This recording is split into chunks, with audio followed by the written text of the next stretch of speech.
So hello everyone, this is AetherNightmare and welcome back to Final Fantasy XIV. We don't have a whole lot of MSQ left, so we're going to be starting off with the Tidings of Giromania, which, if I had to assume, is going to be where most of the Stormblood content is going to take place, so they're probably going to introduce it to us a little bit here as a concept, and then we're probably going to actually get to explore it in the next expansion.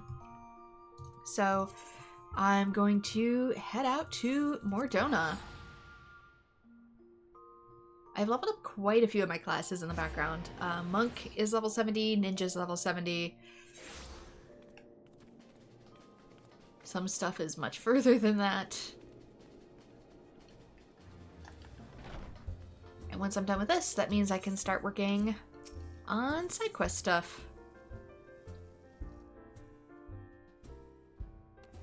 Be it on stream or by myself, depending on when I find the time. Okay, I already talked to everybody here last time. I remember doing so. Made it nice and easy for myself. Ah, Bren, just the hero I wanted to see. Would you mind doing me a small favor? I need you to meet me at the Diamond Forge. This won't take long, I promise. Okay. Appears to be just back up top. What is the Diamond Forge? Maybe it's a shop. Yeah, Black Mage is kind of confusing at the moment. I'm not sure if I'm supposed to replace Fire 4 with Fire 1, seeing as they have the same MP cost. It's a tad confusing to me.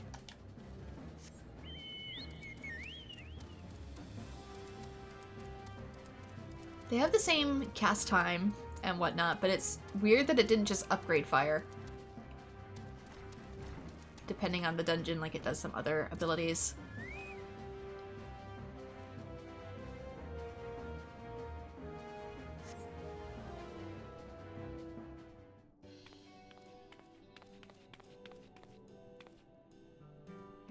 I'm sorry to drag you away from your duties, but as I said, this won't take long. I just need you to stand perfectly still for a few moments.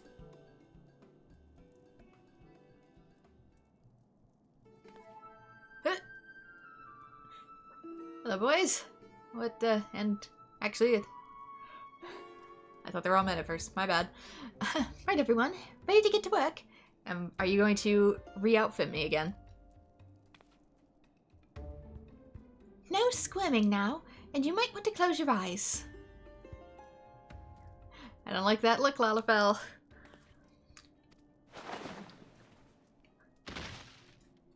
Dang it! These clothes were expensive, Tataru! Don't go ripping them now. You know, if you wanted to take my measurements, you could have just asked. There, all finished. The Warrior of Light's every measurement, from heroic head to intrepid toe. You know, I do measurings myself for my own clothes when shopping. I have the tapes for it and everything. It's usually not so violent. Well, wouldn't you like to know? All in good time, Ren, all in good time.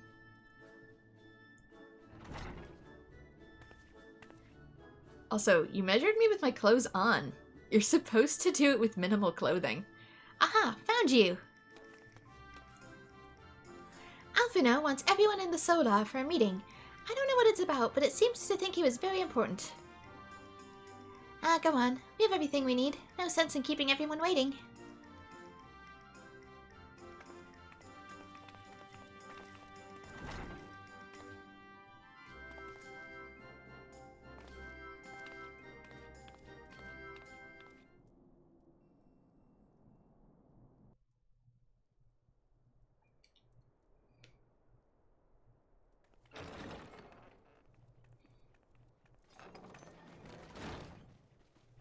We're here. Did we miss anything? We would not presume to begin without you, Ida. Orianger has returned to the Waking Sands, but everyone else is now present. Yes, but for what exactly? We all have duties to attend to, Alphino, so you may dispense with the preamble. Thank you, Elise. It is the very subject of those duties which compelled me to call this gathering. Though the Warriors of Darkness no longer pose a threat, Eorzea's many troubles demand no less of our attention. And while I stand by the decision to approach each task as we see fit, I fear our effectiveness will ultimately be diminished should we continue to act in ignorance of each other's efforts. Thus, I propose we elect a successor to Minfilia. Not to serve as a fully fledged antecedent, perhaps, but as a coordinator of operations. Is that all? Oh, then the decision seems clear. No one else has shown any enthusiasm for the role, and judging by your performance at our previous meeting, you would seem the perfect candidate. You always did have a flair for politics. Can't keep his nose out of other people's business. I did not mean to... That was not my intention. As my tenure as commander of the Crystal Braves comprehensively demonstrated, I lack the qualities required for such an office. I would much prefer to remain as I am now, a soldier in the field, so to speak. Should none of our numbers step forward, must we then constrain some unwilling candidate to take up the position? Well, based on merit alone, a certain adventurer would be my choice. Though I concede she might struggle to balance her new responsibilities with, let me see, slaying primals, thwarting legatuses, and feeding the orphan poor. I mean, I'm the one doing the most running around, so I'm really not suited to being confined to the office. Thancred makes a good point. Any who would wear such a mantle would be bound by its obligations. Have we not become sufficiently familiar with each other's methods to act without an overseer? At present, I see no cause to so willingly limit one of our number. Oh my goodness! Help! I need some help here! I mean, we have the one person who is completely in administrative duties, Titaru. She could be fit for the role, once she's saved. If she needs rescue just as frequently, if we think about it. Tataru, are you all right? Me? I'm fine. It's this poor girl who just staggered in and collapsed on the floor that I'm worried about. Narco! God, how did... Yashola! Please, you have to help her. Someone you know? Kral, a hand if you would. Let us see about closing these wounds.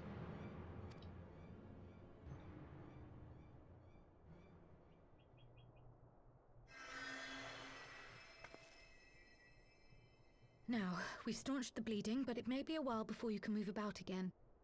Though having seen your wounds, I'm surprised you are still moving at all. Thank you. My message. It was too important to delay. I took the shortest route I could, though I knew it was more heavily patrolled. As you can see, my efforts at evasion were not entirely successful. Honestly, you're too brave for your own good. What was so urgent that you needed to fight half the Empire to get here? You could have been killed. I'm sorry, Ida. I had good reason. But I imagine your friends are wondering who this bloody mess of a Mikote is. My name is Minago, and I belong to the Alamegan Resistance. I came to warn Ida and Papalimo about one of our leaders. A man who calls himself the Griffin.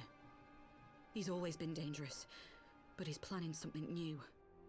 Something reckless. The Griffin, you say? I've heard the name. Rumor has it your man is eager to test his claws. Aye, and on no easy target. He means to assault Belsar's wall from the Alamegan side. But what does the Griffin possibly hope to gain from such an attack? From what I understand, he wants the fires of war to spread to Eorzea. And for that, he needs to control the border with Gridania. So, he means to spark a conflict between the Alliance and the Imperial forces stationed in Alamigo, to have Eorzea's armies aid in the liberation effort, whether they will it or no. His plan is flawed. Even should the Resistance succeed in occupying the wall, they would not be able to hold it. Imperial reinforcements would drive them out within a week. Be that as it may, if there is even a chance that this scheme could bring about an escalation in hostilities between Eorzea and the Empire, the Alliance must be informed. Agreed. I should depart for Limsa Lominsa forthwith and seek an audience with the Admiral. Thancred, Uldar is yours. Alphino and Alize, make haste to the Twelveswood and notify the Elder Seedseer of the danger to Gridania. She will duly call a council of the Alliance leaders, whom you must be ready to receive. You will be our voice in Ishgard. Explain the situation to Sir Emmerich and encourage him to send an envoy.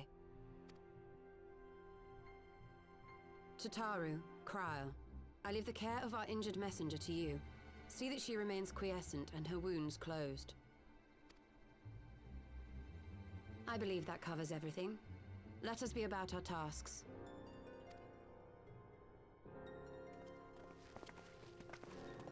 I suspect the ill tidings from Girabania will be held as a turning point.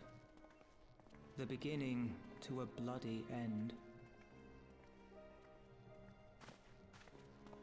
The business of war was ever conducted with the coin of self-sacrifice.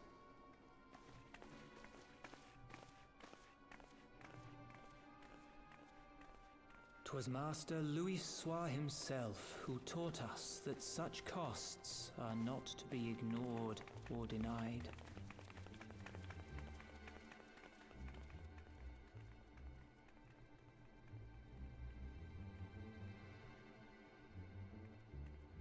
And so, I shall embrace them. When the time comes, I will make my choice, as you will yours.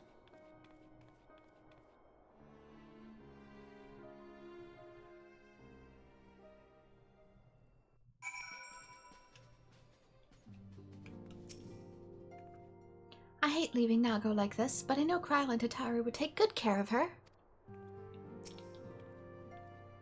After conferring with Y'shtola, we have decided to focus our attentions on the East Shroud. Someone needs to keep an eye on the border, not to mention the Sylphs.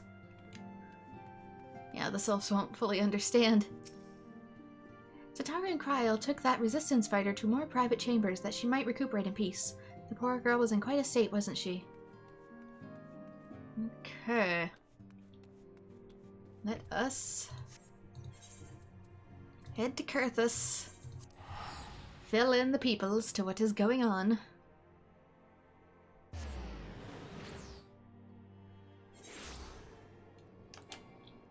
Right.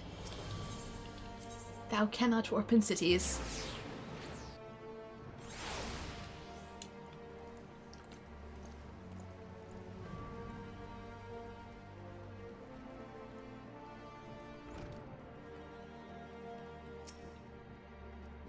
Greetings, Warrior of Light. What business brings you to Ishgard? I see. Wait here. I will summon Sir Emmerich.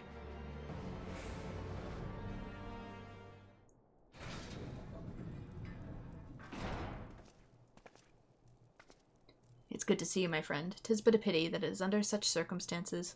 Had Lucia not informed me of the urgency of your suit, I would certainly have been sent for some wine. When is it not urgent, Emmerich? When do I ever come about just for wine?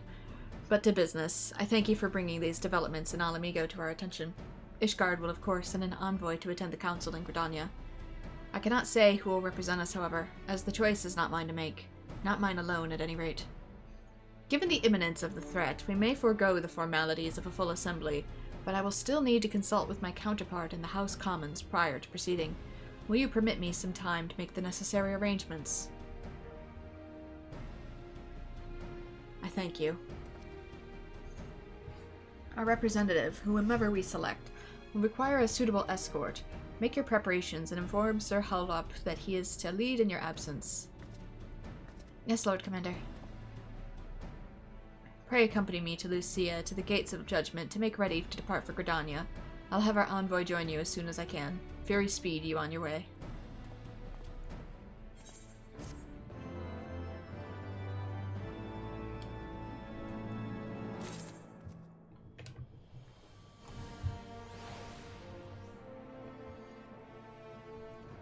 I know they're referring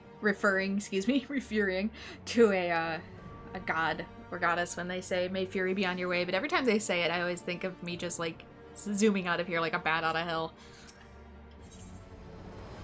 Seems eager to set forth for Gridania, an envoy for Ishgard. If you have no other business in the city, let me join the Gates of Judgment. We may be ready to depart the instant the envoy arrives.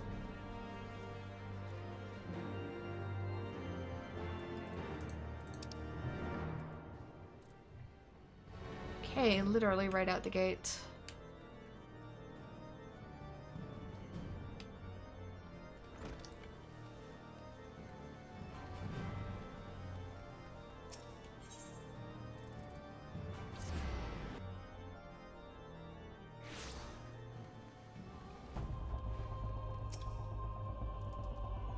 You are perhaps wondering who will represent Ishgard at the council. As this is a military matter, I should not be surprised if Sir Emmerich nominated himself. He is yet Lord Commander of the Temple Knights, after all.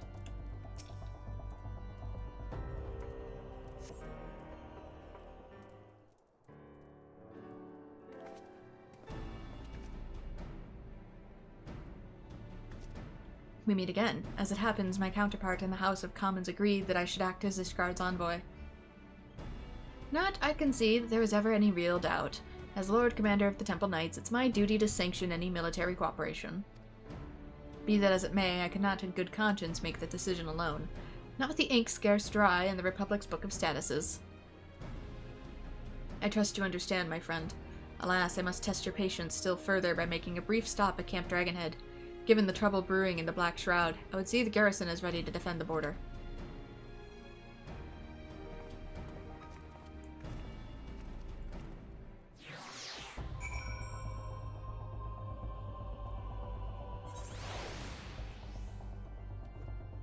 I'm just gonna be lazy and warp.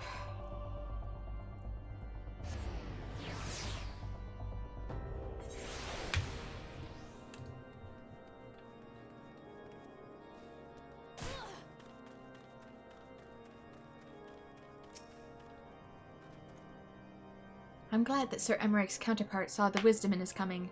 Few, if any, in Ishgard can claim to possess his expertise in both politics and warfare. The garrison commander waits within. Why not accompany me? You may see a familiar face.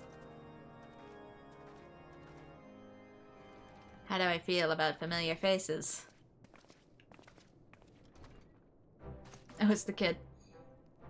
Brenna, wonderful to see you. And Sir Emmerich too. To what do I owe this unexpected pleasure? I'll have some mulled wine brought up from the kitchens at once, if you'll excuse. Nay, do not trouble yourself, Honorary. We should soon be on our way. Lucia, a brief summary, if you will. Hanawa. I keep forgetting it's like a Hanawa or something. Yes, Lord Commander.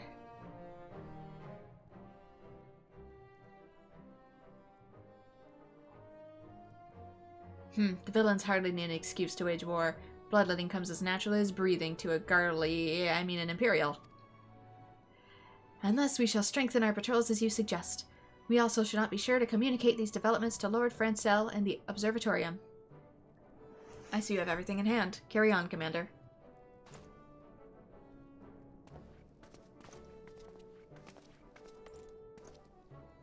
Surprised to see yours truly at the helm.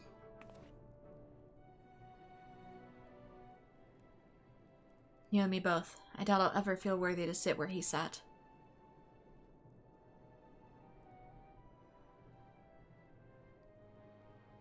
Was the picture always there?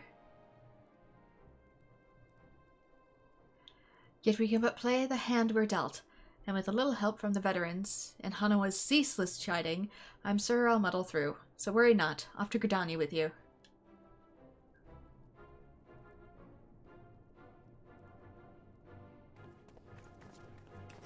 And quit calling me old.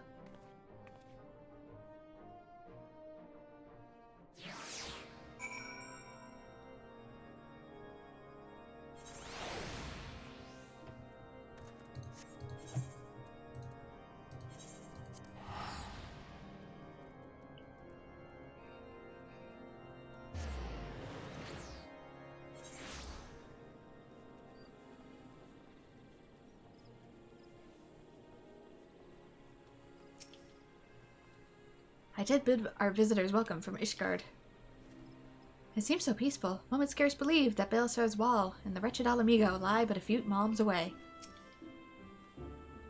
Diplomatic duties have brought me here on several occasions, but I find that I am enraptured by the Black Shroud's beauty. Now is when I first laid eyes upon it.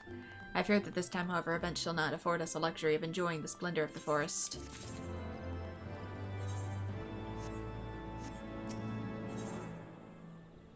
An allied decision. It seems It seems we are to have an escort to the Lotus Stand. A pleasant place to discuss unpleasant matters, is it not? Yes, of course. 'Tis like that we are the last to arrive. Let us announce ourselves, shall we?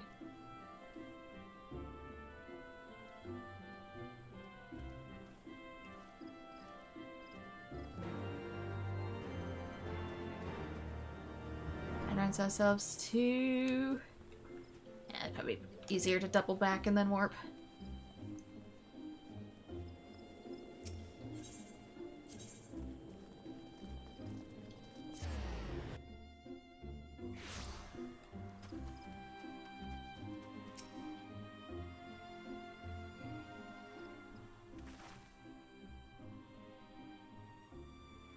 The envoy from Ishgard has arrived. Very good. This way if you... Oh, and the Limpson party as well.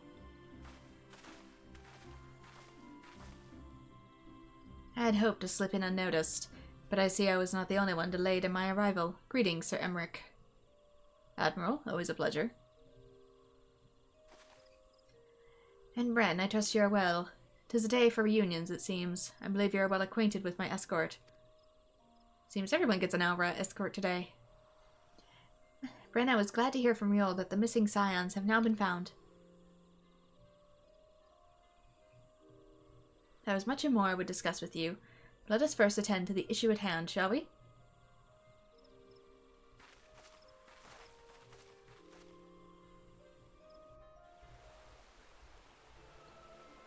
I don't know if they were found so much as they never really got lost to begin with, unlike Thancred and Yustola.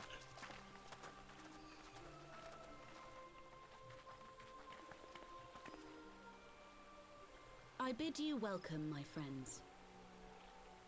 As you will by now be aware, the Scions of the Seventh Dawn have come into possession of certain intelligence concerning recent developments in the region of Gyr Abania.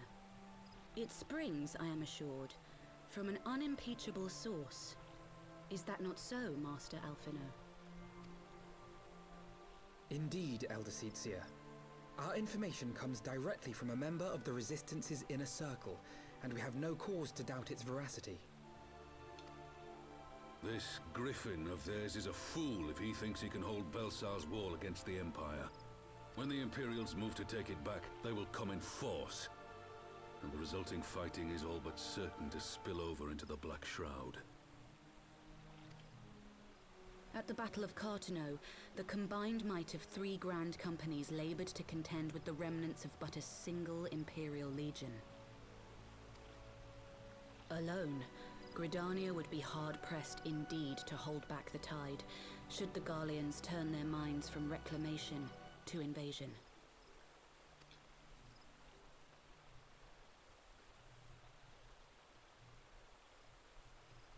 May I once more convey my nation's deepest regrets for our inaction in the days prior to the calamity. 'Tis a stain upon our ledger that I would fain remove.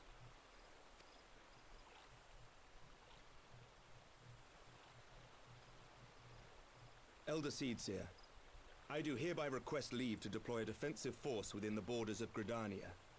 Ishgard's return to the Alliance shall be honored by more than mere ink upon parchment.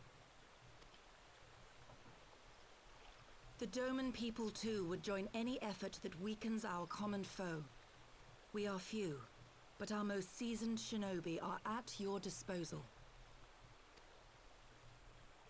On behalf of my people, I offer you my humble thanks. Gridania welcomes your assistance. It is time we set our contingency plans in motion. Is the Alliance agreed?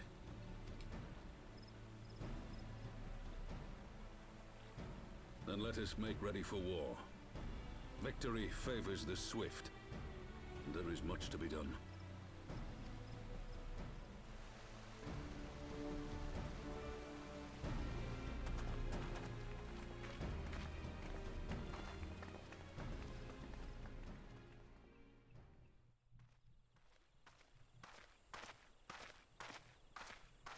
The Council knows that Alamigo will not soon be wrested from the Empire, and its decision to bolster the border's defences seems eminently practical. Why then, brother, do you scowl so? I agree that they have chosen the wisest course available. Indeed, the only reasonable one. Yet something feels awry. In making ready for war, is the Alliance not granting the Griffin the very thing he desired? Any attempt to hold the wall is doomed to failure, aye. But I wonder if we have misjudged the prize for which he plays.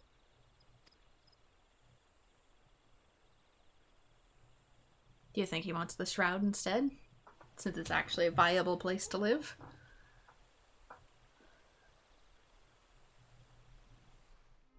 Or does he mean for a distraction to go directly for Omega? Because I remember that's there.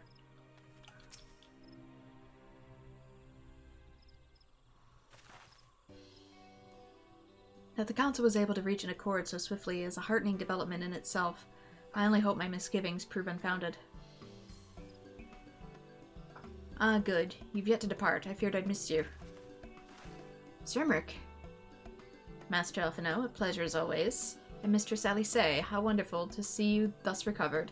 Pardon the interruption. I'd hope to thank Bren for serving as our escort before other duties called them away. I also wish to thank our Doman ally. Who's just hiding banditry?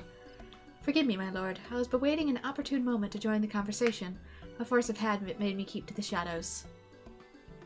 No apologies are necessary, Mrs. Yugiri. I was most grateful for your interjection when I offered Ishgard support. My nation's historic failure to heed the Alliance's pleas for aid is a matter of record. Even so, the Alliance leaders were plainly unprepared for my impromptu apology. The resulting air of awkwardness might have lingered longer were it not for your timely offer of cooperation, which allowed the Elder Seer to accept us both. I very much appreciate the gesture. I only did my duty, Sir Emmerich. The Empire is still an enemy to us all, and we're grateful for the opportunity to fight at your side. And full glad we are to have you. Pray convey my regards to the Scions, my friends. We must return to Ishgard. Whatever is wrong with a simple sorry or thank you? Must these politicians always make a speech out of everything? That is how adults speak, dear sister. Mayhap the ones who like the sound of their own voice. In any case, our business here is concluded. We should be on our way as well. Will you accompany us to Revenant's Toll, Yugiri? Actually, I shall first pay a brief visit to the East Shroud. I'm curious to know how Papalimo and Yida fared in the talks with the Sylphs, not to mention what has been going on at the Belsar's Wall. I'll join you at the Rising Stones and on. Yeah, about a bunch of humans about to be in your forest again.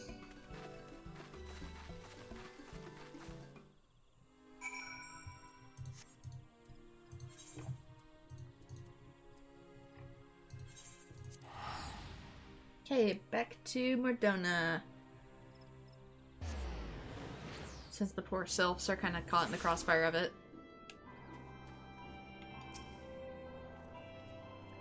Even now I'm astonished by how closely Mistress Say resembles Master Elfino. Their very mannerisms are alike. From a distance, I should be hard-pressed to tell one from the other, until they open their mouths, of course. Welcome back. I don't know about you, but I'm heartily glad that all of the talking is over. I understand that the council meetings are important, but you do not find it tiresome to have to weigh out every word before you speak it. I doubt I'll ever feel at home in the realm of politics. Welcome to streaming, dear. That said, people have always been known to change, and if my brother is willing to run his own errands, anything is possible.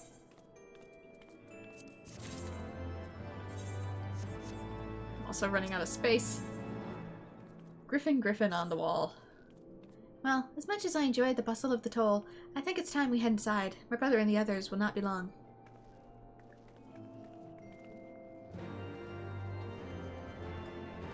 my poor inventory. I'll just get rid of it for now. I know I can turn them in, but oof. My patience is limited.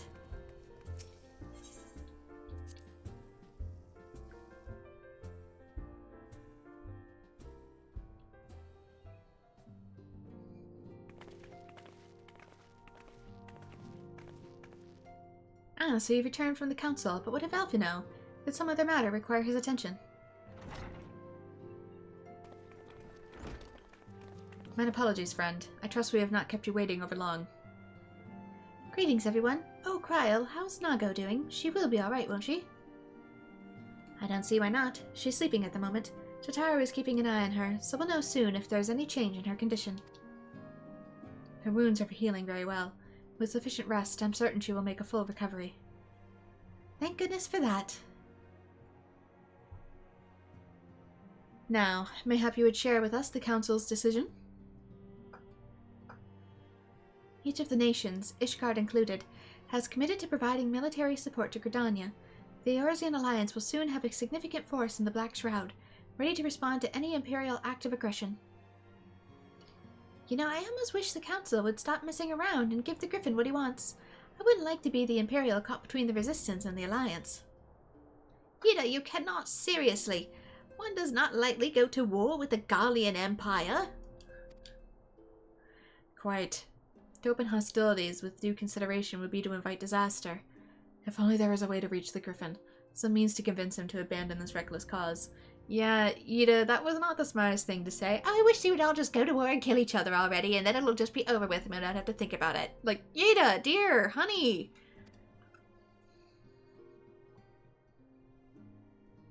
It may not be entirely unfeasible. There's a network of tunnels beneath the Belsar's wall, secret passages dug by the Resistance to provide a way out of Alamigo. You say that as if it was so easy, but tunnels like that take a ton of work to build, which may equally serve as a way in? Precisely. If all are in arrangement, I'll be the one to undertake the necessary negotiations. I'm familiar with the route, and the Resistance is familiar with me. About as familiar as they are with me, you mean? Say what you want. I'm coming too. I may have some experience in the practice of infiltration. If you would have me, my services are at your disposal. As are mine. It's been far too long since I shared a shadow with a shinobi, and I do not intend to waste the opportunity. 4 is quite sufficient for an infiltration mission. Greater numbers will only serve to increase the risk of detection. Kryl and I will direct our energies elsewhere. What of you, Levalure? I'll return to the East Shroud and stand watch over the border. Should matters take a turn for the worse, it would seem wise to be on hand. Might I prevail upon you to accompany me, Bren? Gridania will be safer in your presence, and while it may not seem the most thrilling duty, dear sister, might I ask that you remain at the Rising Stones to pass on messages and so on? To hold the fort, you mean? Very well, I suppose the task must fall to someone. Safe travels, all of you.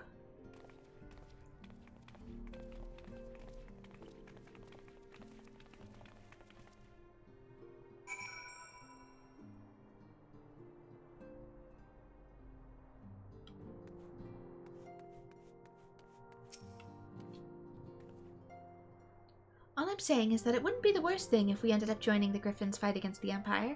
I mean, it's gonna happen sooner or later, isn't it? What in the attitude, Ida? It may perhaps have been exaggerating my standing with the Resistance a little, but I'm confident that I have a reasonable chance of putting a stop to this madness before events spiral out of control. Yes, fair to middling, at the very least. My fellow shinobi required little encouragement to take the place amongst the Alliance's forces massing in Gridania. They're most eager to cross blades with the armies of Garlemald once more. I'm no ninja, but I did spend some few moons in Sharlayan homelands learning how to move unseen. Between Yugiri and my humble self, Ida and Papalima would be well protected.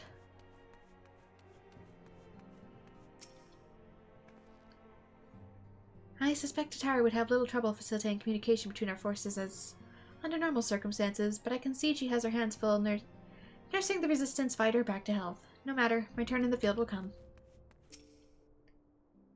Tataru and Kryl took that Resistance fighter to more private chambers. Okay, they're still there.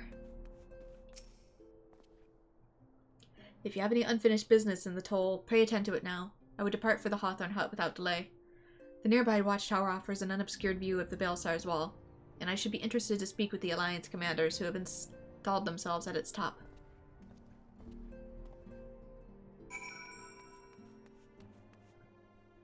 Okay. At the Hawthorn Hut, which is seemingly the middle of the forest.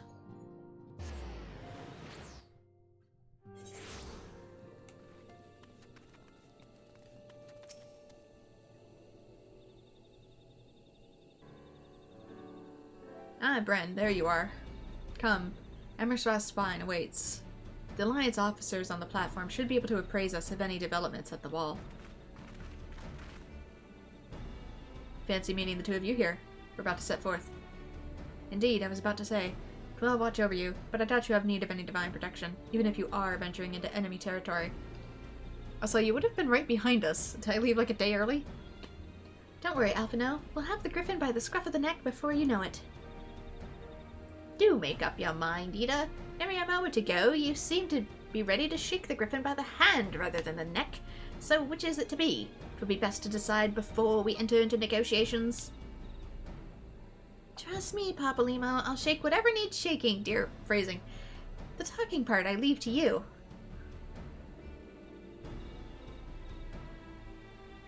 I think I feel a headache coming on. Let's be on our way, shall we?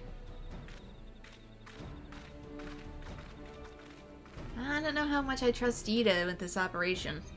She seems to lead more towards the griffin than us. Some things never change. Well then, shall we make for the spire? Our Alliance friends will doubtless have news for us.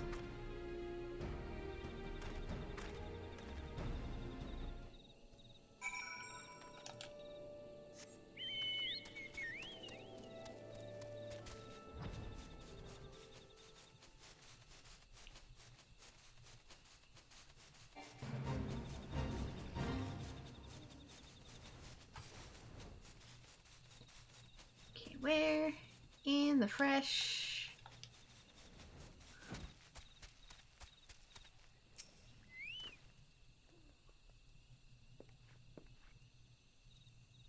Welcome, Warrior of Light. I assume you're here to speak with our commanding officers. You'll find them on the observation platform. Pray proceed.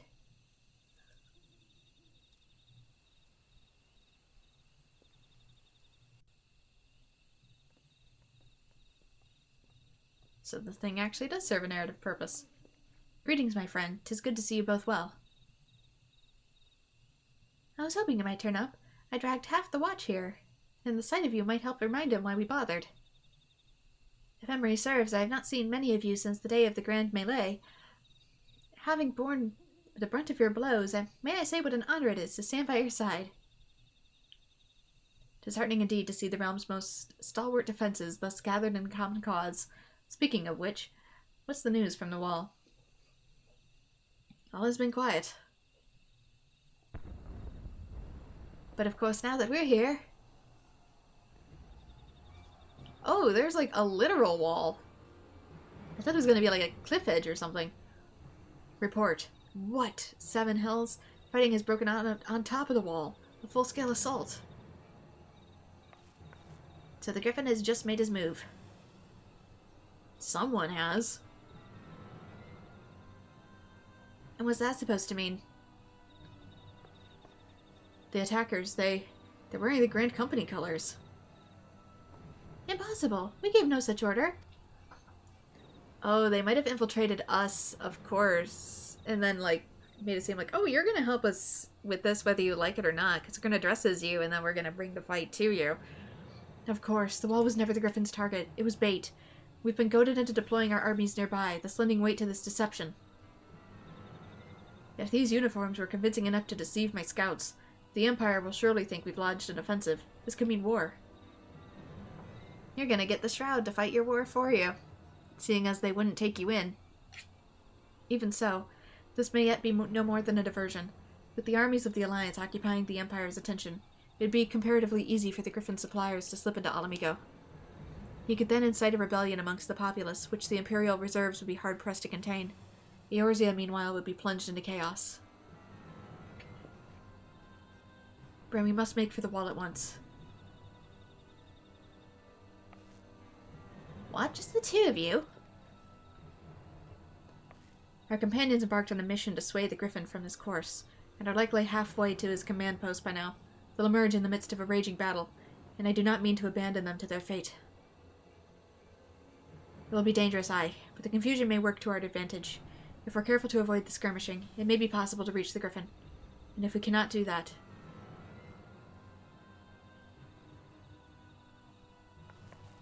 Lady Hilda, I might ask that you have an airship ready to bear the Scions to safety. I don't know who this Lady Hilda is, Marshal, but you can count on me. We must prepare for Imperial reprisals. May the Navigator guide us through the storm.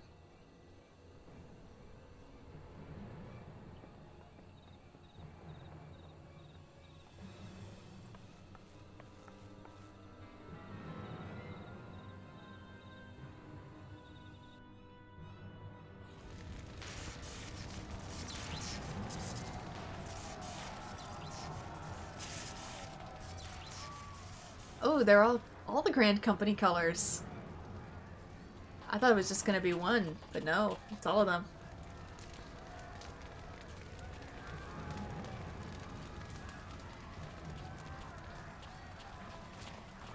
Forward, comrades. The time has come to drive the Empire from Alamigo and force action upon those who have turned their backs to the suffering for so long. Let this victory be the first step in the liberation of our homeland. Us and our bows and sticks while they have full-force guns. Alamigo will be free, no matter the cost.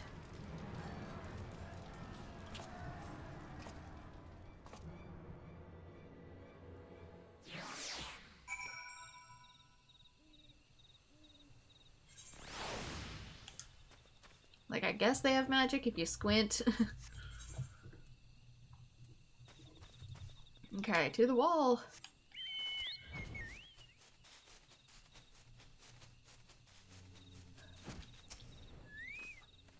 Before the shroud doth fall. As per Marshal Tarpin's orders, will provide a fate to cover your advance.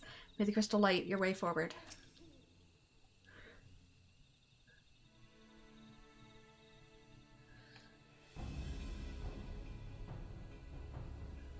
From what Papolino told me, the trail ahead should lead us to the shadow of the wall. As we have two objectives, I suggest we divide our forces.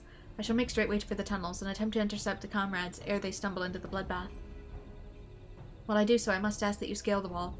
I know I would not propose such a course if there were any other way, but the time for subtlety is past. Take a band of your most trusted companions and cut a path through to the Griffin. Make him see reason, by any means necessary. Once we're free of the tunnels, we'll make way to your position with all due haste. And if everything proceeds according to plan, Hilda will then swoop in and spirit us away to safety. I only pray that we have enough time.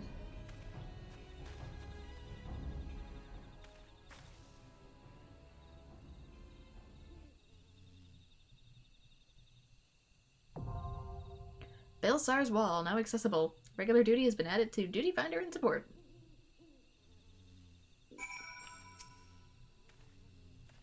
As per Marshal Tarpin's orders, we'll provide a feint. With a party of NPCs. Let's go.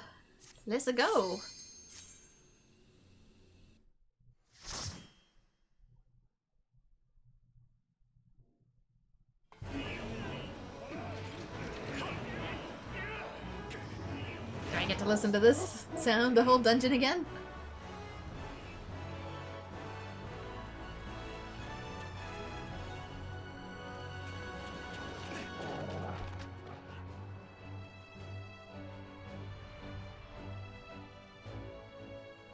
Maybe now I get to demonstrate slightly better Black Mage gameplay, because the last one I ran around too much. It wasn't a good demonstration in its job quest as a result.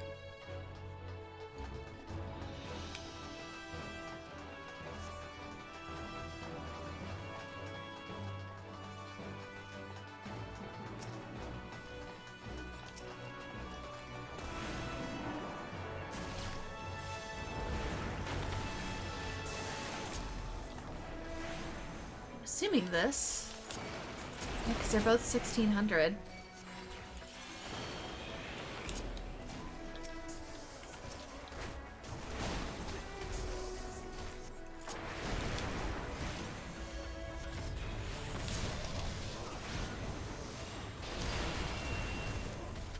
basically drain all your MP, switch to Blizzard, and go crazy.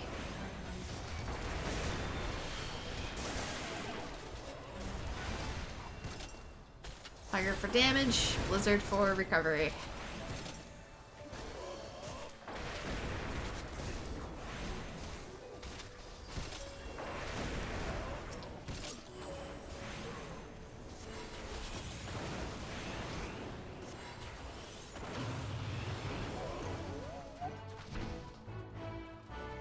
Sure, I recognize the dog one as an enemy. I feel like I've seen it maybe in like 6, but I cannot recall.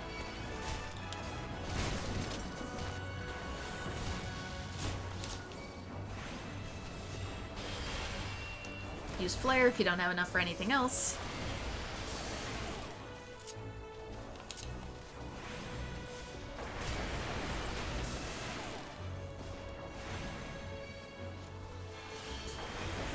Drain you down to 0, but it does do a big blast of damage.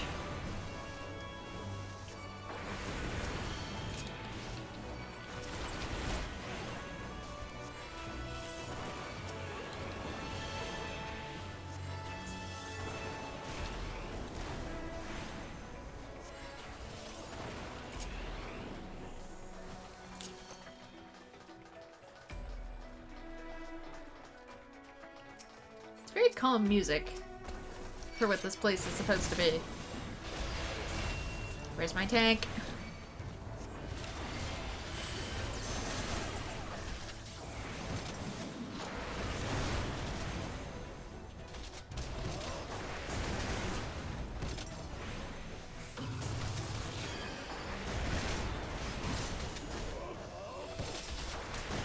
I'm always afraid to lay down my ley lines. What if I have to move later?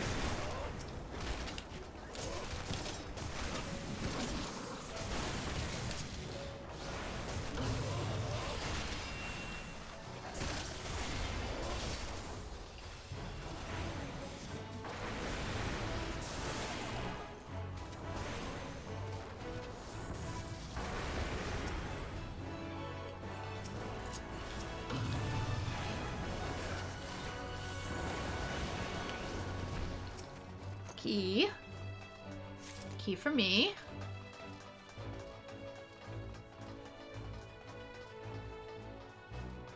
There's something there, anything up here? Map-wise, nope.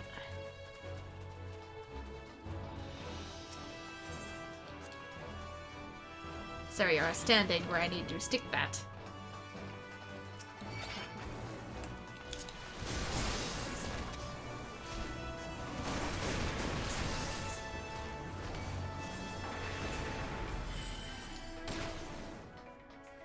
Okay, is there any way to break this?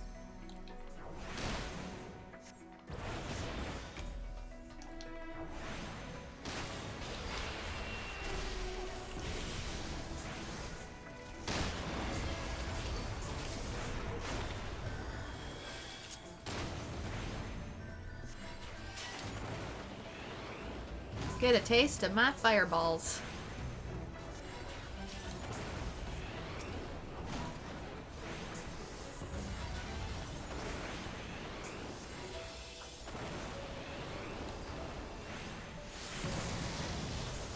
Oh, you know Flare too, huh?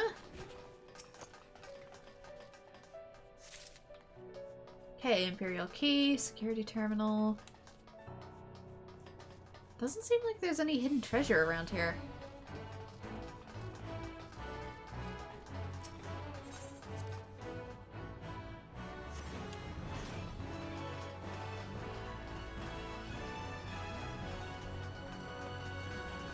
Another Magitech. This looks like an old model somehow.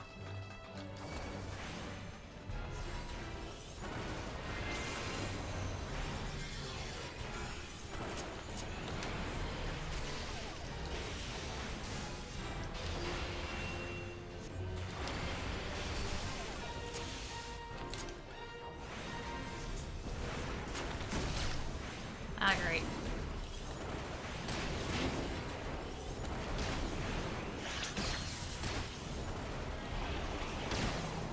Got that.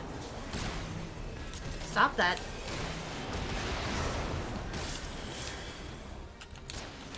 Said knock it off.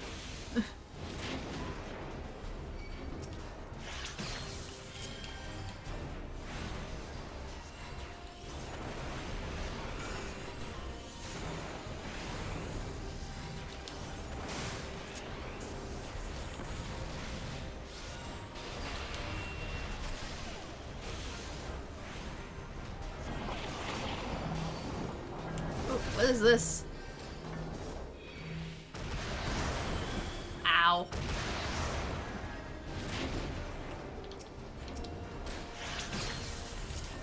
Repeat. Too much grid.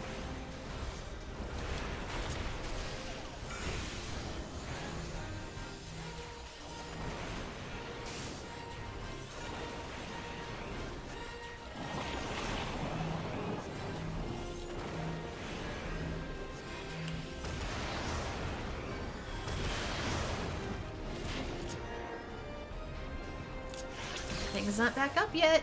Conjurer just really needs to heal me.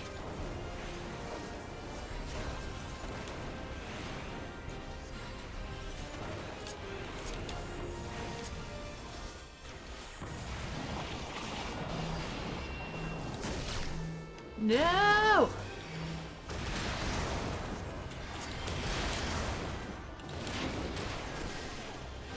Oh shit. I realized the mistake as soon as it happened. Crying out loud. Where am I in my rotation?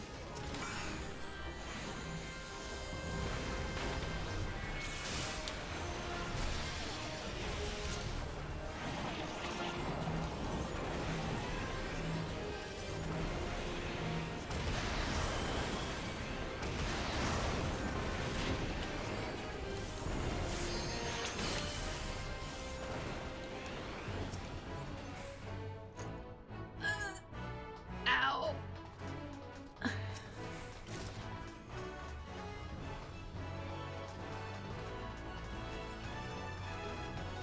They give us new treasure chests too. They're all mechanical.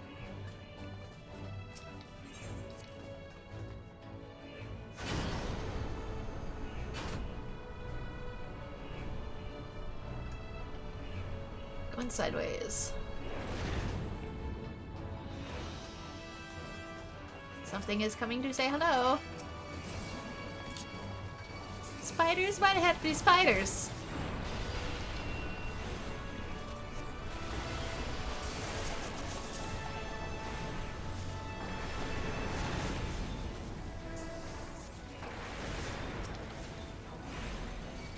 And a big one? No, no, no, no.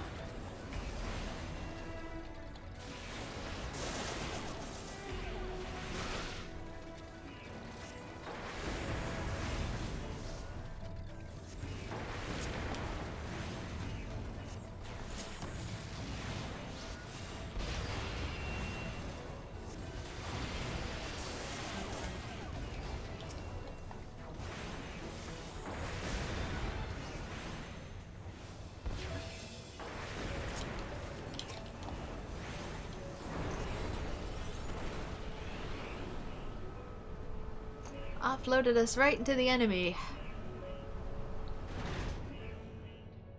Wait, do my party members talk?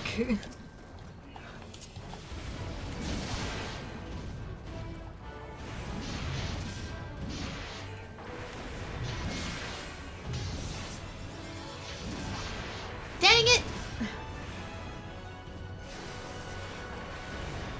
Mind your business, homie! Let me cast, please, thank you.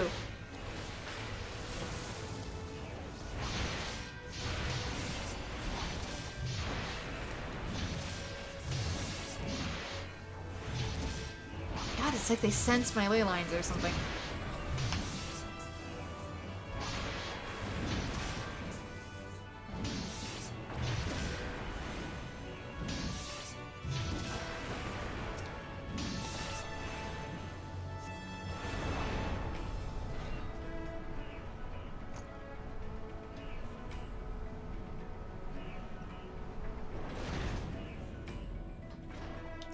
Here they come.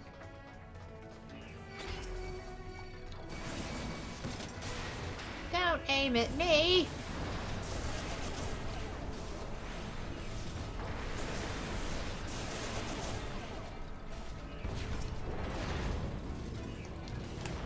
Let's just pick one. Oh god. Oh god, why? Oh god, why? Would the tank like to do their job? Would the tank like to do their job?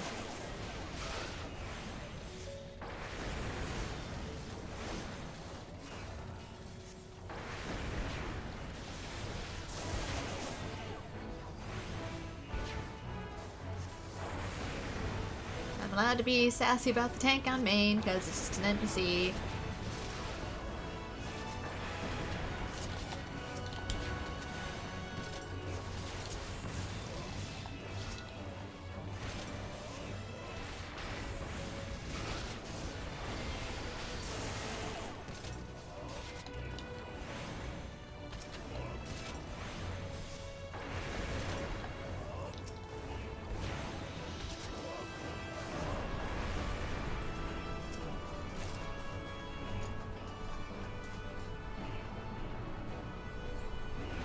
Where are we going?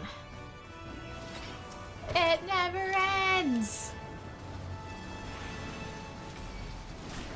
No.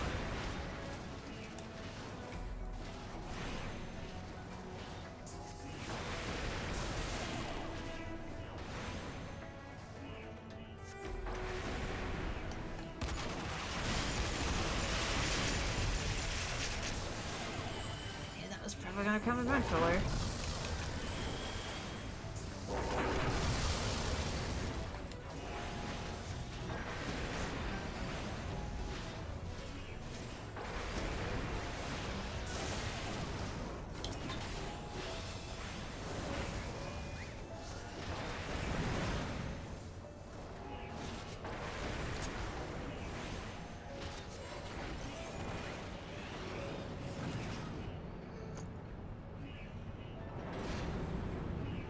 Where do we go? This way. Oof. Oh. Conveyor belt.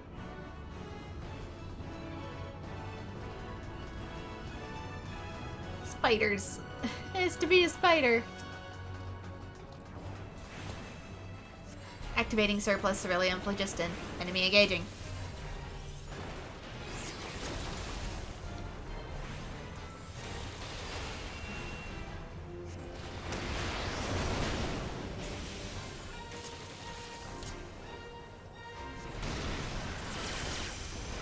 Extreme caution.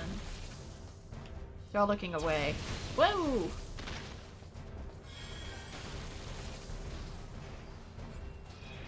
I see it aimed for me. Don't I feel lucky?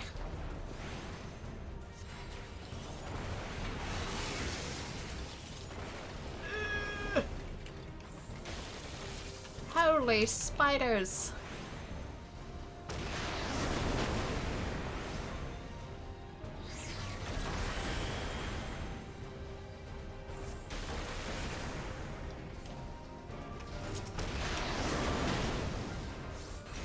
Motion tracking activated.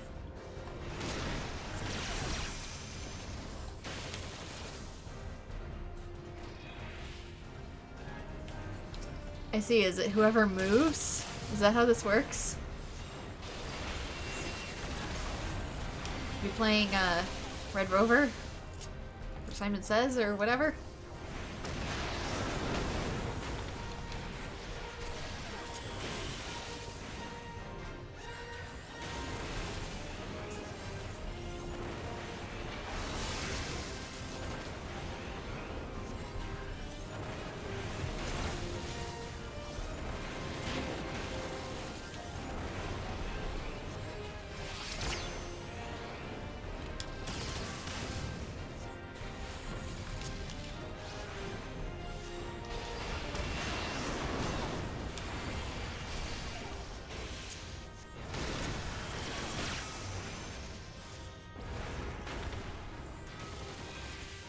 say don't move.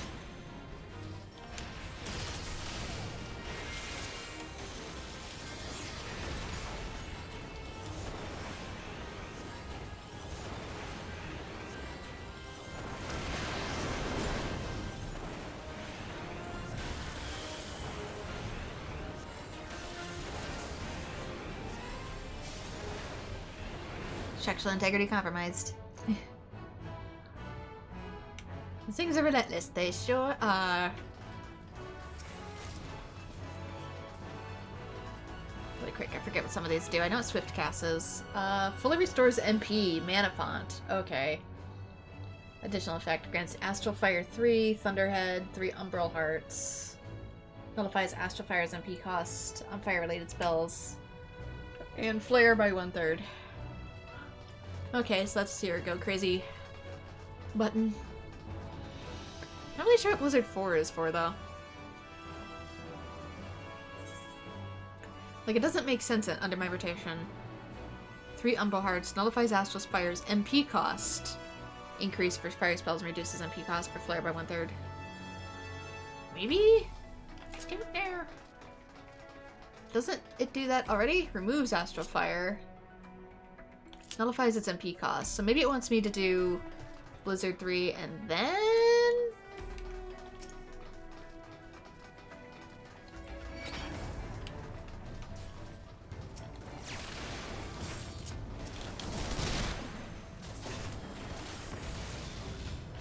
Alright, time to play around.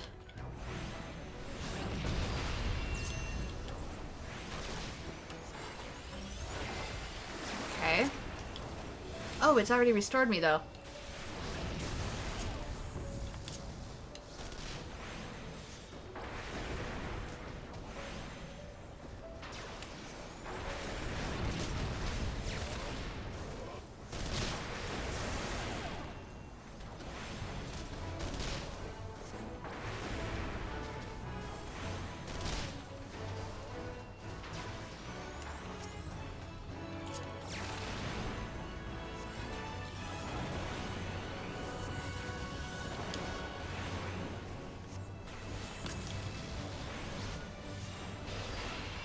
Doesn't this already do the same? Yeah, it does. Oh, freeze must be a multicast, maybe. And all enemies nearby it. Blizzard 4 is just freeze for a single target. That's what it is.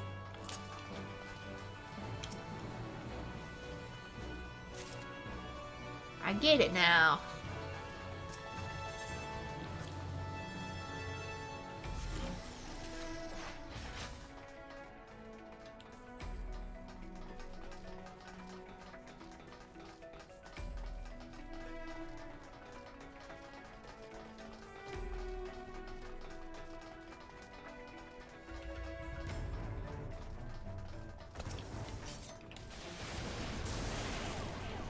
It makes sense when you actually read your tooltips.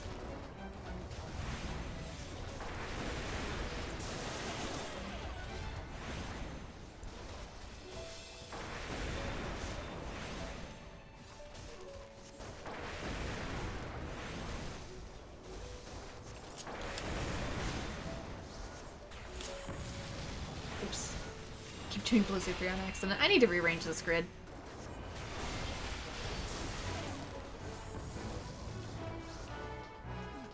Set it up for one to be multi and one to be single.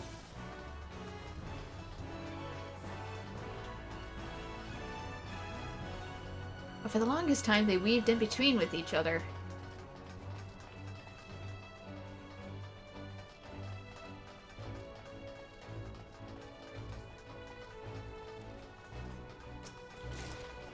Hidden treasure!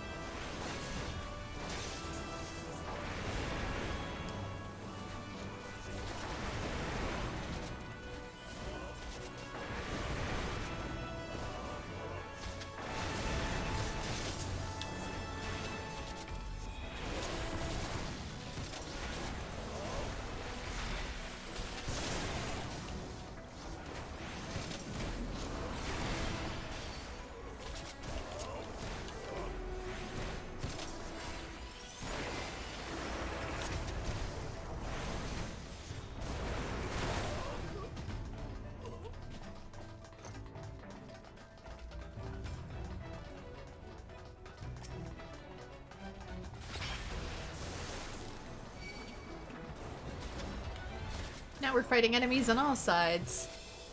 We're not just fighting the Garleans, we're fighting the Alamegans. Oh, it's a mess.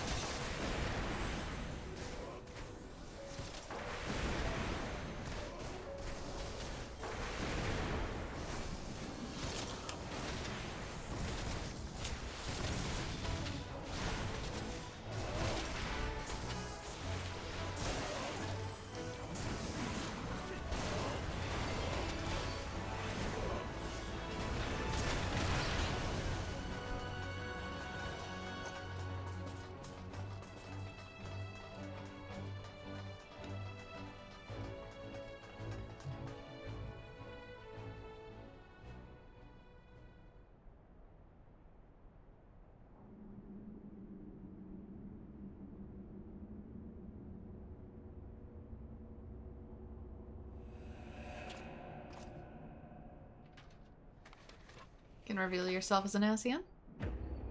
Yeah, it's you. I figured.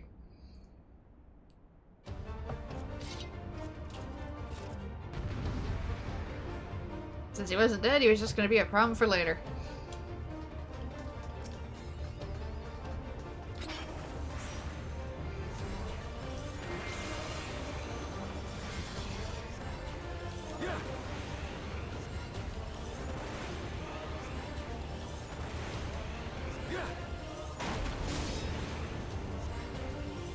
How'd you like these?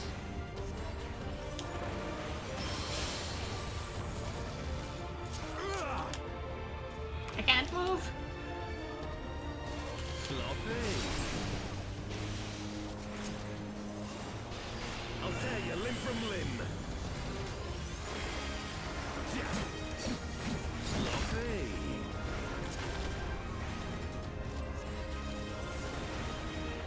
For Alamigo! I don't know how I feel about the way he says some of this. Okay, do I target any of these?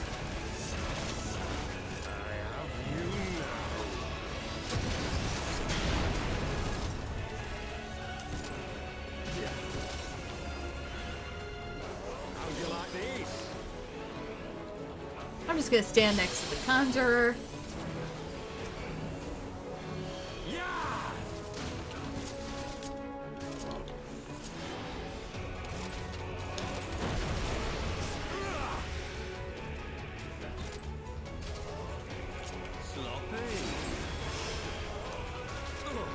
Me target, thank you.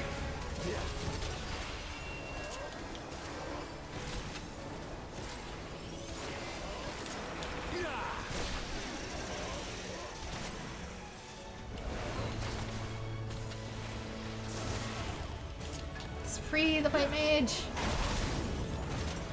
That's the most important thing.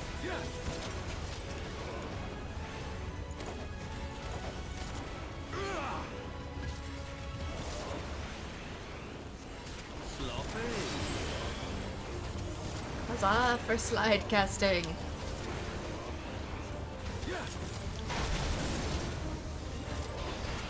I'll tear you limb from limb. Sloppy.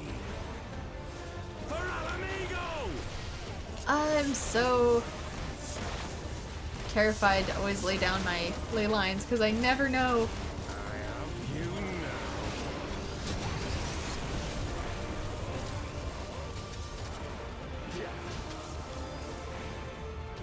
How'd you like these?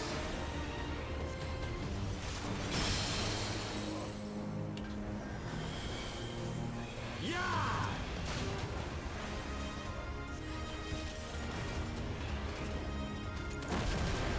Okay, now he's gonna do his other thing, then I can lay it down. And whoop! The moment I do, I don't even get to guess.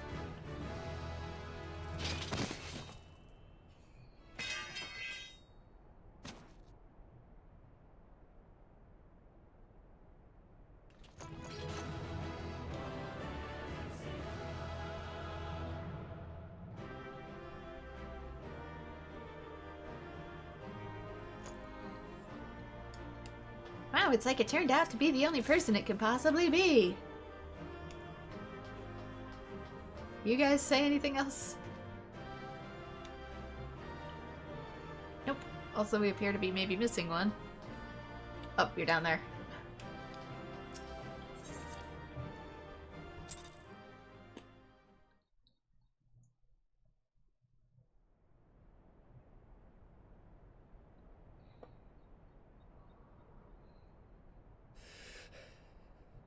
You've beaten me, aye.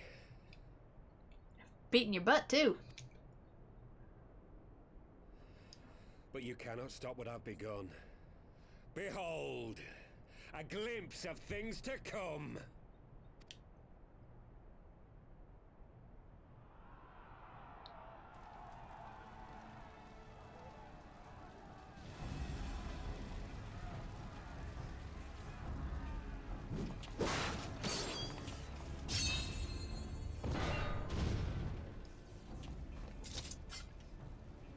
We did it!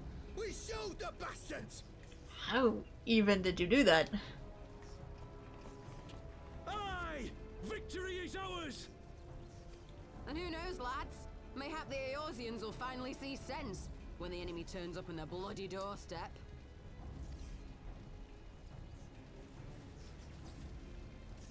Yeah, you are trying to drag everyone else into this.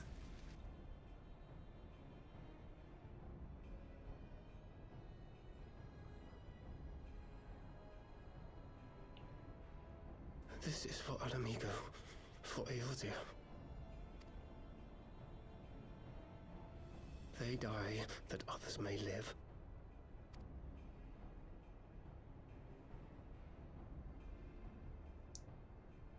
You gonna take out a bunch of your old troops now that we've incited the riot? Eliminate any proof? Vanguards! Attack!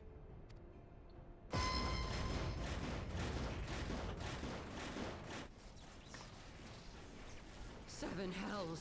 Do you hear that?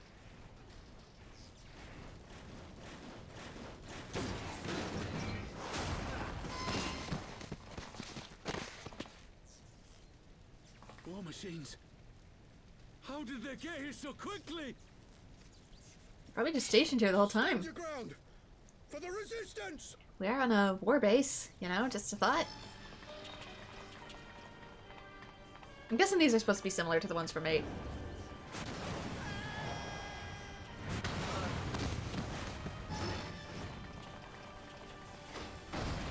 Yeah, these things can step on and crush cars. That guy is no more.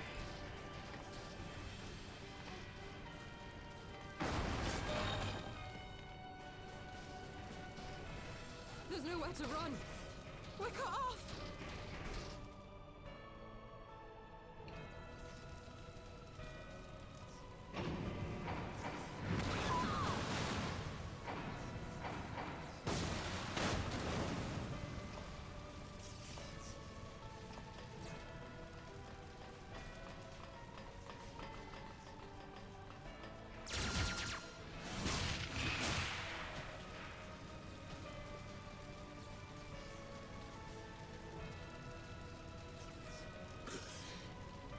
Gods help us! What are we thinking? The Empire's too big. Too powerful.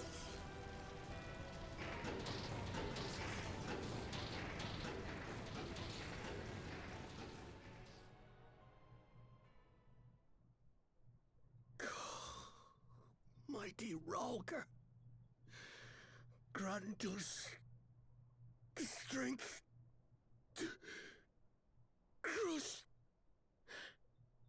our... Hopefully there's no crystals here.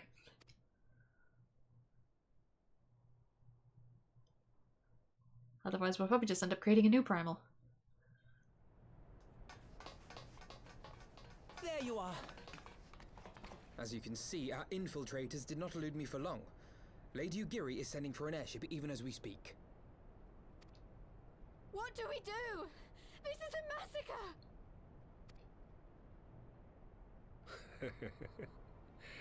How wonderful to see you, Commander. Ilbird, I should have known. This has to end. It has to end now. Do you not see your countrymen dying? Have your ideals rendered you blind even to that? Order the retreat, and we will help your soldiers to safety. Retreat? With the moment of my triumph so close at hand? You truly are a sheltered child, Leverrier.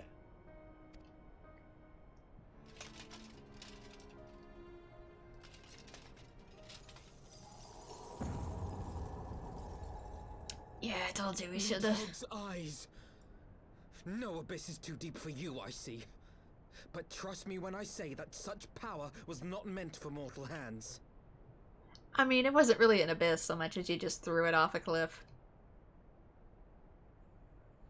How long have I struggled to reach this point? My countrymen, so inured to the taste of defeat, they no longer balk at its bitterness, shouting my throat raw with rallying cries, only to be greeted with dull eyes and blank faces. My brothers and sisters in Ulda have surrendered to their apathy and their appetites.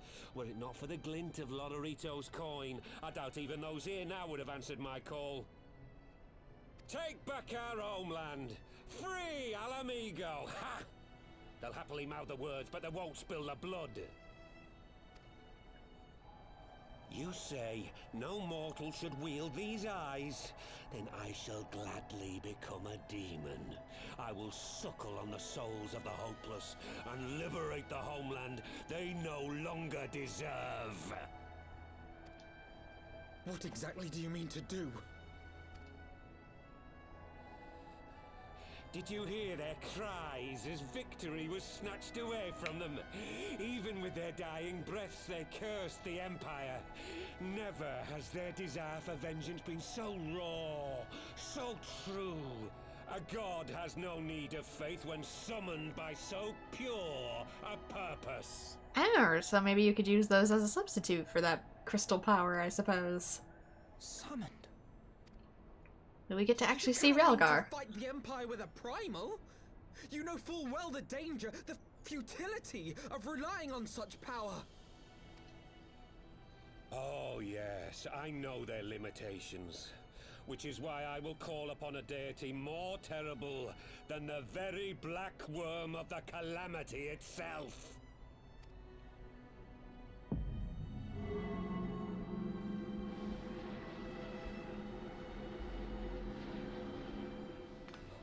What? Here? Now? Like hells you will!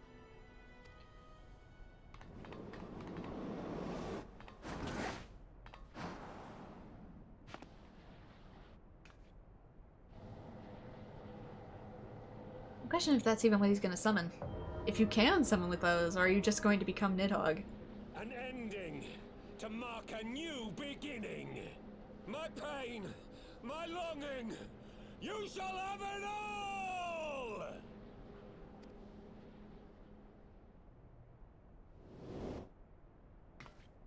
Do you have any guarantee that'll work?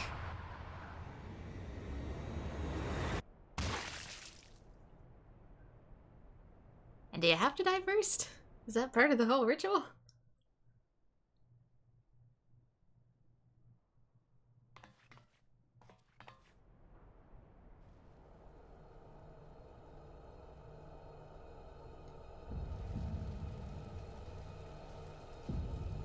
I know previous ones required to sacrifice, but clearly you already have that in spades.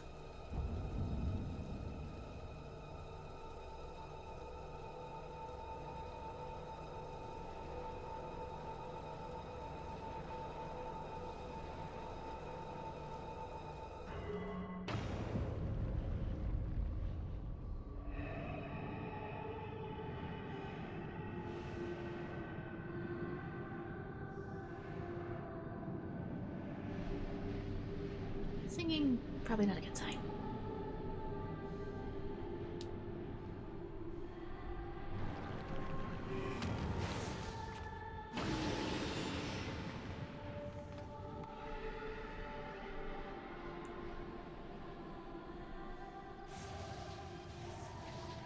This light, is it?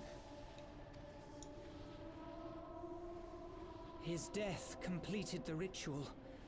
The primal is taking shape. Well, can't we stop it? There must be something we can do!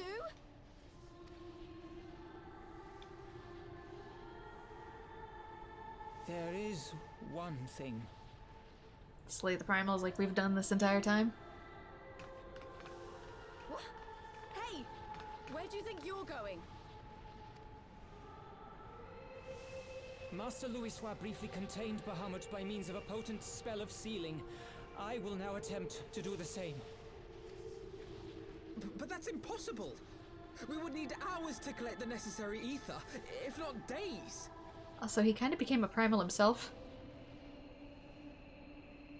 Alphino, though I concede it may not always be apparent, I was ever your grandsire's finest pupil. Tiptimati, of course! The staff still holds enormous power, broken or not. Don't you dare, Papalimo! I know how that spell works.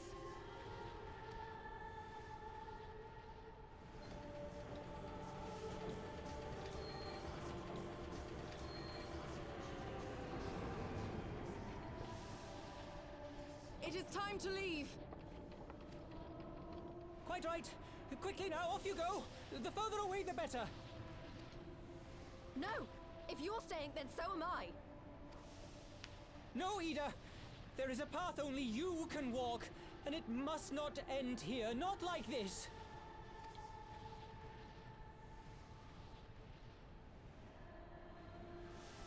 Take her! Please, you have to take her!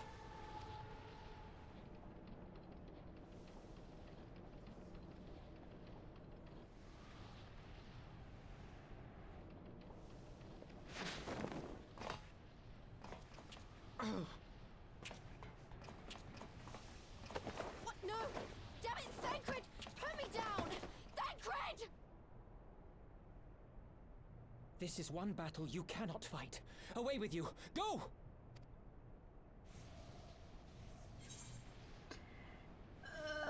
Great, you're really giving me this choice. What the hell? This is an actual choice?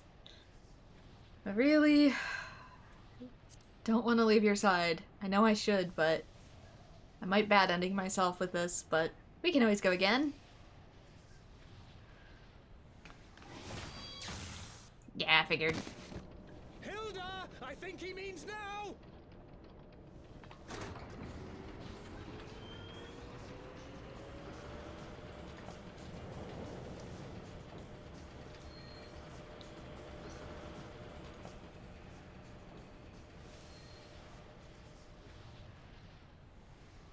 I bid thee farewell again, my dear Ida. Now, let us see how good a student I truly was.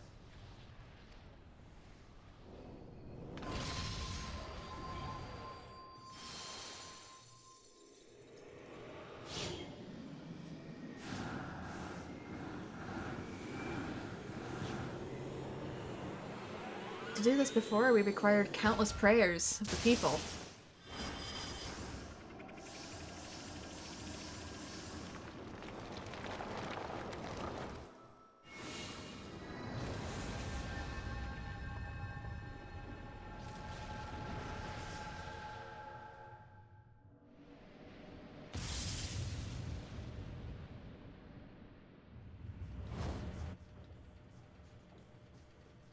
Do we have enough to lift it into the atmosphere, or is it just going to hang there like Cocoon does in 13?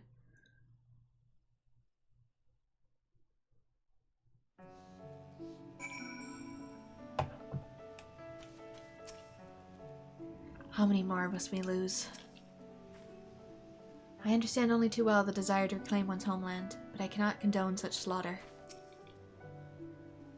It's been explained to me what the light represents, and I have ordered our forces to stand ready. It seems we can do little else but wait.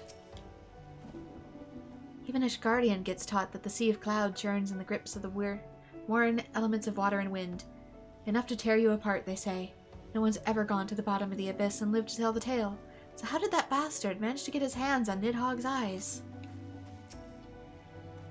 Perhaps the one who journeyed to the bottom wasn't exactly, living. Papalimo knew what he was doing. I could not refuse him. I'm assuming he did die there.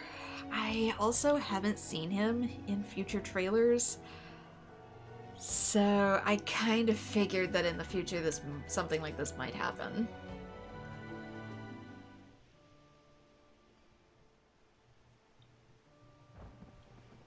It was one of the scions that was conspicuously missing. Why?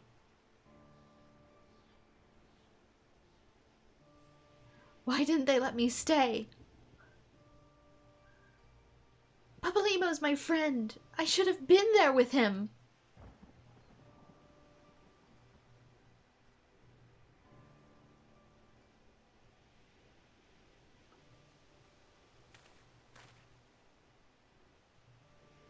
You could see it in his eyes, Ida. He knew what he was doing, what had to be done.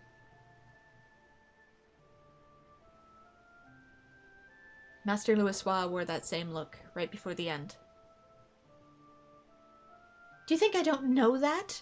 I know, all right. I know. There's nothing more we could have done. Hilbert cut us all off guard. Even Bren was powerless to stop him. If you must blame someone, then blame me. Just promise that you will never forget what Papalimo strove to protect, or the lessons he tried to teach you. Well, how do I stop a man after death? Don't speak to me.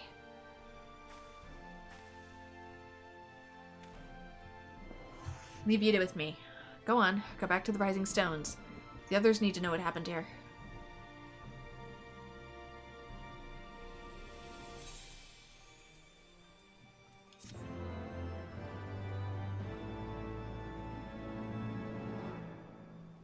Seems a bit too cheery of a reward, but... Ooh, not that, sorry. Outfit! Can I even see it? No. Just get rid of it.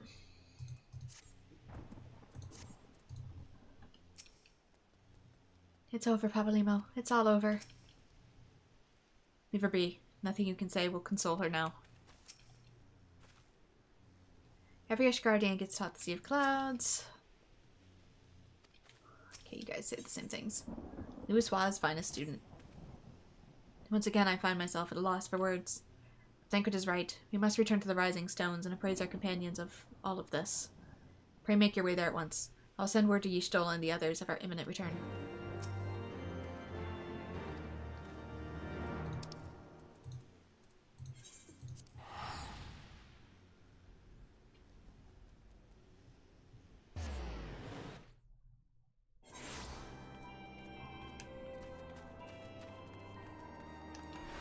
Oops. My bad.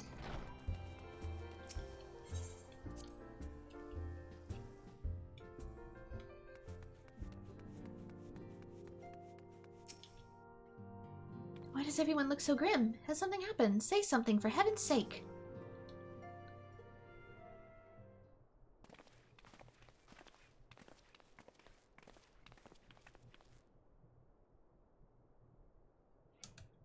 Twould seem you bring ill tidings, brother. Aye, behind the griffin's mask we found the grinning face of an old adversary, Ilberd. I know not how, but he had possession of the eyes of Nidhogg, whose dread power he used to initiate the summoning ritual, even as we looked on.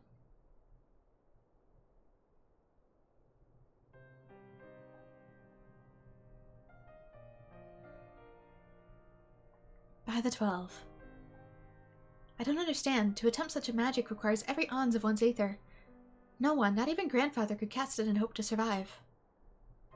Indeed. It was ever our last resort, as I'm certain Papalimo was aware. Thus did the pupil follow in the footsteps of his master, even unto the grave. I have as yet been unable to explain how Ilberd came to possess Nidhogg's eyes. In the depths of the Sea of Clouds, a perpetual storm of water and wind, aspected aether rages. No mortal could endure such conditions. Then mayhap it was the work of the Asian. By now it is not the time for idle speculation. Kryal, I have need of your assistance. Yes, of course. We must inspect the cocoon of light. and ascertain the state of the primal trapped within. Between our respective talents, I dare say we shall glean some measure of insight. Understood. I can't promise I'll be able to sense much through the barrier, but I shall certainly do my best. As shall I. Let us be about it, then.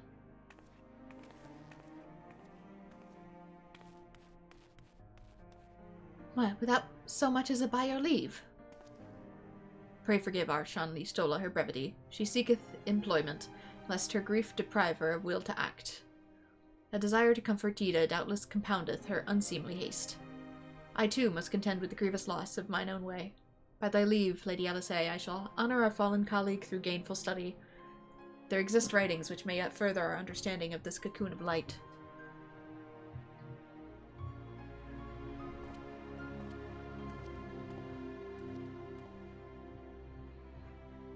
Mayhap I was quick to judge. Surrendering to sadness and regret would be a poor tribute to Papalimo's sacrifice. Quite. We must begin preparations to face Ilberd, a cursed creation without delay. What time we have purchased is all too dear a price for us to squander it.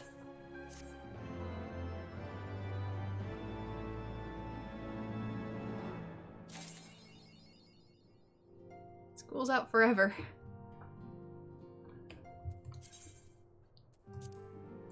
Can't sell that here. Let's use this. My own grief is such a crushing weight upon my heart, and when I think of what Ida must be feeling, Papalimo's sacrifice cannot be in vain. We'll find the means to deal with this primal. All I want to do is weep, but right now we need to hold back the tears and do what must be done. I just really want to quickly check where am I.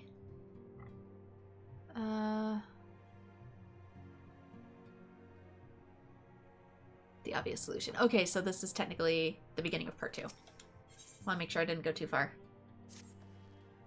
Aunt Bren, I wish I had more to tell you, but the situation in the East Shroud remains largely unchanged. Sorry, one second. Let me get my stuff. Meaning we'll still have no idea how long it will be before... Communication from the Alliance. One moment.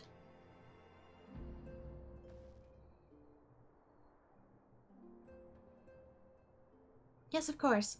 Our representatives will be present. My thanks. Word from Gridania. The Council will shortly be reconvened. The Alliance leaders have already begun to assemble. They wish to discuss the primal, of course. As of Ystola's last report, the cocoon yet hung above the wall, unchanged. Yes, but the Elder Seedseer doubtless shares our concerns about how long it will remain so. I'm told that Sid Garland has been called to add to his expertise to the proceedings. A wise decision. The more minds we have working on this, the better. Well then, I suggest we leave the Rising Stones in Tataru's capable hands and make haste for the Lotus Stand.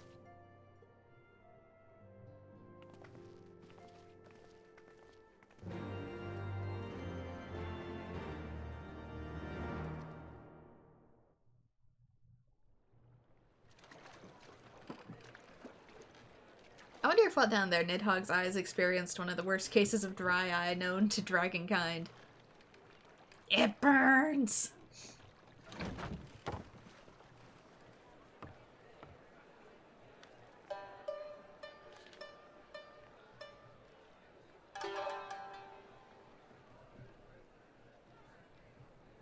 A word, if you would, good sir.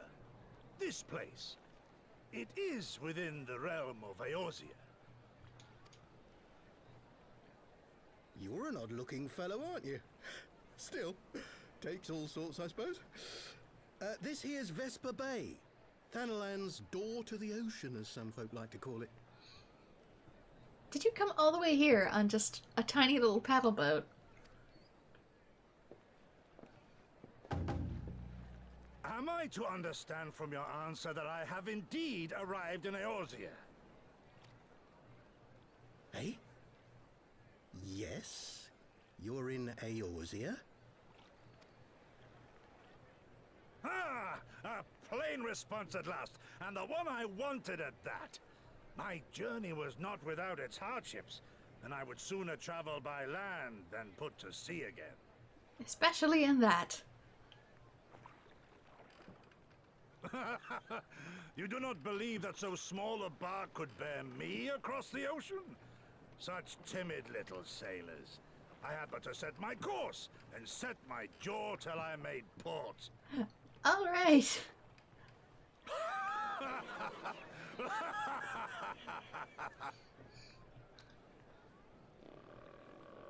I bet you're so hungry, though. Though, it would perhaps have been wise to lay down my oars a moment to sup on more than the spray of brine water. The spray of brine The water. trembling of my limbs, I sense a brief repast may be in order. The spray of brine water is still seawater. You're drinking salt water. How are you alive? How are you not just a dehydrated pickle? Nay, I will not hearken to the feeble grumblings of an empty belly. Duty comes before all.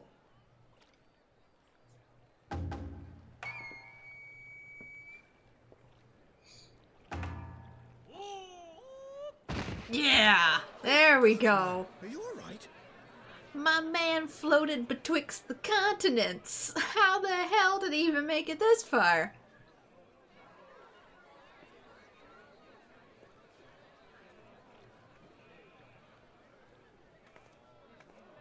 Thou art far indeed from home, friend. Because at least the other refugees stowawayed on ships. You're just crazy. Okay, the crick. He arrived down here. So, here. He came from somewhere over here. I don't even know exactly where from this territory, but that's... And we know there's more stuff over here, so he had to come across this way. Like right here. That is a trip, my dude.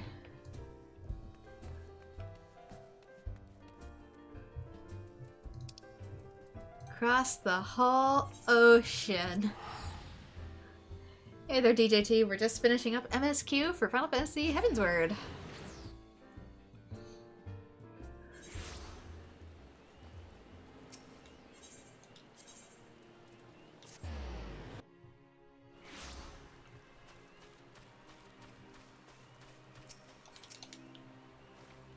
Alright, let's meet with these peeps.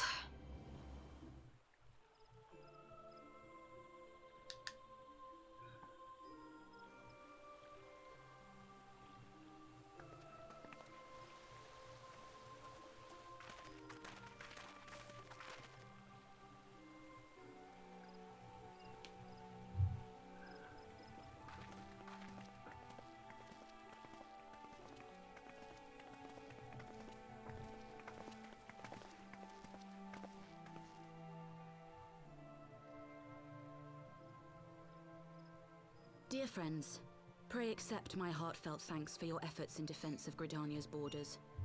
I would fain dwell longer on my gratitude for the support of the Alliance, but the situation at Belsar's Wall demands that we forego such pleasantries.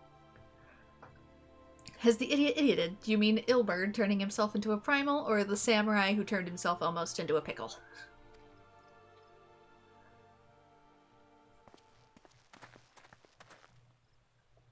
According to our most recent intelligence, the cocoon of light that formed in the air above the wall remains undimmed and unbroken.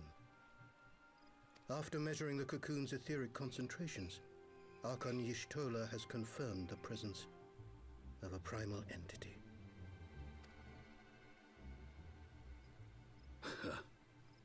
So we must assume that Ilberd's thrice damned god is indeed trapped within. And what news of the Imperials? They're not like to ignore such a spectacle. Sir, a Garlean airship was observed making an approach, but the vessel was destroyed when it drew near. The Empire appears to have made no subsequent attempts to reach the object. They're probably just as confused as we are.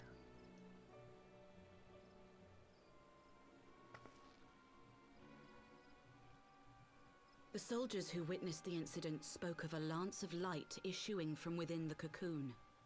Of an entire warship being reduced to smoking ruin in the space of a moment.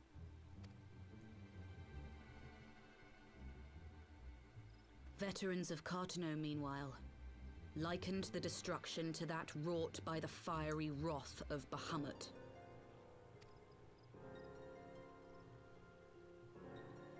We could face another calamity. And so quickly.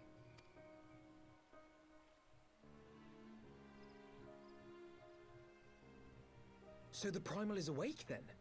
Contained, yes, but for how long? We must destroy it now, lest it break free. I feel like every time we have a calamity, the windows between just keep getting shorter and shorter, kind of like with Sin. Every time it gets resurrected, it's like, oh, we brought the calm. It was 1,000 years to start. Now it's 500. Now it's been a couple cycles, and now it will only last like 2 or 5 years. Agreed. There is, however, the small matter of how to get close enough to a being that swats warships from the sky as you would a bothersome gnat.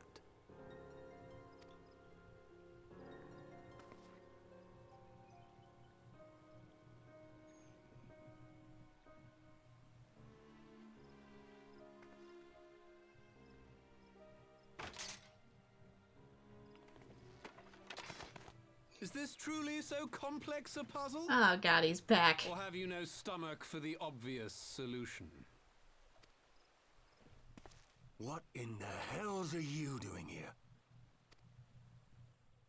A pleasure to see you too, Garland. Now, if you'd be so kind as to explain to these good people why you should be begging me for my assistance, that would be most appreciated. You mean the guy I beat up in a dungeon practically every single day because my rotations are so limited for the main scenario quests?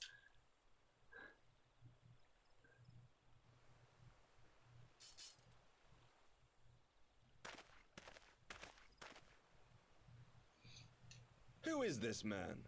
Oh man. You want the long version or the short version?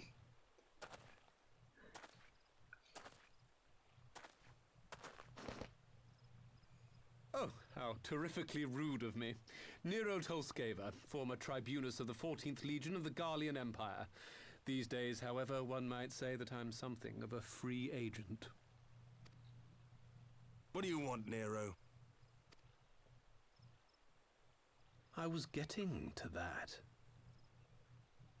Although you already know what I'm about to propose, old friend. As you have rather belatedly realized, within that frail binding lurks an entity alike in strength to the great Bahamut, and the only force in existence which might conceivably contend with such a foe is the very creation which captured the Elder Primal in the first place. I speak, of course, of Omega. It's not too different than how we sealed Sin originally then. Like, they had the whole summoner thing, but they had a contingency plan in Vegnagun. Vegnagun was basically how we're going to be using Omega for this, apparently, so there's some parallels. Omega? That hulk has been gathering dust beneath the plains of Cartanau since the Allagans breathed their last. And none alive knows how to wake it. Does it answer to musical cues by any chance? I'm sorry. Do you understand who it is with whom you have the privilege of speaking? I'm Nero Tolskeva, Master Engineer, the mechanical genius who restored the Ultima weapon to full operational capacity. Maybe not smart to mention that in front of us. And as luck would have it, I'm graciously offering you the use of my considerable expertise. And what, you just expect us to accept? You're a fool if you think your deeds at the Crystal Tower are enough to win my trust, Nero. Trust? You wound me, Garland. All those years, studying side by side at the Academy, sharing both trial and triumph, we were countrymen once, you and I.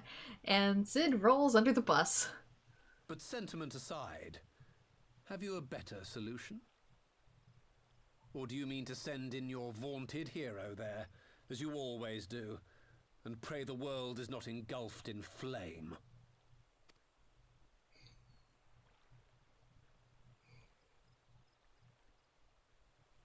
Let us approach the problem in a rational manner. Does not the fact that Omega slumbers in stasis point to the existence of some overriding technology? A means of control? You're surprised he isn't arrested yet. I mean, to be fair, I think he's been, like, eking it out in the wilds. I don't know if he's really returned to civilization. I would ask a question, if I may. Nero, was it not? In the event that we succeeded in using Omega to shackle the Primal in the manner you propose, what then would become of it? Do we not risk repeating the mistakes of the Allagans? Omega is but a tool. How we choose to employ that tool is entirely up to us. Of course, if you would rather leave it buried beneath Cartano while you continue your petty squabbles above, then I suppose that is also your choice. Spare us, Nero. The Seedseer's concern is a valid one. He who controls Omega wields the power of the gods, the very power which led the Allagans to destroy themselves. And does it not fall to we engineers to prevent such misuse? What was your company's proud slogan? Freedom through technology? A creed you follow, is it? What say you? Do we take this villain at his word? I don't have any better solutions at the moment. He makes a convincing case. No, but I'll keep an eye on him. I don't know, I've kind of been bad at keeping an eye on people.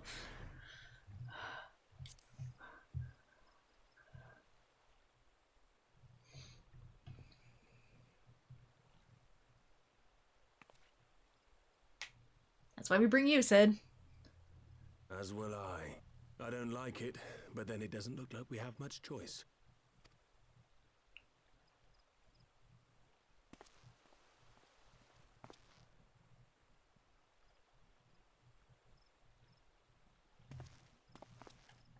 Would the Council be willing to entrust this matter to a pair of former Imperials?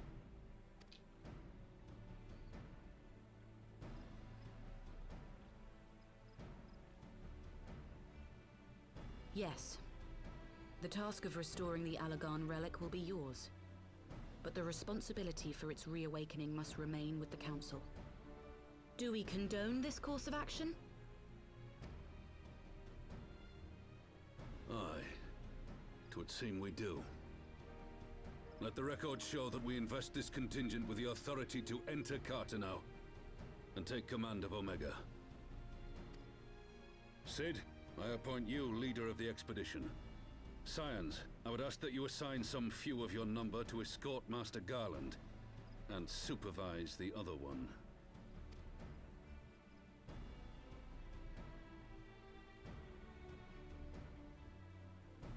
Sorry, man, you almost destroyed us. You can deal with the chaperone. We should be happy to oblige.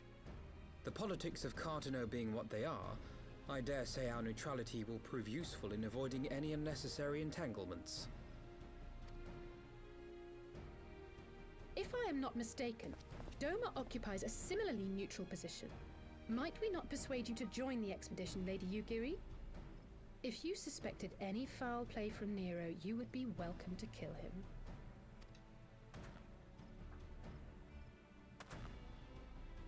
My blade is yours.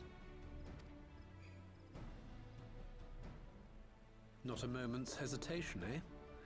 You'll forgive me if I do not shake your hand. Hey, you caused some of this too. You made something a fair bit worse than a blade.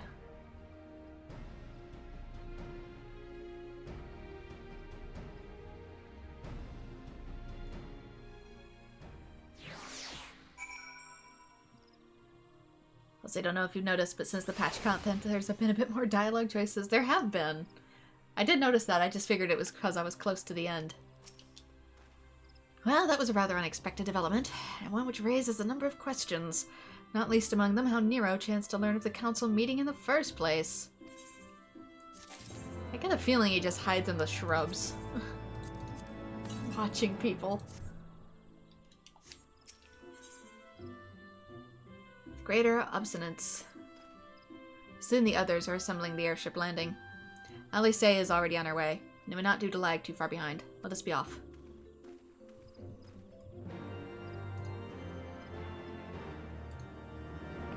Three more quests to go.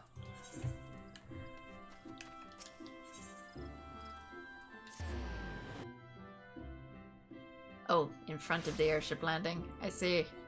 Oh, no, he's down here. Never mind. I was right. Where is everyone? Brent and Elfino, ready to go? The others have stepped out onto the landing for a moment, lest you wonder Nero insisted that he be allowed to inspect the Excelsior before boarding. And you let him? Seriously, I don't trust that. Despite his very timely offer of assistance, the thought of that man poking about the workings of the ship without proper supervision does not fill me with confidence. Calm yourself, Elfino. Elfino, your sister was adamant that she would never leave her sight. She and Yugiri are... well, here they are now.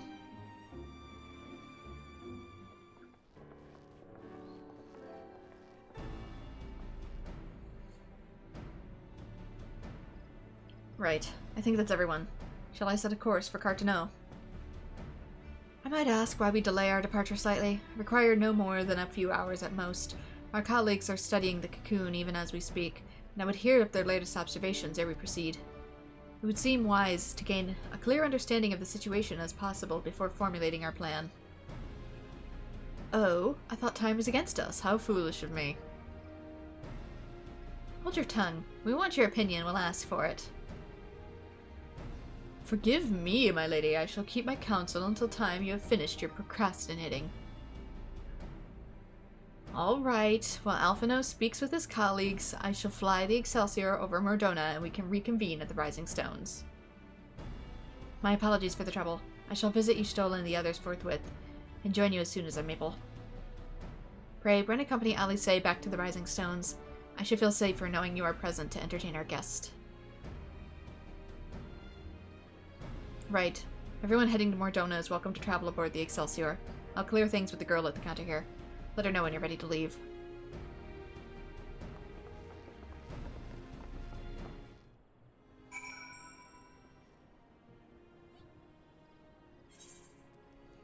They've increasing them, you think, to make the player a more present character? Oh, do you mean like recent patch, not as in Heavensward, but recent patches in like...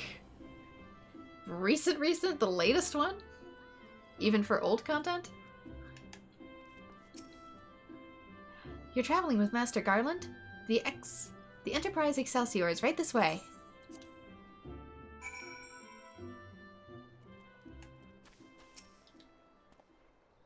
What manner of airship has no private cabins? Then again, I suppose Garland has found somewhere to stow his half-baked inventions. I do not care for that man. You and I think the rest of the party, Yugiri. Strange though it may seem, Nero's former loyalties do not trouble me, but I can see why people are loath to lower their guard around him. Oh, as in Heavensward. Okay. Not quite a door-to-door service, but I couldn't exactly land her in the Toll's main square. Shall we adjourn to the Rising Stones, then? Yeah, she's a bit big to fit in the city. And I suppose Sid can't warp.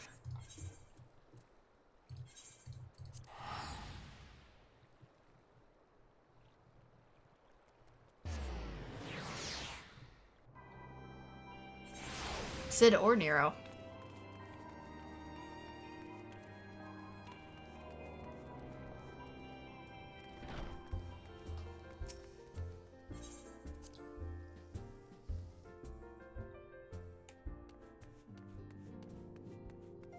Take for granted the ability to peace out when I feel like it.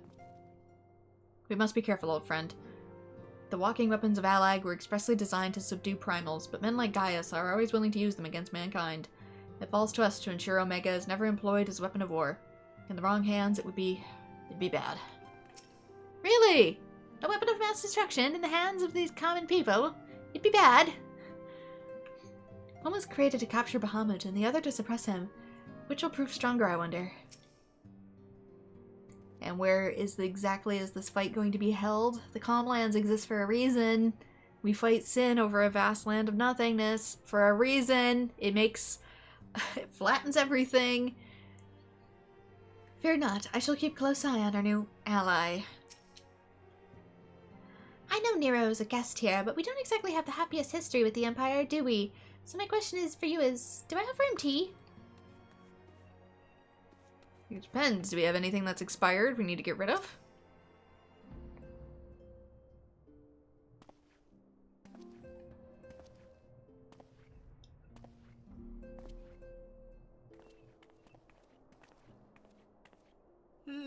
So these are the fabled headquarters of the Scions. I confess I would have expected an order of self-proclaimed warrior scholars to surround themselves with the fruits of man's enlightenment. And yet there's not so much as a single piece of magitech in sight. It never ceases to amaze me how primitive you Eorzeans truly are. Sorry for not destroying the planet for day-to-day life. I'll have you know that the Rising Stones is home to the very latest in magitech innovation. Don't provoke him and don't show our secrets if it's a secret. Wedge calls it the Mark XIV Thermocoil Boil Master, and it's the finest kettle I've ever had the pleasure to own.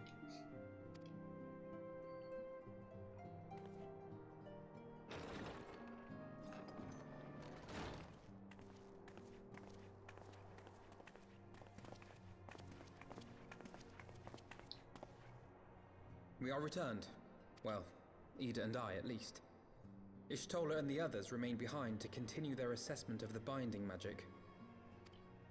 There didn't seem much point staying just for that, so I decided to come back with Alphino.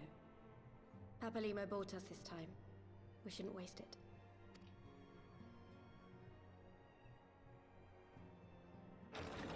By your leave! He's here! Samurai man. Who is you? And what is your business? This is the Rising Stones, domicile of the Scions of the Seventh Dawn. I enter at the invitation of one Lord Urianger. I spy you there, Shadow Walker. You always were a hard one to find. She's in plain clothes. Do you know this man?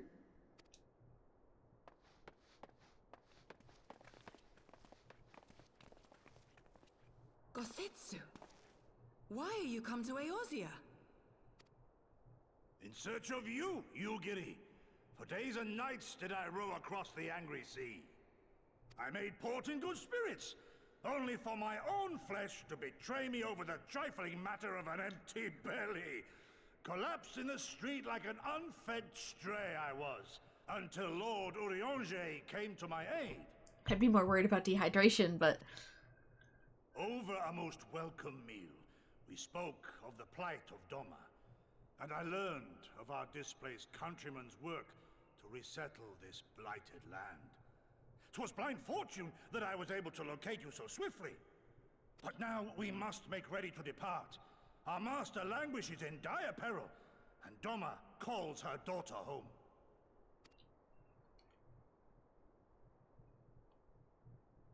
It is not so simple, Gosetsu. There are obligations which bind me here. You refuse?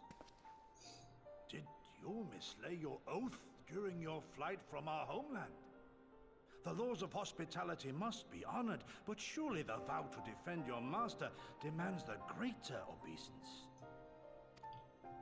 It was our master who bid me guide our people to safe haven by any means necessary.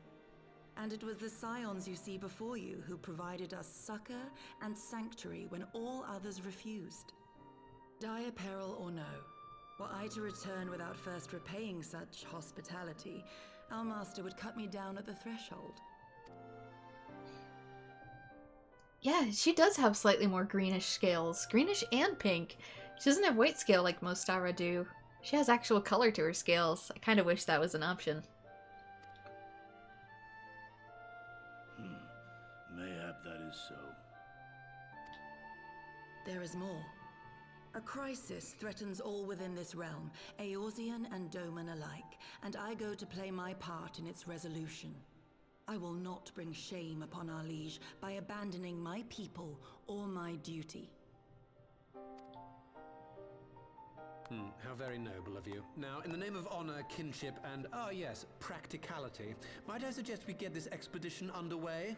Or would you rather debate the finer points of duty and leave Omega to the Empire? The Empire? You, Giddy? You draw steel against the curse of Garlemald? Then why did you not say so? My blade is oath-bound to fall upon the ranks of the Imperials wheresoever they march. Lead on, Shadow Walker, and may the enemy tremble at our coming. Hey, he joins on a technicality. Woohoo! Welcome to the party, Pickle Man.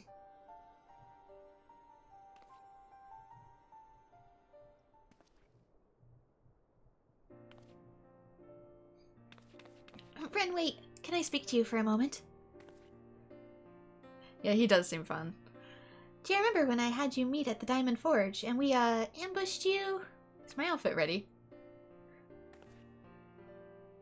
Well, once we had your measurements, I set to work making you a traveling outfit in my spare time. I only just this moment finished the stitching, but I want you to have it before you left. Here! You can try it on right now if you like.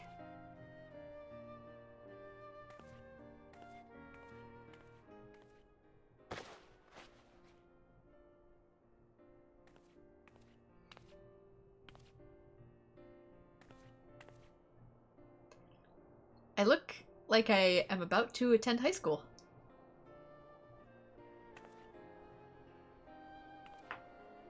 Assuming we measured correctly, the fit should be just about right. Snug, but not too snug, if you know what I mean. So, how does it feel?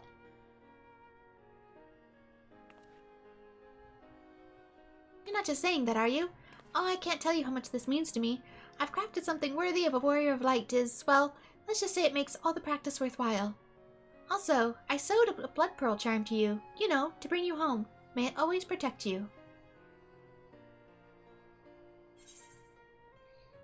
We get new clothes. Let's hope I have enough room for it to fit.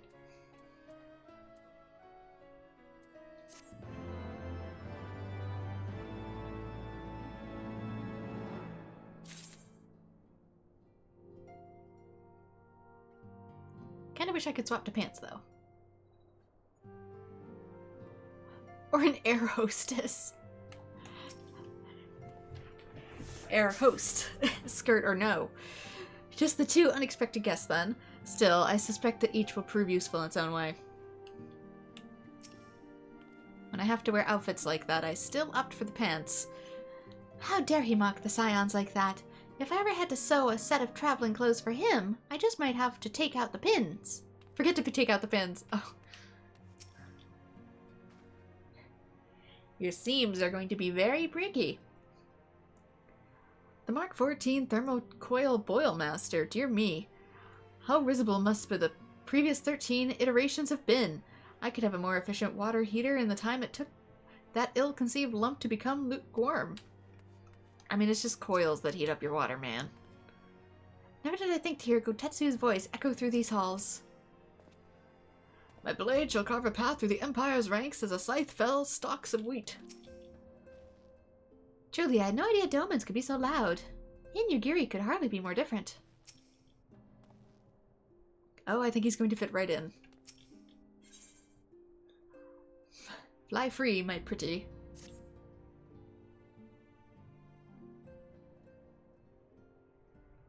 So we have to wake Omega up, right? When do we start? Ida, are you sure that's... I'm quite sure, yes. I won't lie and say I'm completely fine, but I feel a lot better if I'm doing something useful. Very well. I'll remain in here and continue coordinating our efforts with the Alliance. Alphino? It just started raining really hard. Alphino, may I help you return to Gridania and assist Yustola and Kryl? A fine suggestion. The rest of us will form the Cartano Expedition Party. Nero and I will focus on rousing Omega, while Bren, Yida, and our Doman friends take care of security.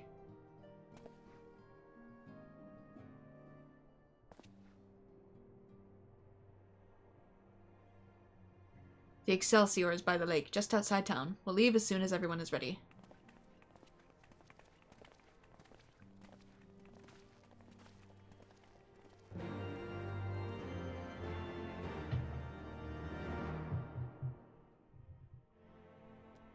Quest accepted. I'm actually going to take like 1 minute. I need to make sure a window is closed. I'm coming back.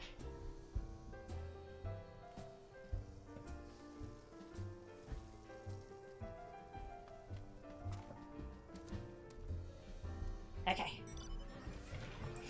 Sorry about that.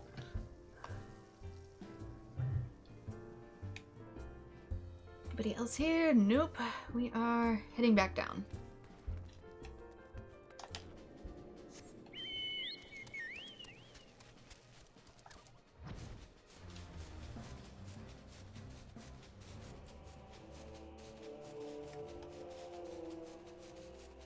Nope, there it is. Like, I don't see it. It just pops in all at once. Gotetsu is an accomplished swordsman. Should it come to battle, he'll prove a staunch ally. Whether I could say the same for Nero. Will this contraption truly bear us through the skies? Not have airships over there in Doma? Soon, Omega, soon. I will see you rise again. I was a bit lost for a while back there, but I'll be fine, trust me. We haven't far to go. With any luck, we'll be in Cardinal before Gotetsu graces the deck with his dinner. Once there, however, we best be on our guard. Given that Elaine Royale will activate when Omega was discovered, we can be sure that the Empire has long been aware of its existence, and if Nero deemed it the obvious solution to the threat posed by the new Primal, it's not impossible that Garlemald might do the same. Have your weapons ready and your wits about you. Something tells me we're flying into a fight. Should I do it as a Black Mage? Do I trust it? I wish it would rain here. You're going through a spring heat wave, which means summer is going to be unbearably hot and or stormy. Yeah, we're having the same thing here right now. We actually really need this rain. Probably won't be enough of it, but we've been having like wildfires and stuff, so we could really use it. It's also really muggy and hot today. I've been keeping an eye on my poor PC temps this whole time, and it's like 80 Celsius on my graphics card, and I'm just like, please hold. Please hold. Now, where was that? Ah.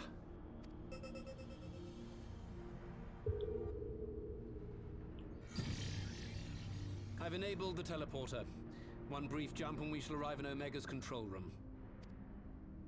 How convenient. You've been here before. He sure has. Of course. It was no easy task threading a path through all the skirmishes. But how could I ignore the existence of such a fascinating toy? You may trust that my preliminary examination was suitably thorough. Trust? Aye. I trust your appetite for technology. I chased down a suspect airship, and who should I find but the traitor, Sid Garland.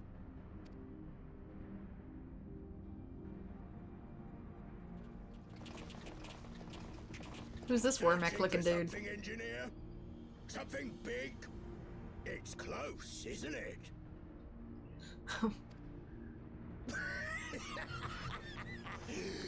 It's like all my name days have come at once. Sir, I think you're in the wrong video game. Of all the scouts the Empire could have sent. Take care of that brute, will you?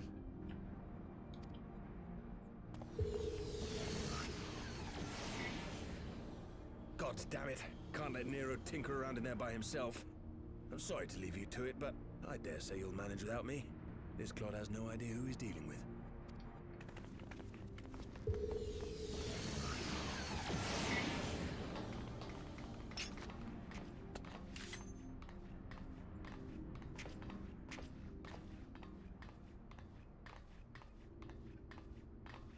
You joined I in. am Gosetsu, Samurai of Doma. You will rue your choice of opponent this day.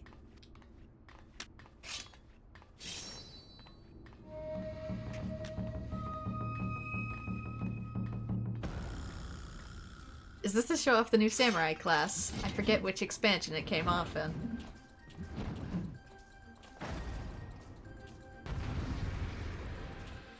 Like a little sneak preview.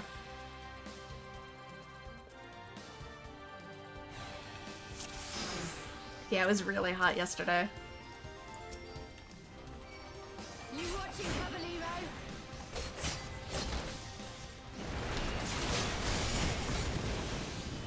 Leave this to me. Oh. Keeps targeting me.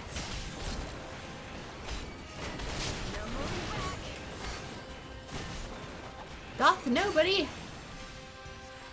have... No retreat. No surrender.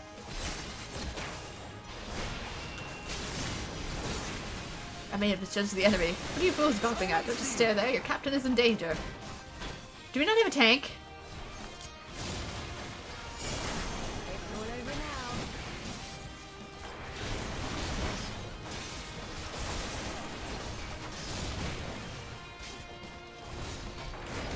Your defense is nothing.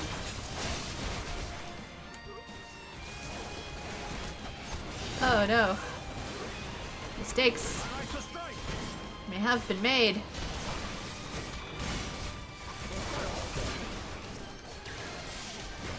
Every Kirby strike down, another takes his place. They sure do.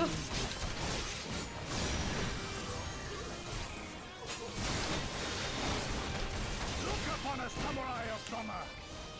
This is awkward. You watching, Caballero? I don't wish to target the... Stop following me! Leave this to me. We're a healer.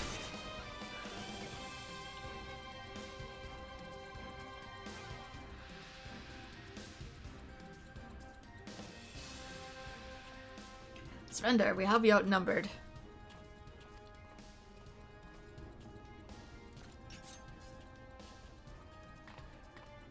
Wouldn't be the first time. Don't put the weapon away to answer the phone. Are you still playing with those soldiers? I suppose I can lend you one of my toys, but only if you promise to give it back.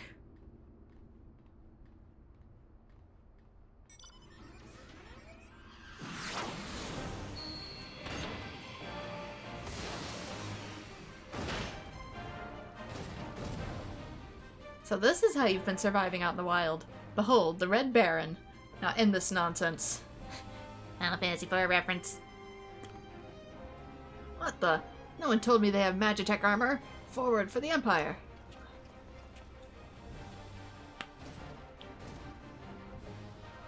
The honorless cur thinks to abandon his men. I shall see that he shares their fate. Pray attend to the rest of his minions. Yeah, Black Mage was probably one of the worst classes to get stuck into that skirmish with. Just because of cast times and having no tank or healer. Yeah.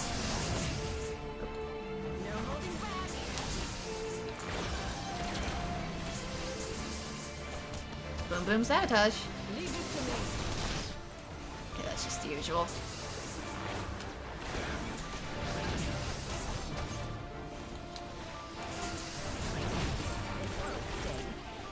They brought the mechanic back.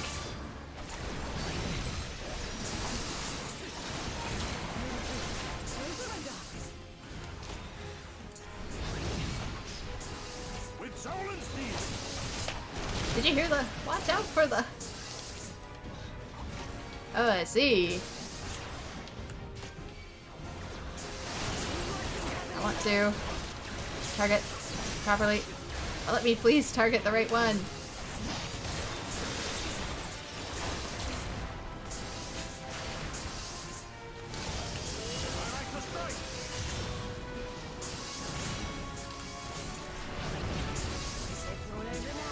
So I kind of know there's no point to the machine guns. Everything else takes a fraction of the time to set up and does way more damage.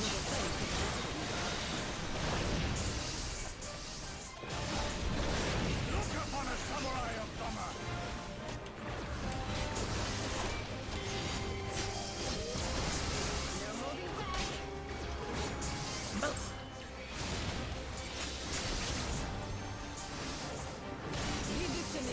Actually, these don't recharge nearly as slowly as I thought they would.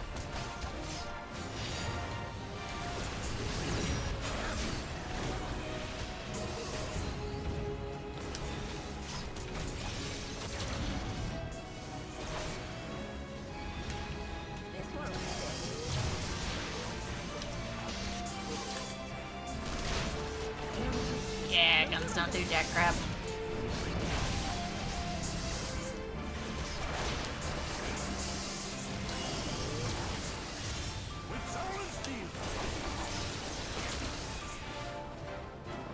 Colossar scrap, the captain hits us.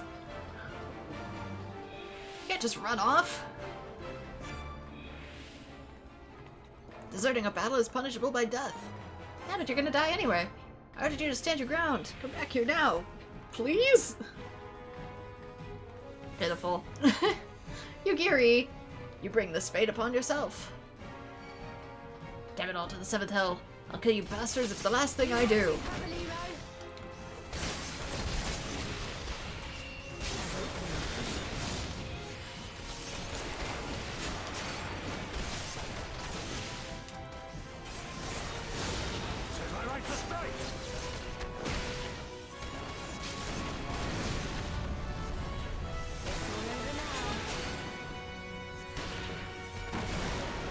Damn it.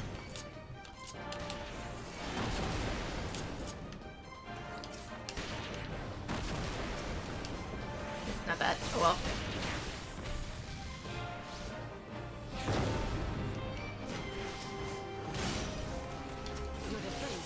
I want to target somebody that's not an ally, please. Thank you.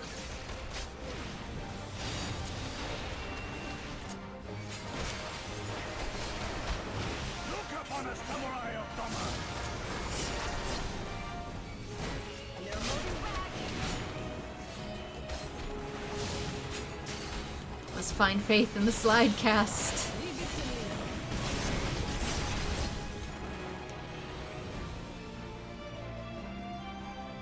You haven't seen the last of me, mark my words, it'll be you who rues this day.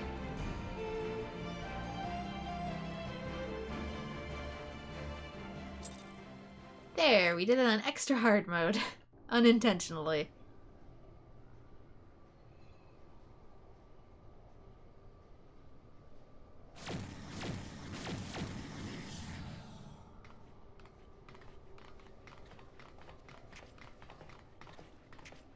But yeah, I need to get this project done before it gets too hot for it. With how hot this game runs my PC anymore, I won't be able to do it in the summer. If I'm already at 80 Celsius, it's... Temporal stasis disengaged. All systems operational. Garland? It's not possible. When it's gonna be 100 degrees out, there's no way. All clear on this side. It's waking up.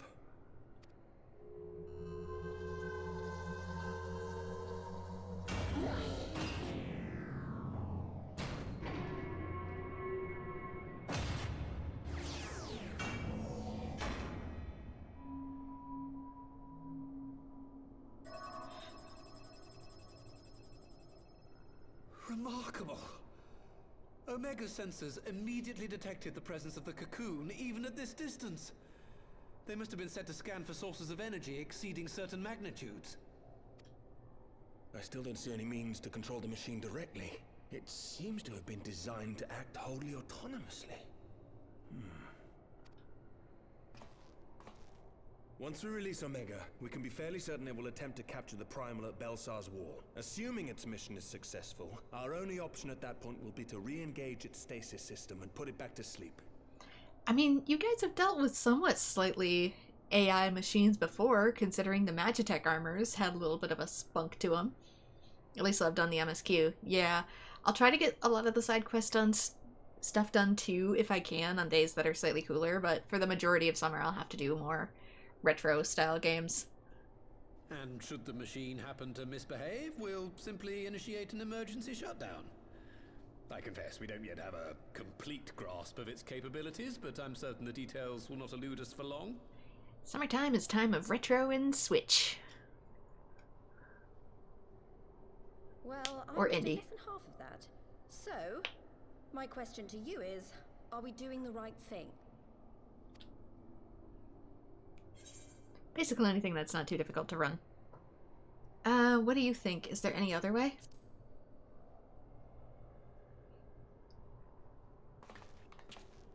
I suppose not.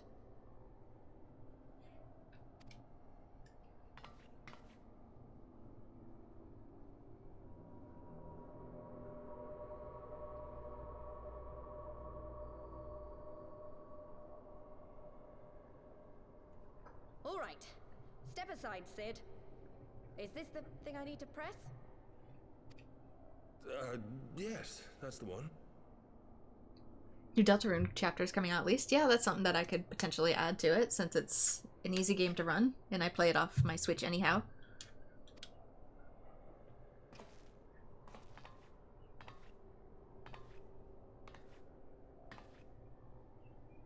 You gave too much for us to waste this chance, Papalimo. So this is for you. And me.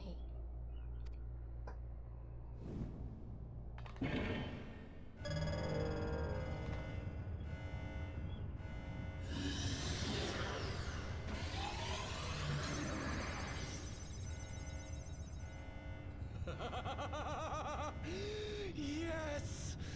Fly free, my pretty! Show us what you can do. Do you have to make it weird, Nero?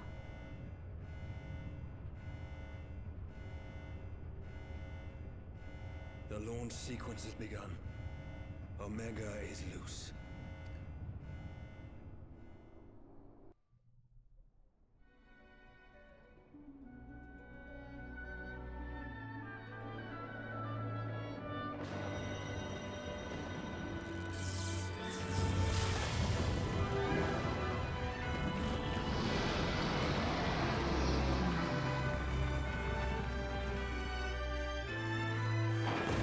Okay, the wings look like they might be different.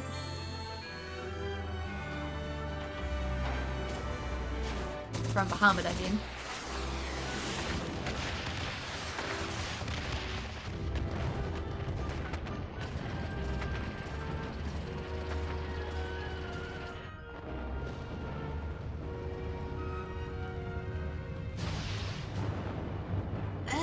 Is Relgar a dragon? Or is this Bahamut 2.0? Wait, no, I think I know you. Shinryu? Is that Shinryu?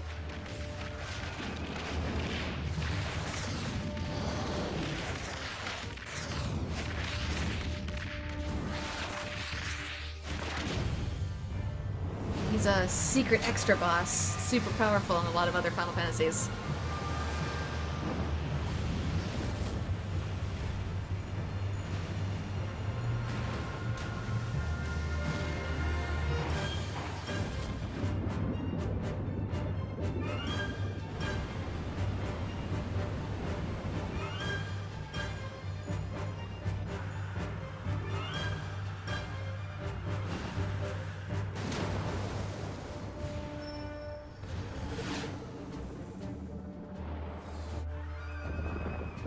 Well, now we know how Omega can fly.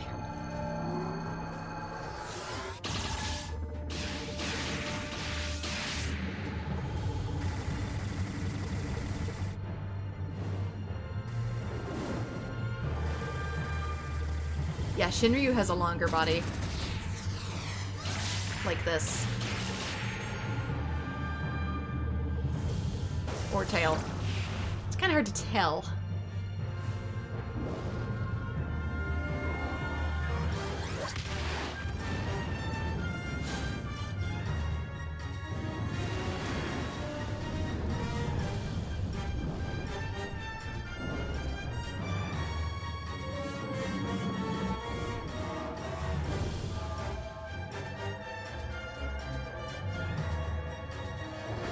This one is a tail, but on the old sprites I'd have to look.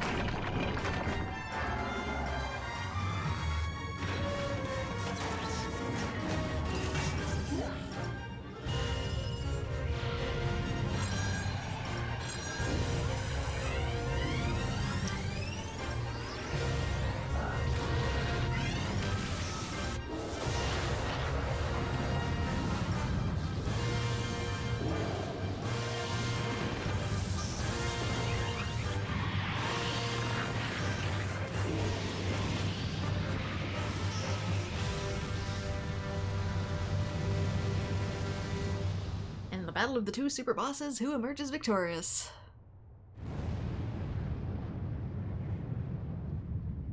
And what does everyone else think?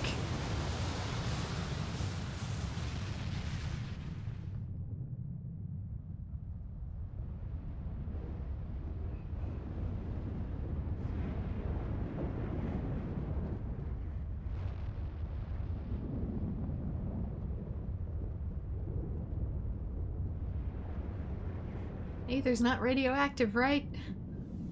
We good? Oh, they're still at it. They're both still going. But where are they going?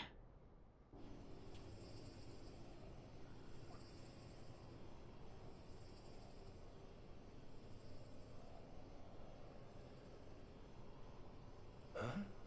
Omega has stopped transmitting. But that shouldn't be. I didn't engage the stasis system. And what does this signify? I have little understanding of these contrivances.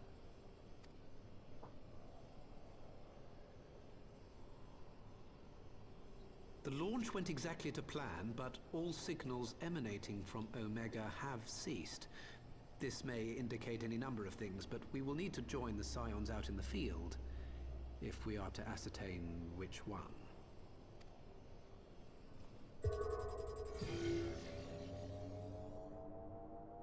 Right. I've ordered a malfunctioning beast to go to sleep. That should prevent any unfortunate mishaps. I suggest we make our way back to Gridania. I can receive the commands. Do we even know the other primal is down? It was still glowing last I saw. Omega destroyed the cocoon. What just happened there? Papalimo's spell is fading. It was bound to his ether, you see. And if the connection is broken... Oh, he was technically still alive in the cocoon.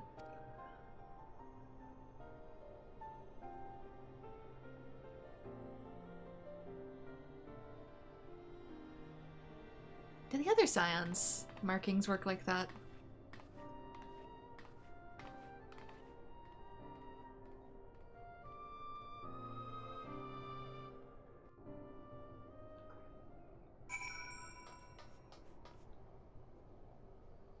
In and of themselves kind of feel like eyes too.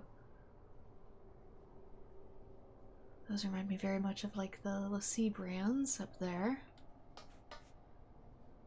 Ignore me, I'm just studying the architecture.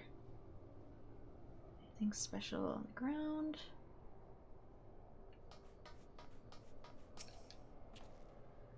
I'm not sure why we lost contact with Omega, but I mean to find out. Let's be on our way.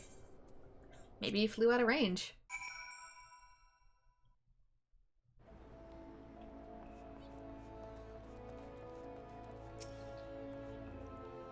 I came as soon as I heard the Excelsior had been spotted on its approach. One moment everything was functioning perfectly and the next it wasn't. It makes no sense. We need to see what happened for ourselves, and soon. And I need to make space. Let's see. Okay, this doesn't really give us anything. Except for a mount increase. Movement speed up! Away! That in and of itself is always worth it. The Far Edge of Fate. Last quest. Last MSQ. Words can ill express how glad I am to see you unharmed. When Omega came hurling towards the cocoon, everything dissolved into chaos.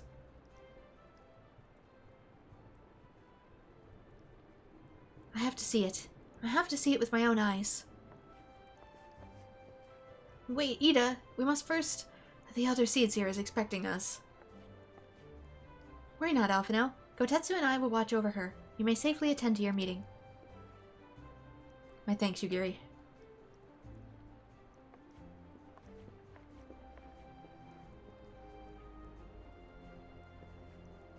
The council reconvened a short while ago. Let's make haste for the Lotus Stand.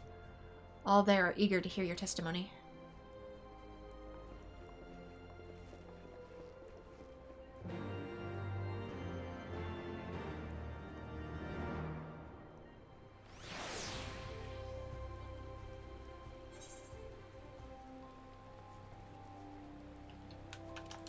Oops.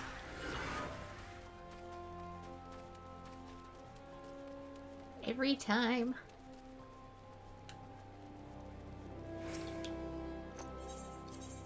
One last visit to the Seedseers, I think. Elegant areas always have a Final Fantasy XIII look to them. They kind of do. The Elder Seedseer awaits you within. They have a lot of 13 enemies too, so it's probably on purpose.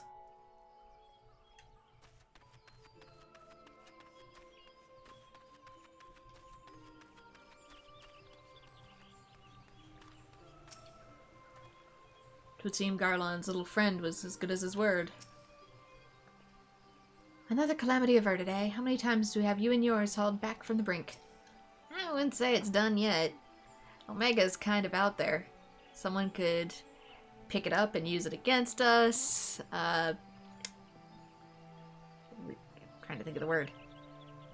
Backwards engineer his technology. Maybe it itself is awake and wants its own vengeance, I don't know. Had I not instructed you to throw Nidhogg's accursed eyes into the abyss, all of this might have been avoided. I thought them beyond reach. Yeah, you should have listened.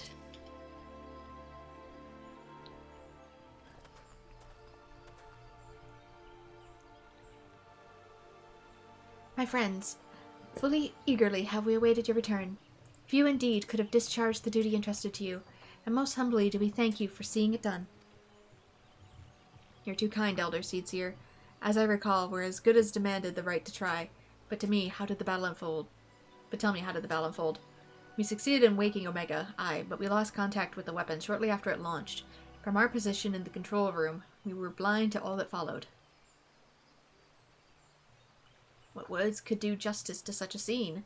None of my choosing, that much is certain. But I can give you the facts. The cocoon hatched even as Omega arrived, and from its midst rose a great dragon. Their pair duly set about each other in the skies over Giribania. The primal might defied belief. It seemed the very heavens would be rent under by the force of its blows, and it wielded such magics as I have never seen, and I hope to never see again. The battle raged on with no end in sight, until both combatants were engulfed in a blinding flash of light. When the radiance faded, I saw the pair fall motionless from the sky, coming to rest somewhere on Alamegan soil. I will not speak for the rest, but to my eye it seemed that each had landed a fatal blow upon the other. While most among us could think only of Bahamut when looking upon the primal's form, the Domans were heard to whisper the name Shinryu. Told ya! I was right. It's almost like I've played a bunch of other Final Fantasies before. It would appear that the being resembles a creature of far eastern legend, and we found it convenient to refer to it as such. This Shinryu's fate, and indeed that of Omega, is yet unknown. We have, alas, no eyes on the Giribanian side of the border. Aye, which is why we've sent our main force under the command of Marshal Tarupin to capture the wall.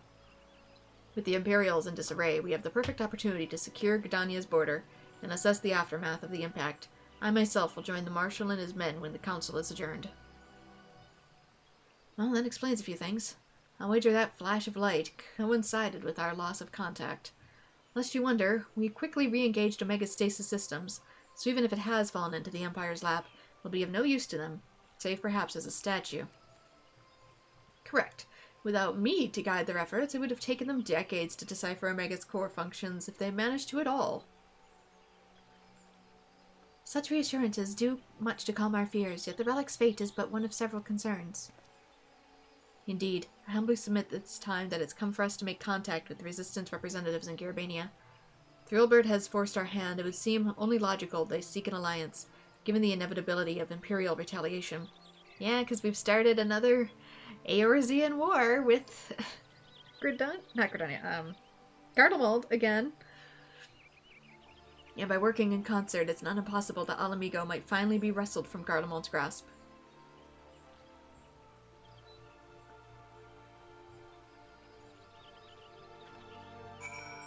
We're gonna get dragged into this whether we want to be or not. Pray accept my humblest and most earnest thanks once again, Warrior of Light, Had Shinryu been suffered to roam free, the Twelveswood would have surely been laid to waste. This operation will take the wall to be Ishgard's first military action on Alliance banners. Though I have no appetite for bloodshed, a part of me is glad for the chance to begin reparations for our past inaction. I go to oversee operations at Belsar's Wall. You've done your part. Leave us to handle the initial impartial reprisal while you may. When the Primal first emerged, I was for an instant transported back to Cartano, to the moment when the Black Worm made the 8th hell of the battlefield. Gladly, I would live out the rest of my days without seeing such a sight again. If, as seems likely, we put Omega to the stasis after... Why did they call it? Ah yes, after Shinryu is defeated, we should have little to fear from either one of them. I should very much like to see this Shinryu creature for myself. Too bad we didn't have any cameras on the outside. You must be exhausted. I would ordinarily suggest that we retire directly to the Rising Stones, but I wonder if I might first make a small detour. They might have originally had like little drone cameras, but those wouldn't have survived the passage of time. Yustol and the others have gathered at Emmerich Spire, and I imagine that you two would be interested to see what has become of the wall now that the cocoon is gone. It's decided then. Lead on. The war has become hot again. Yes, it has.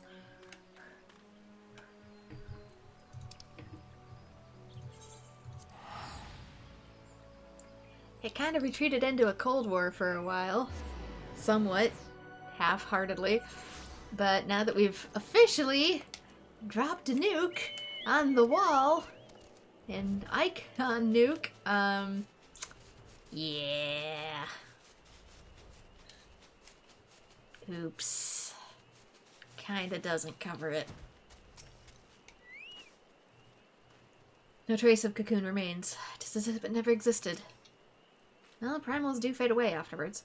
Well, thank the 12. After witnessing Omega's single-minded onslaught, I had visions of you being trapped between it and the target. Hardly the most rational concern, I concede. But if you had seen what I saw...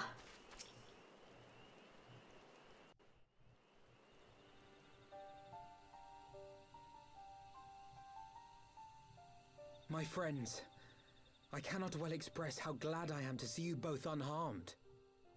They say that Omega's clash with the Primal shook the very firmament. You need not have worried. The battle took place far above the ground. We were able to observe in relative safety, though I'm given to understand that there were casualties on the far side of the wall. That's an understatement. It was like watching a nightmare unfold before our very eyes. Ilberd's primal manifested in the form of a colossal dragon, a being of pure violence. It burst forth from the cocoon with such terrible force. That such a horror should spring from the eyes of Nidhogg comes as no surprise. Nor do I wonder at its form. Ilberd all but announced it in the moments prior to his death. Plainly, it was his dying wish to visit a second calamity upon the Empire.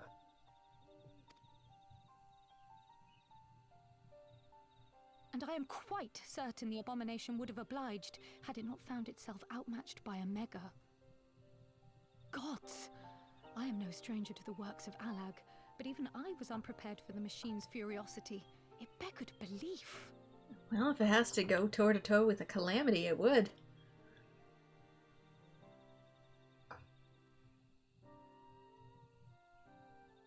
And how fares poor Ida in the midst of all this?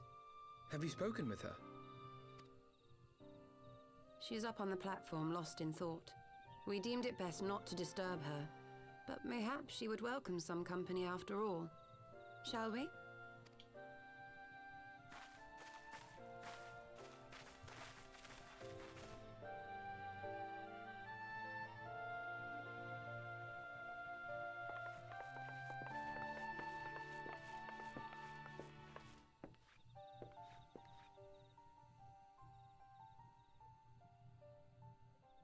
The light's gone. It was all we had left of him. Ida. I don't blame anyone. I knew what was going to happen. I knew the spell Papalimo meant to cast would drain away his life force. knew that it would only buy us a little time.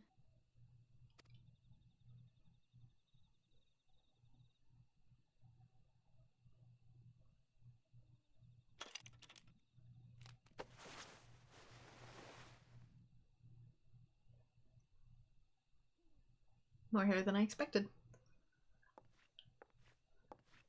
Ida, there is no need to explain.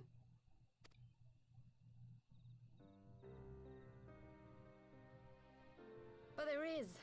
I can't hide in Papalimo's little shadow anymore, and I shouldn't hide behind my sister's mask. 20 years ago, on the day the Empire marched into Alamigo, I was still just a child, not even 5 summers old. My father had been one of the leaders of the revolution. He had fought to overthrow the Mad King, Theodoric. And my sister had fought alongside him. But she was strong and kind, and always knew what to do.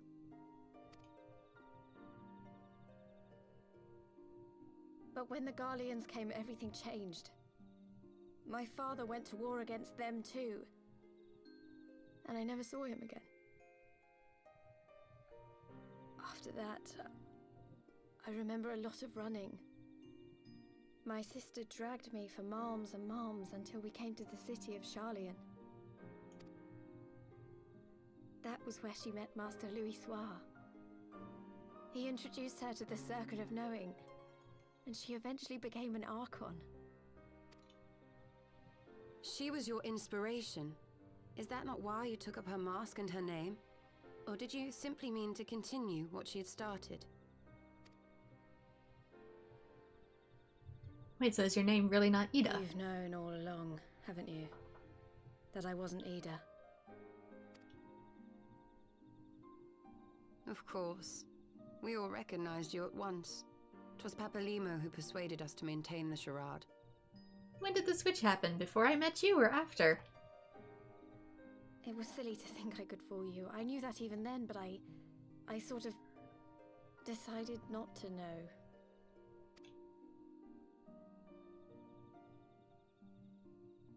Ida died 6 years ago, on a mission to smuggle refugees out of Alamigo. Okay. They say she was overwhelmed by Imperial soldiers when she stayed behind to save a little girl. Prior to his meeting then. She was so strong.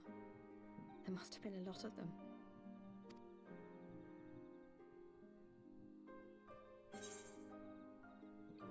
Why did you never tell me? Or us?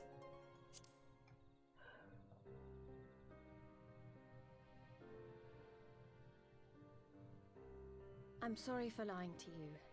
My real name is Lise. When Papalimo brought me Ida's mask, it was meant as a keepsake, but I decided I wanted to be his new partner, to keep alive all the good that she had done.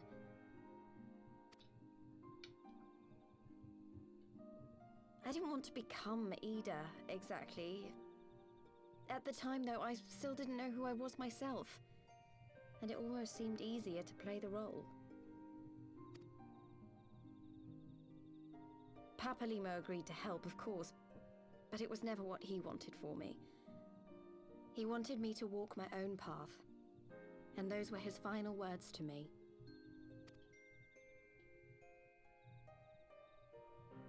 The Archon's mark he gave me is faded, and my last excuse along with it.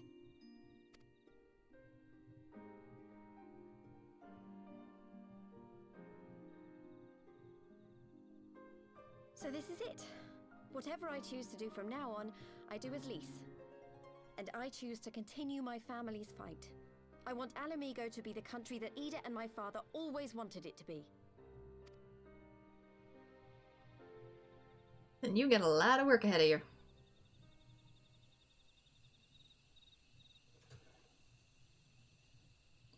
Are you ready for all that it's going to entail? War is upon us once more. Do you regret standing against the Empire? Would you have chosen a different road, knowing what you know now? To claim that I never doubted the decision would be a lie. But I made my choice, and I have defended it with blade in hand ever since.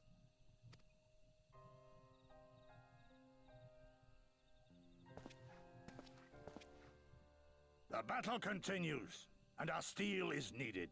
Come, Shadow Walker, we leave for the east, for Doma. Can we take a boat with supplies this time if we do?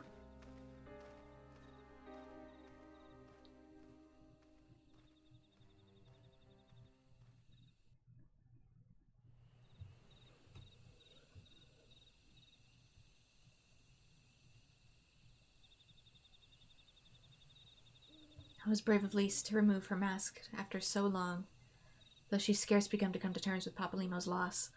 That one act made plain her determination to move forward. And should she ever falter, we shall be there to support her on the road she has resolved to walk.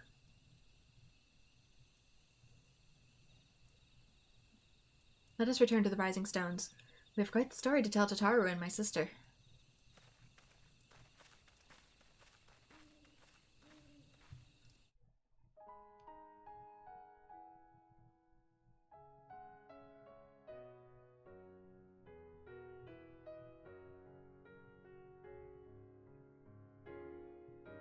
There we go! We did it!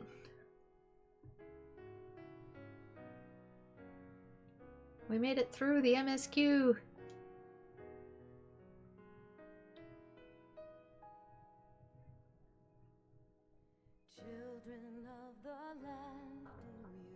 So, yeah, I kind of figured we weren't actually going to see Girabania, and we didn't. They put us up on a wall, but we didn't actually get to see it. Because that is probably going to be next time. So I don't get why people get upset about this, because unlike Urianger, who Lie was more of a backstab, we never knew Yida, so I don't think her actions are that bad. But that might be you.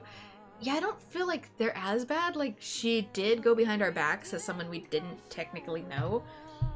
But that was 6 years ago, which means the Yida that I know has been Lise this whole time. For them, it might be more of a gut punch to know, like, oh, hey, we never properly got to mourn one of our best friends. But to my character has only ever known Lise.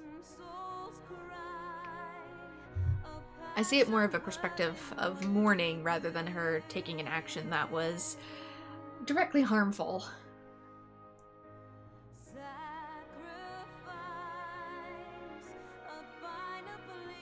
But they seem like they knew. I don't know, it's kind of hard to tell.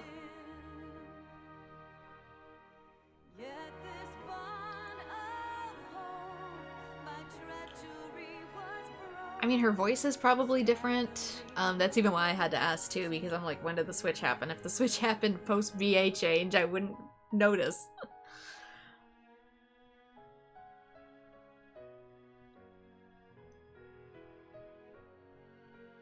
Yeah, good old Shinryu. Makes me wonder if there's gonna be more future primals.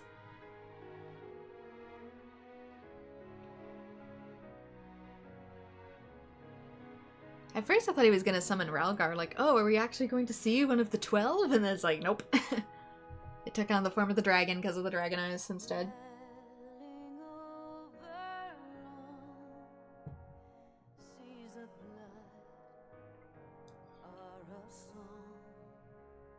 I kind of wonder which patch we're going to be able to actually go across the continent too. It kind of hinted a maybe, because Girabania is not that big of a region from what we can see, so... on the map, so maybe? In the second half even? I don't know.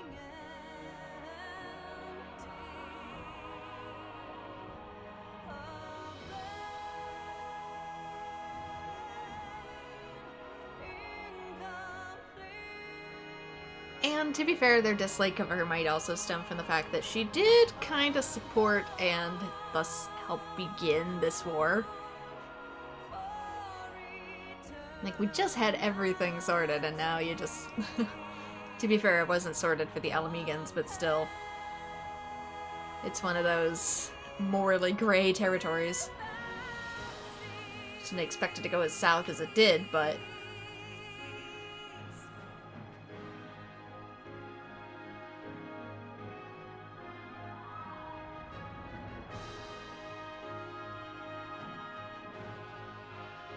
And of course the Asians. What were you planning with stirring all this up again? Like, the old primals didn't work, let's try some new ones.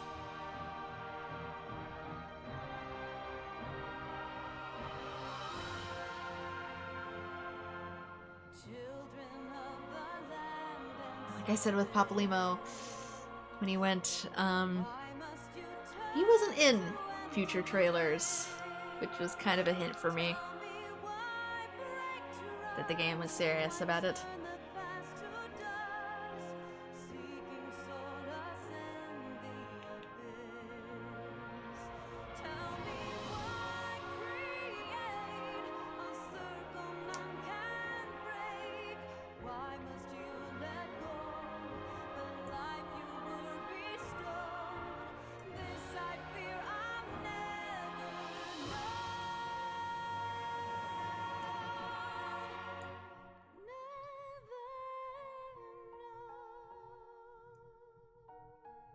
Yeah, because that's the thing too with Vegnagun as well, comparing Omega to Vegnagun just for some comparisons, is that Vegnagun is slightly sentient. It's not sentient in the way of like, oh, it can speak, talk, and communicate, but it can sense threats. So if anything poses a threat to its like dismantling, it'll wake itself up and like dig itself into the abyss. Can go as far as the far plane, so curious if that might cause some problems in the future too. All you say is you can't blame her actions. If it was in a similar situation, you would likely act the same. That's a whole mess of ideas. Ilbrid's fault than anything. Yeah, I can see her with the frustration of like, hey, I have an entire, you know, city of people here that lost their home, and everybody else is kind of sitting on their ass and patting themselves for a job well done, and not helping us when we live out in the wastes and can't even go home, so we're gonna try and go back ourselves if you're not going to join us, but then realizing, oh, there's not enough of us to actually do this. The problem, it's so tough. The fact that they dragged innocent people into it. It's also the part of Garlemald too, though, for not realizing that each city-state is like its own territory. It's like, oh, the whole of Eorzea, we hate Eorzea, so whatever one city-state's gonna do, we're just gonna blame it on the whole rest of the continent. It's just messy.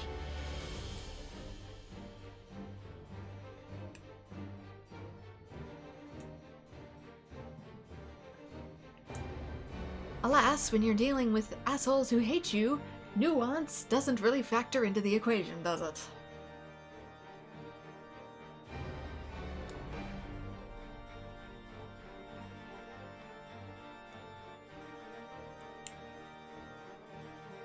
When someone's entire modus operandi is power and control, they often don't care how they get it.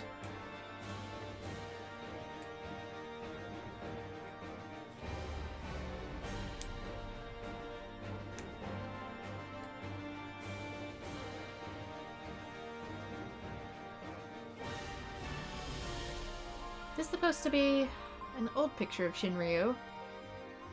This is supposed to be from the Doman's perspectives, maybe. I see dragoons launching at it.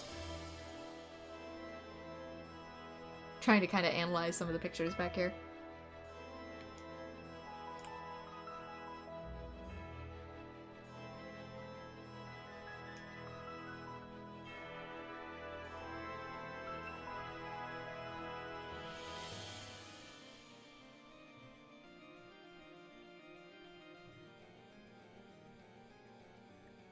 Oh, human nature. Ye be complicated. Hard part is sometimes there's not always a right answer.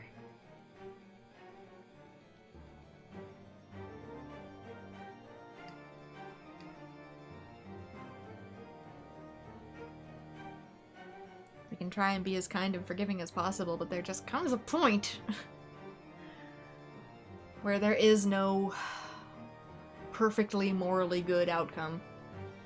And Alamigo is kind of stuck in that situation, aren't they?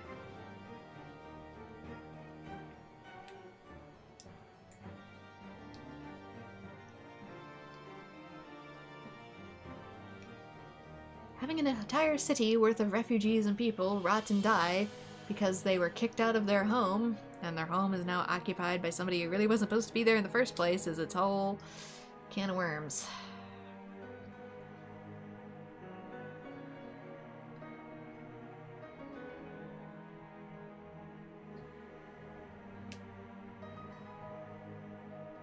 Granted, using a primal was still not a smart decision, considering, oh yeah, Calamity 2.0, that's gonna kill you too.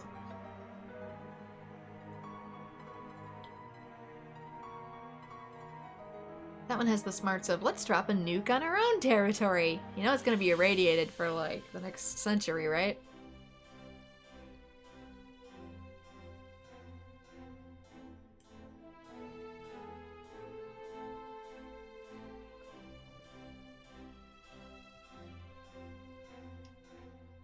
Scary how relevant it is to the world at large. Well, stories like this exist to teach people before they unfortunately fall into that trap. Or at least try to. I'd much rather they exist only within the confines of fiction. But there's a reason why when regimes like this exist, they always go after the arts first. And so people never learn this lesson to begin with.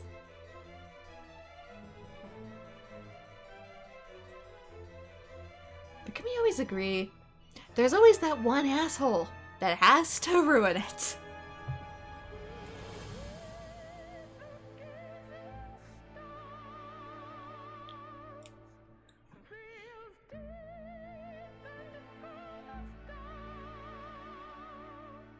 At least among the common people, there's usually a motive, an excuse. Usually. Asterisk. But with the most rich and the most powerful, you have to question, are you just bored? What is all this for? Wouldn't be human if we all thought the same. No. We'd be Nath.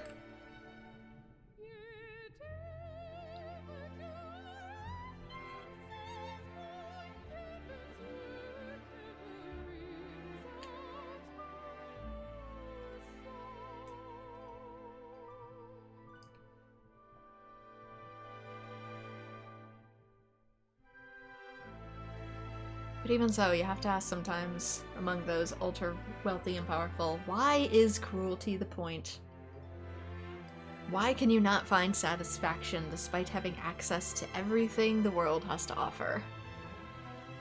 One has to conclude it's boredom.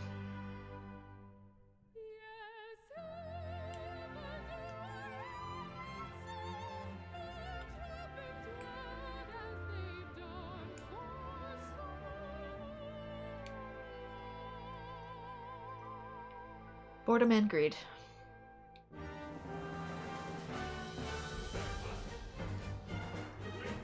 I mean, they are of the same attribute if you think about it.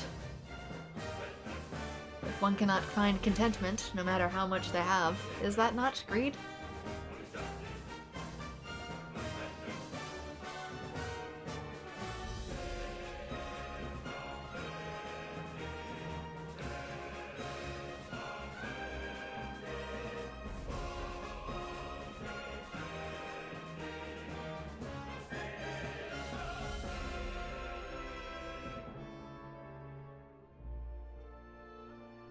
Oh, NVIDIA GameWorks. If only you didn't make my own NVIDIA graphics card threatened to blow up. Yeah, my CPU's running fine, it's just my GPU. And only one half of it, too, which I assume has to be more towards the center of it.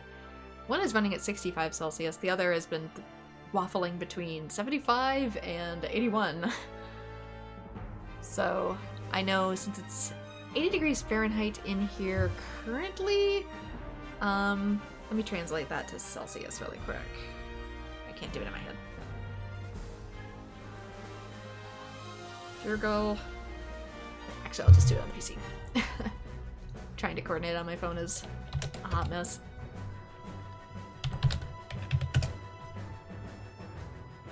It is currently 26.6 degrees Celsius out, so yeah, for the fact that to be 80 degrees Celsius inside my PC is hot. How much is that? Out of Let's see. 176 in Fahrenheit. Oof. That is probably hot enough to cook an egg. Yeah, I don't trust it running in 100-degree Fahrenheit weather, since it can get that in here. So 37.7 for you guys. Yeah, I don't trust the process at those temperatures. I feel like my poor GPU would just literally explode like the last one did. Oops. Well, not the last, but I did have another GPU that quite literally exploded. Sorry for dragging the mood down. No, it's relevant. You should have seen the look on Tataru's face when I recounted Lisa's. I realized in retrospect that I should have perhaps waited for you to return. I also told Alice, apologies. Couldn't hold it in, huh? Isn't that for her to tell people, Alphino? But no, I just worry about the temperatures in my PC doing this in the summer. It's one thing to run an indie game or run my Nintendo Switch through the Elgato that doesn't use as much resources, since I'm not streaming and recording at the same time while running a high-powered game. I used to be able to run this game on this PC in the summer, but ever since the graphics patch, it's been a no-go, so I'll have to run lighter stuff in the summer. So stuff on Switch or indie stuff. Indie, retro, so I can still do other things. I have retro Final Fantasies I can do. I want to do an old PS2 platformer, that should be easy enough to do. Stuff like that. You mentioned Deltarune. He may have mentioned, but Alphino has appraised me of all that came to pass in Gridania. Your only task now is to rest. This is the calm before the storm. Lisa's chosen her path, and as her friends, we must do what we can to support that choice. We're fated to join in the conflict in any case. Once the Alliance has taken the wall and opened the way to Girabania, we'll have little choice but to fight. Which is not to say the cause is unworthy. After all, ignoring the plight of those whom one might conceivably save is not wisdom but insolence, correct? I for one look forward to joining the hands with Alamegans and striking a blow against the tyranny of the Empire, as, I rather suspect, do you. Far Edge of Fate. Complete! It done! Which PS2 platformer? I haven't quite decided yet. It's a toss-up between Jak and Daxter, Sly Cooper, and Ratchet and Clank. First for each. Quick march! The Imperials will soon come to their senses, and we must be ready to face their retribution.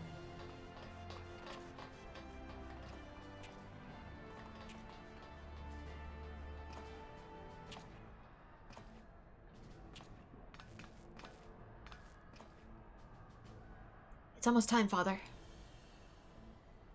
Almost what? I almost. Stand firm, Pippin. I learned to brace myself against the charge of the Bull of Alamigo. No foe will dislodge me.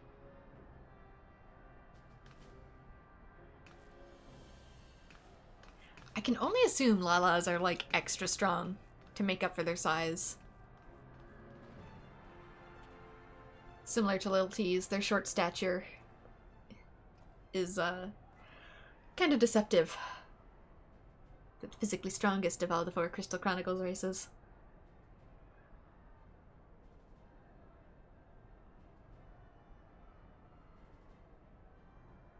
Very well, Ilberd. We'll take our homeland back. For the both of us.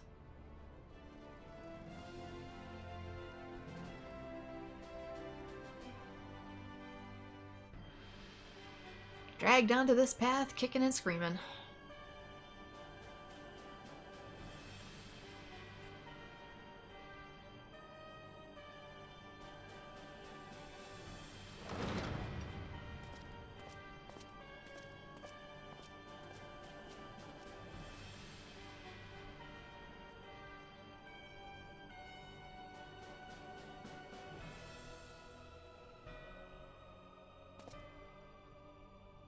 My Lord Viceroy, our scouts have confirmed the preliminary reports. Bearsaw's wall has fallen to the Eorzean Alliance.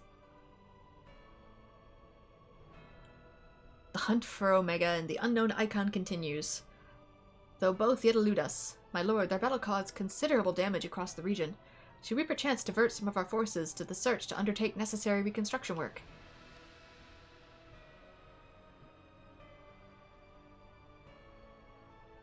Oh, that's what you called him, Mr. Golf Ball.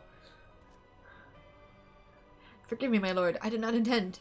Your will be done. I didn't realize the, eye that they have could range in size. I thought they were all pearl-sized. Unknown. My spies tell me the Domans call it Shinryu.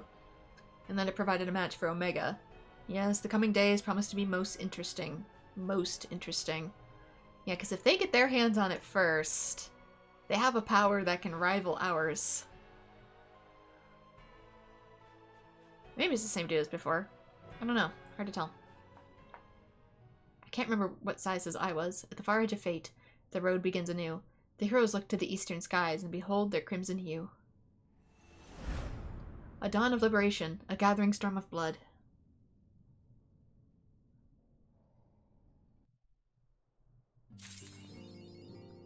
There we go, 5 minutes of fate. A new chapter, a new game, bless! No, there's a reason you called him? Oh, golf bag. You'll see in Stormblood. Okay then. Maybe he has a whole arsenal of weapons or something. There we go. We're officially done with MSQ. I'm only talking to Alice. If all proceeds to plan, we should soon receiving word of Alliance forces have secured Bersav's Wall. Until then, however, we have to ensure that we are ready to move the moment we hear the news. Okay, so I'm assuming beyond the Great Wall is the beginning of Stormblood. Let me check. The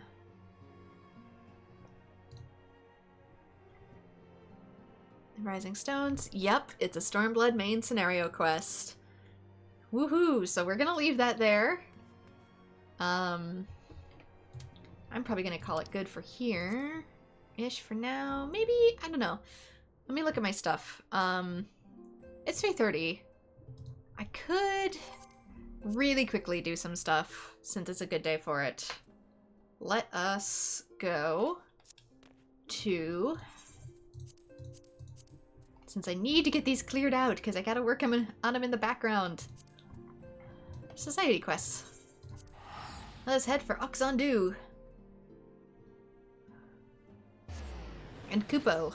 And then we will call it good.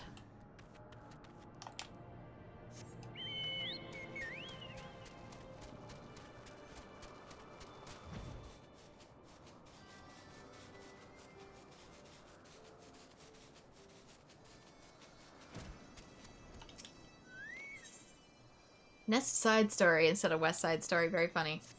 Well, we do dancing. Friends, scouts spot voodoo marching towards Oxandu. The time has come to stand against them.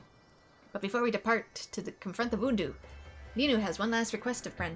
Go to Gundu Totem Pole and offer your Sundrop dance.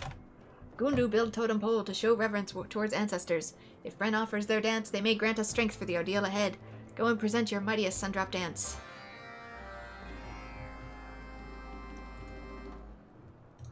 Okay. Oh, that's not too far away. That's like right around here-ish.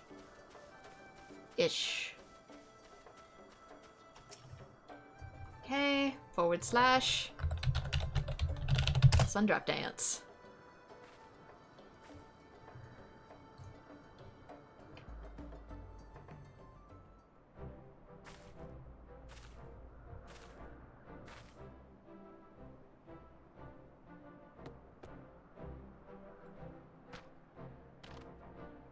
My face looks so silly every time. The earthquakes somehow in the sky, and the trees rustle before your Sundrop dance. The Gundu ancestors look favorably upon your display and grant you ally strength.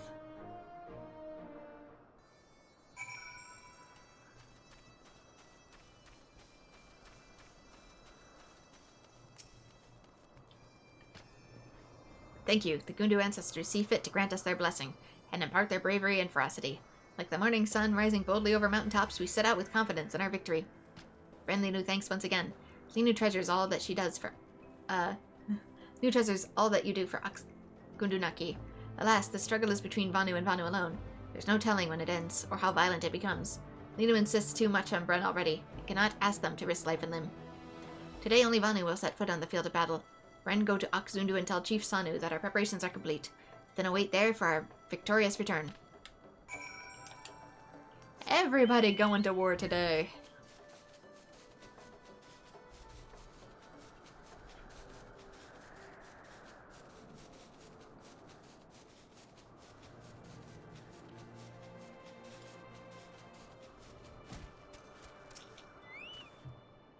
So the Gundu stand ready, as do the Zundu. We are ready to face our fates. Netherling, often do we rely on you for support, and Sanu would make one last request of you. Watch over our battle with the Vundu. If the Vundu stand unmoving against our dance, then we must resort to the blades and talons. Our tribes may not survive the day. If that happens, Sanu asks Netherling to remember tale of our last stand. Pass it down so none forget our valor. This task I entrust you with. And now the time to depart has come. Sanu will leave with the rest of his tribe to meet the Vundu in the northeast. Go there, Netherling, and wait.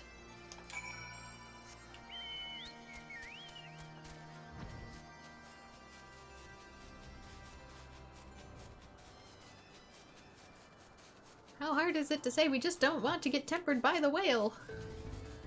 I know they won't listen, but still.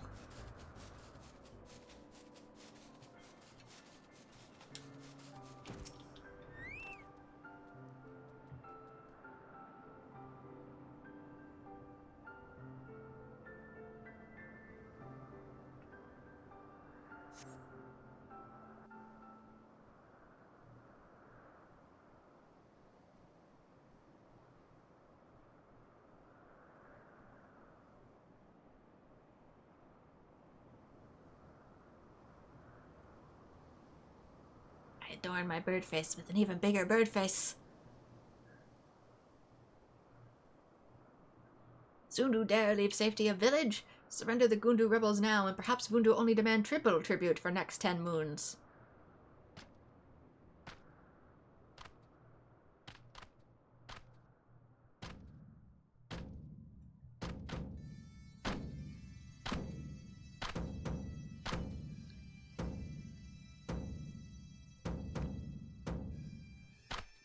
Unuvanu's children are foolish as him. Very well. Before sharing your father's fate, bask in the fury of true warriors.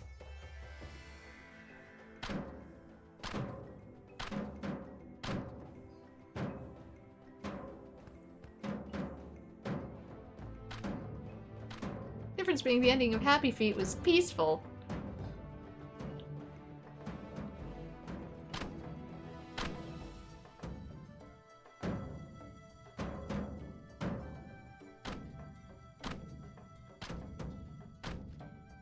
Uh-oh. One broke rank. The tiny baby didn't study. We have a few 4 fallen out. Focus. Do not let the Vundu intimidate you. Dance as one.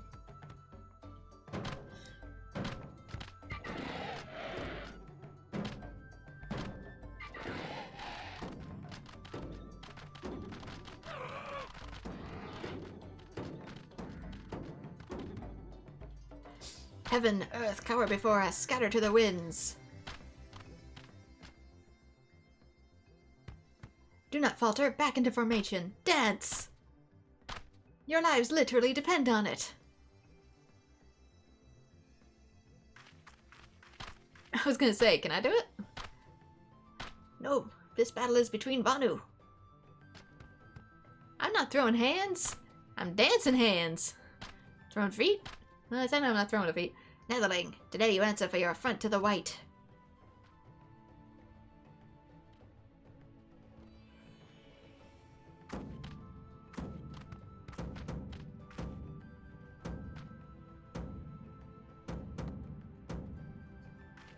I'm so small. Such might from a Netherling. Zundu Gundu join with Netherling. Make their strength yours.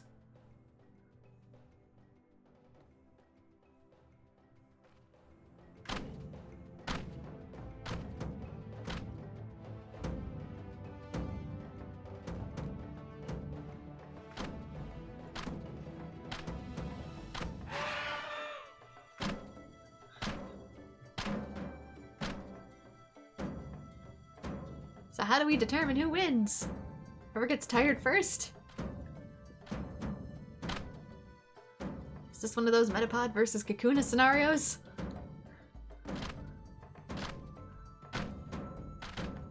Each can only show its might. Or that. That can happen. They dance with one heart, as one sundrop. Impossible. Retreat!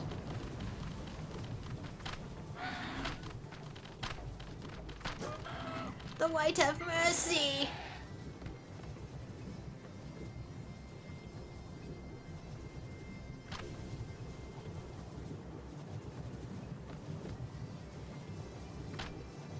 It's the small steps, which is the funnier part. I know, I make little tiny baby steps. I don't really put that much ferocity into my arms either.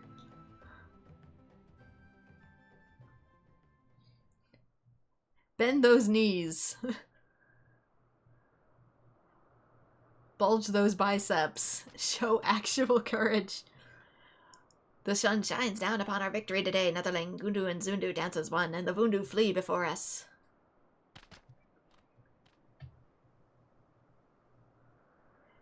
Remember the sight of Chief Hanu running in fear. Remember his frightened yelp, like hatchling crying for his mother.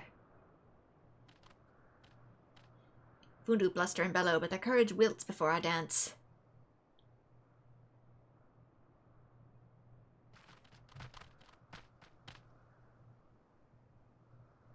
Once again, Bren, our tribes owe a debt of gratitude deeper than cloud sea. Gundu welcomes you always. From this day, Vundu think twice before threatening our tribes. Gundu are finally free to rebuild.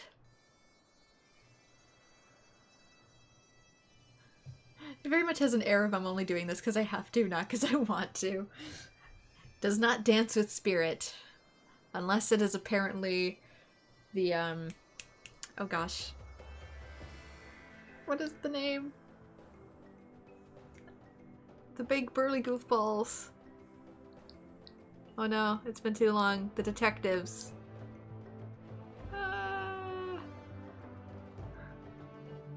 The name of my only family. On this whole continent of Eorzea. Manderville, thank you. For some reason, Harshaphant was stuck in my brain. I'm like, no, that's the elf people. Yes. You think that's fierce? Wait until you see the Manderville, which apparently I do throw myself into. Maybe that's the reason? Maybe I can only throw myself into the Manderville unless I summon something. Last time I danced with fervor, it got me weirdly engaged. Now, the time for celebration has come. At Akgundunaki we feast.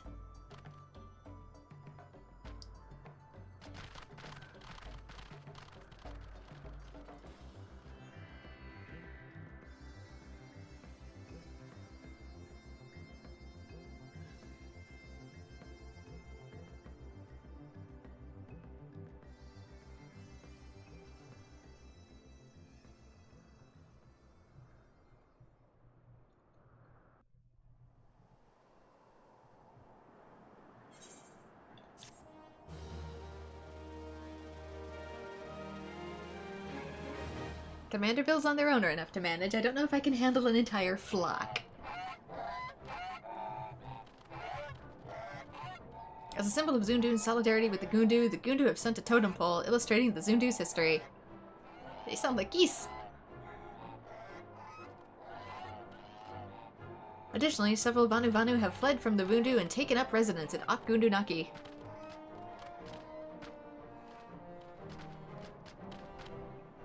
Do you know what Morris dancing is? I'm not familiar. Your reputation has increased to Sworn. You receive an experience bonus for the completion of Vanu's daily quests. Furthermore, you now have access to a wider selection of wares. Top Gundu. Know who's top chicken? We're top chicken. Is that the last one? Nope. Got one more. So I'll start those in my own time. But next off, we go to Dravania. Yeah, because I see Gurvania here. It's bigger than I think it would be. Map preview. And there's also Hinagashi, so maybe that's part of it too. Who knows? Anyway, let's go to Dravania. To the Churning Mists. It's a style of dance very similar. Ah.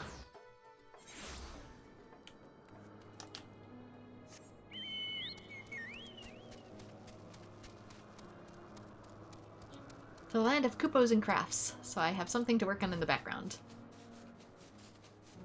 Because it's one thing to play the game, although it does still run pretty hot. It's another to play and stream and record. My poor PC is telling me it's very unhappy.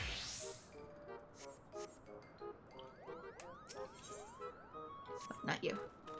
You. Master Mogson. How have you been?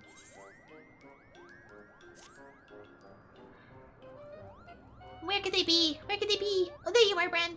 Terrason's ready to discuss how begin building the statue. But we dare not start without you, Kupo. Let's see what he has to say.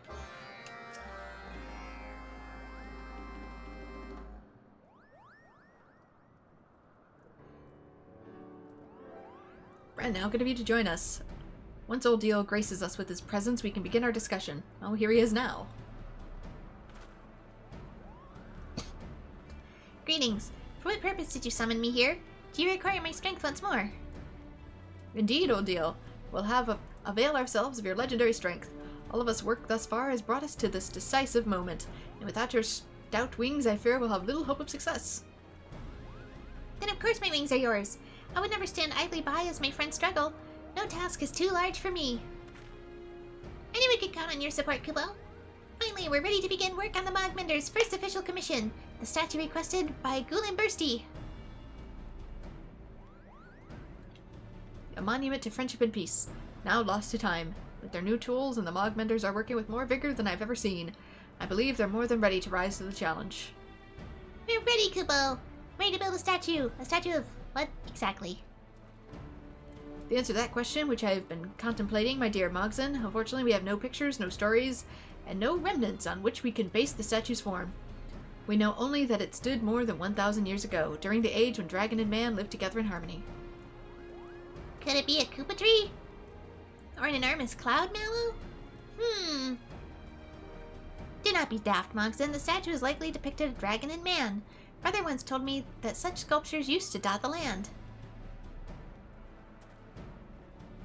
Old Deal, I must say that I much thought the same. What better subjects could there be to immortalize a bond at which the time must have seemed unbreakable? Even so, there's still so much we don't know. How were they posed? How many were there? No statues remain to draw inspiration from. Terrason, did any survive down below? Well, there is the relief at the Falcon's Nest. But that work is much too recent to be of use. However, there may be another way. Our mutual friend, the Temple Knights, have spent generations chasing heretics. Doubtless they have seized at least a few of their idols during their ceaseless struggle. Those which weren't immediately burned. Friend, there's much work for us to do at Barlez. I would ask you to journey to Ishgard and ask out dear Hendelop if he can part with an idol. I have confidence he will oblige your request.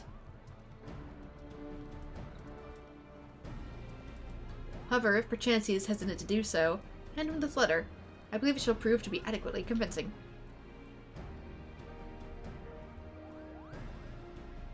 What of us? While Bren is away, what should we do? Continue our stonemasonry practice? No, my dear Mogson, there are preparations to be made. Speak with Mogmul, and ready the stone we will use for the statue. Old Deal, pray help Mogson with his duties. For my part, I shall begin drawing up plans for the statue's base. Well then, I look forward to meeting you again. May we all return with good news.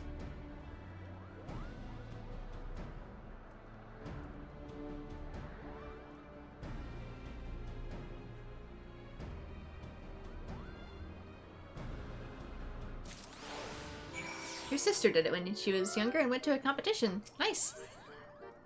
Hope it all went well. The new tools are proving even more effective than expected, and the morale of the Mogmenders has much improved. Of course, I would expect no less from tools crafted by us.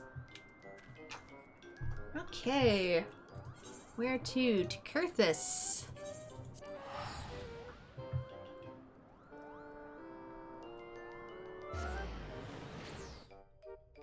At least this time our character isn't technically on the run.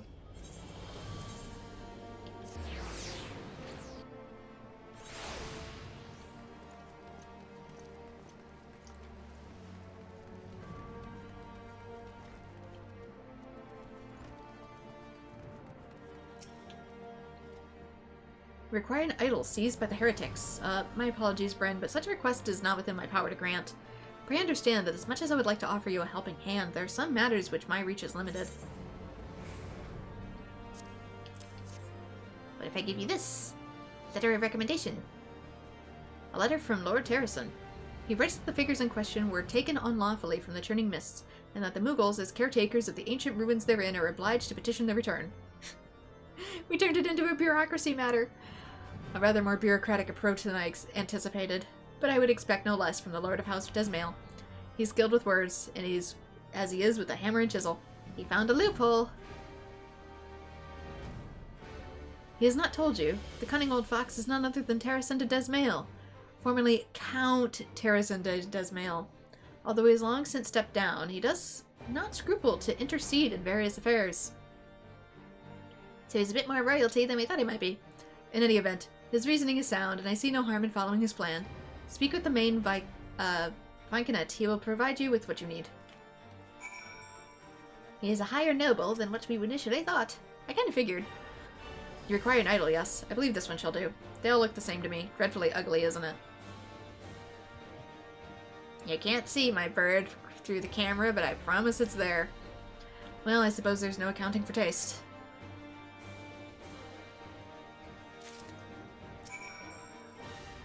The horde has fled and there's much cause to celebrate, but I shall keep one eye on the horizon nonetheless. Yeah, because there's an even worse dragon now.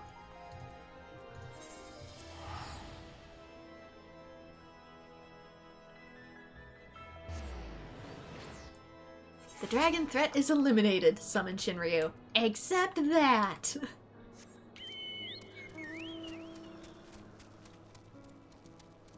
It's interesting they have bells on them. If they were to describe it, it's more like a step dancing crossed with cheerleading. Huh. I know there's certain like Japanese dances where they dance with like little bells attached to their outfits too. You've returned. Was Handlop willing to oblige your request?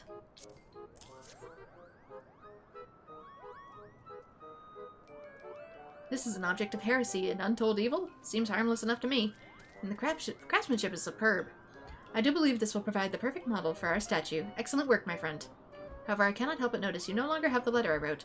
I suppose it means that Sir Handlop told you who I am. That a simple epistle would sway a man of his standing.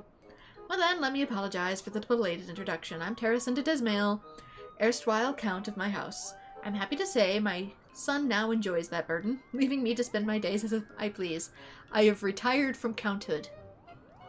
I try to stay busy, of course, and our project here has become a boon in that regard. However, I do not think this some whim born of idleness. No, this is how I wish to live throughout my twilight years, as my true self, as a craftsman. House Desmail was built upon a foundation of mastery of wood, steel, and stone. From a young age, I strove to learn the techniques of my forefathers. Alas, once I became Count, I was forced to trade my hammer and chisel for a quill and parchment. A Count's craft is to uphold the honor of his house, his tools, his wit, and his wiles. I was bound to the eternal struggle of glory and prestige, and as the months bled into years, my days of artisan faded half-forgotten memory. It was in the single-minded state I raised my sons, teaching them naught of the joy of crafting. Perhaps by imparting my knowledge to others, I am in some small way trying to alleviate that regret. I've gone on too long again. Truly, I thank you for listening to this old man's ramblings. Now let us return to the task at hand. The statue must be built, and I have a job perfectly suited to your skills. A sculpture must be polished to a mirror sheen if it's to be remembered, and to that end I would have you make the materials required to do so. As always, Mogmul shall provide you with aught you require. Bring your completed work to Mogson, and we shall make use of it once again. Okay. So it is still retirement, though. New tools are proving more efficient than even I expected, and the morale of the Mog vendors is much improved. Of course, I would expect no less from tools crafted by us. Same as before. Okay.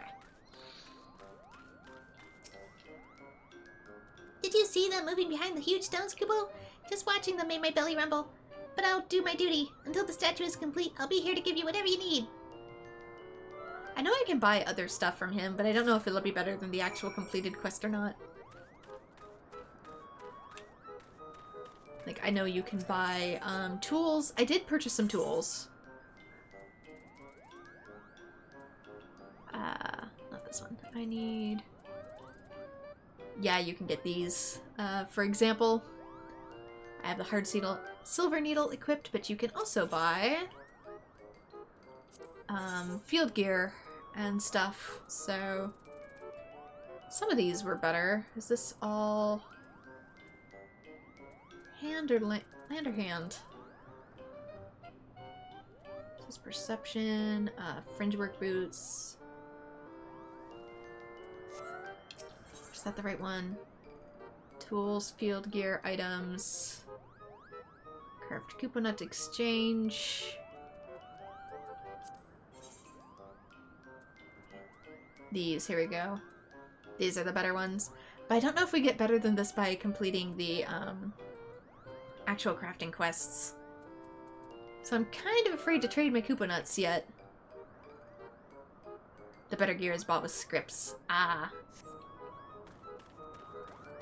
Because I know I lose a lot of crafting points if I switch to these ones. I gain a lot of control and perception, but I lose my crafting points.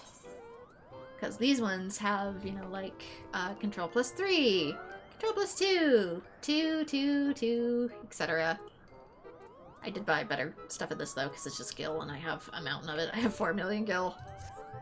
Okay, what do you need me to make, Kupo? I'm in the wrong thing, Kupo. Society quests. There we go. Oh, I need over here. Not Ixal, Moogle. Here we go. Statue supply materials. I feel like if I do that part outright, it'll just automatically complete it, so I'm gonna do this first. Oh, that works.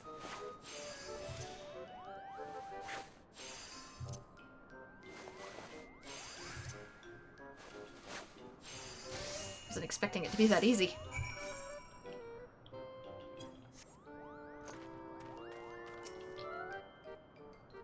Right, it goes without saying, but the mod vendors are grateful for all your help so far. Just a little bit more and we'll have finished, so let's see what you've made.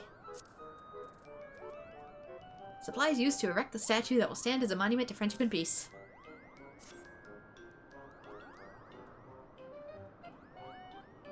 You've certainly outdone yourself this time. Gulen's Bertie will surely be in awe at the quality of your work. And now, all the stuff to build, build, build!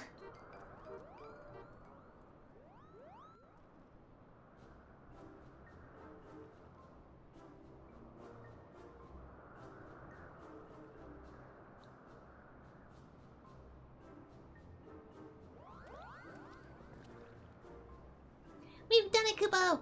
Can you feel it? This must be how the landlords and skylords felt the moment they built the plaza ages ago. I can only imagine what Gulen's Bertie's reaction will be.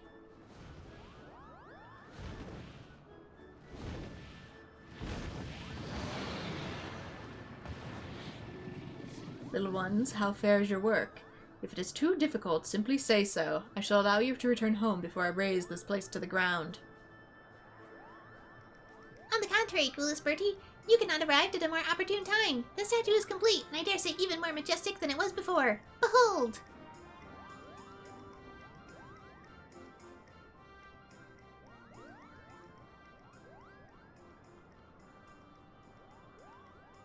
I have not seen this statue in a long time. Yes, it is as it was. Almost. Wait, before you sneeze fire, tell me what the almost part is. Your work is adequate. As promised, I shall leave you be. Continue in peace. Do I dare ask what's missing?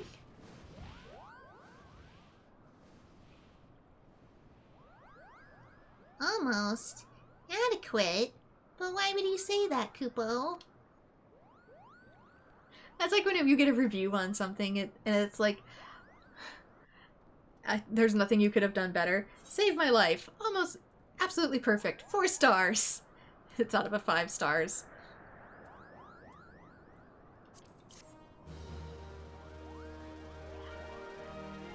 I don't know what to do to earn that final star, quite frankly.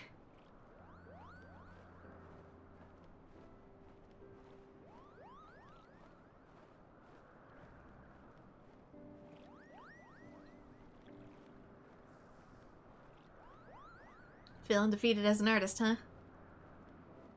Thanks to your efforts, the statue has been erected in Barlaz. It would seem your work is complete, but Gulen's Bertie's cryptic words suggest otherwise.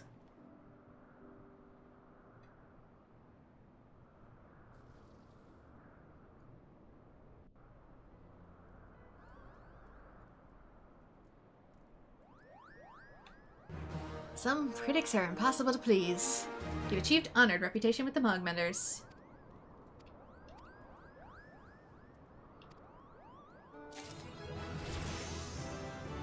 Smiling, styling, and textiling. Oh, man, my apologies. I was lost in thought. What brings you here today? Is this some kind of test? Okay. No, it's just seeing how he was faring. I'm sure you've noticed Mogson has been in low spirits since the unveiling of the statue. Although you may wish to help him, I suggest leaving him be to solve the problem on his own. Craftsmen must often labor in solitude to perfect their work. I'm sorry, Mogson. Here we go, we're honored, so... probably at least 2 more for Mughals and 1 more for the Banu Banu. However... what do I got in here? I can sell that. Actually, what do you sell?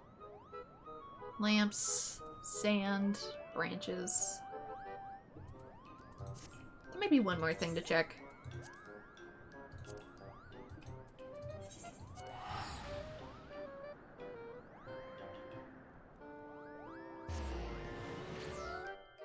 Miss Chloe Alipolly.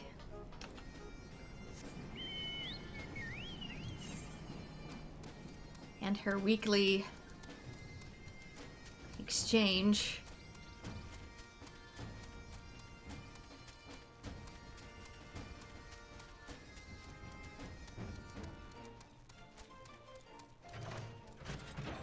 Miss Pineapple Puddin'.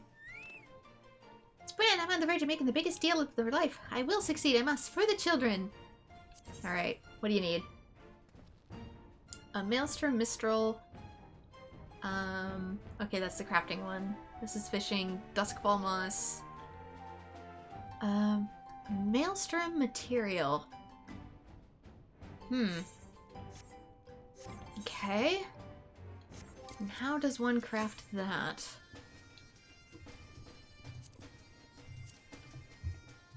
Maelstrom, material components.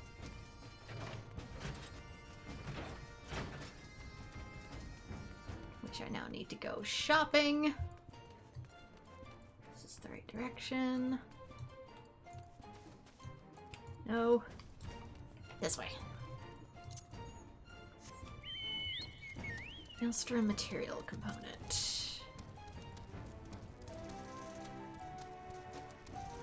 I was able to buy the last stuff at the scrap salvager, that's why I want to look. Uh-huh. Alright. 3 each. Times 6. 7, 8, 9, 12, 13, 14, 15, 16, 17, 18. Oop! Sorry! I dropped my phone. It landed on the desk. It's much louder for you. Because the reverb up the mic. Okay, I'll probably have to craft them at her side, since I'm swiftly gonna run out of room, but... typically the best gear is in order of crafted, is Tombs and Scripts, Raids, End of Expat class gear, Dungeon and Vendor.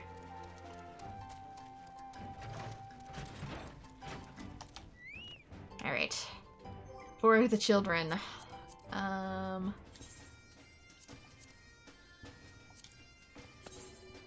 How much does it take?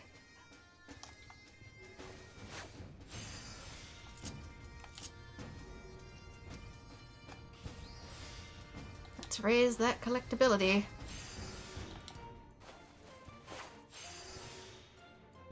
Remember, I need 500 left over.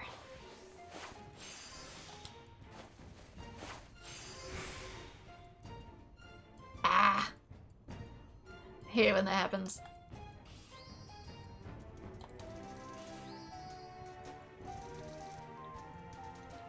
Okay.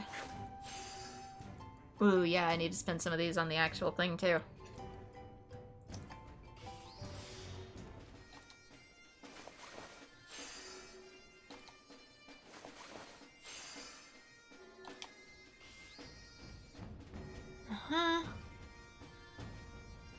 Oh gosh, I forget how many I actually needed for that. That should good enough. I could have raised it a little bit more, but I'm a dumbass. Anyway, here's one.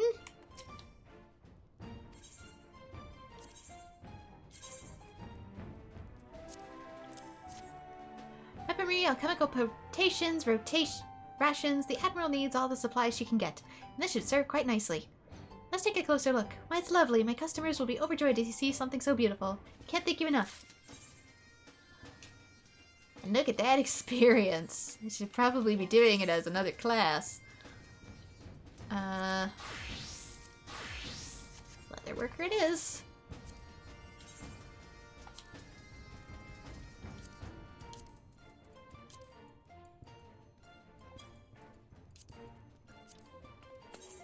Oh, dang it. I haven't adjusted this grid yet.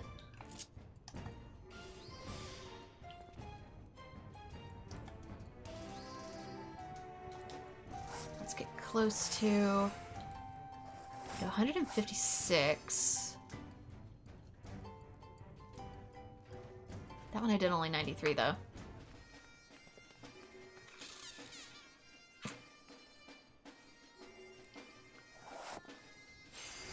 Oh, crafting. You drive me crazy.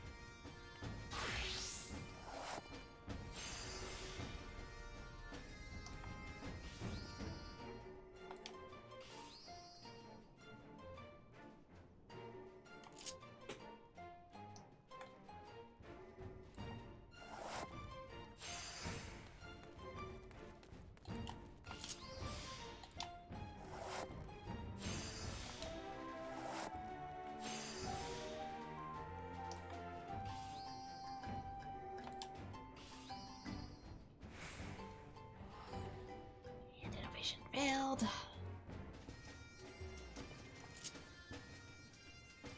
Yeah, take steps too.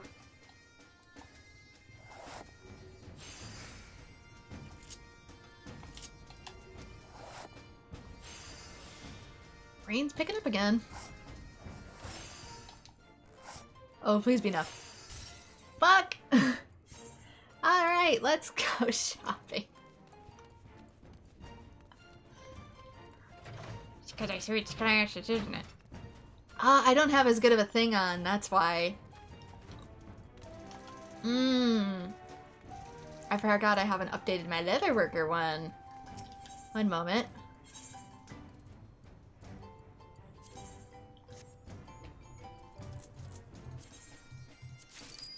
Oh, Kupo. Dear Kupo.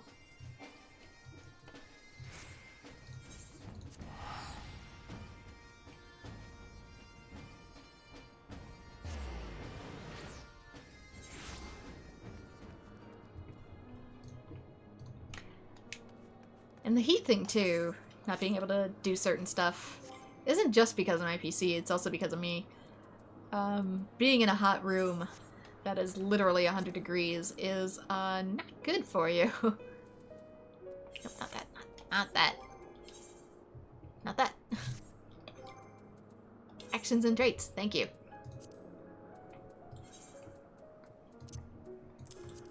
Let's remove that. I must reset it every time. Okay, Federation's already there. I need at least this. Where is... There.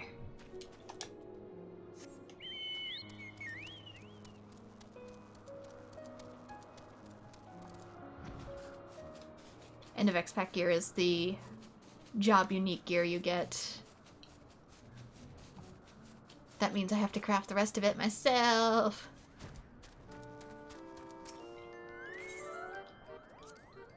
Purchase tools. I need... somewhere. Here we go.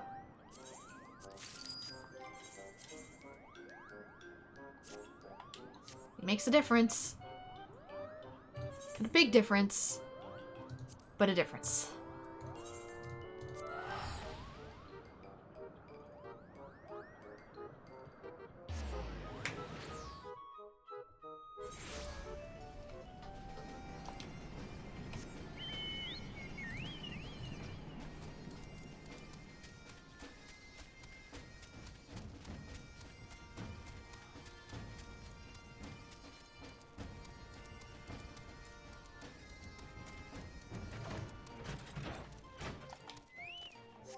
Okay. Try again.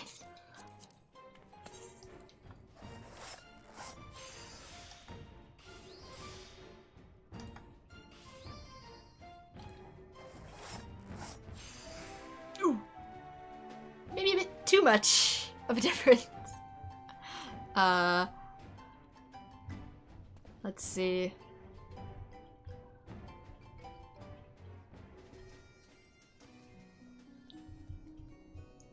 $360. Yeah, that'll land me on 540 exactly. Ah!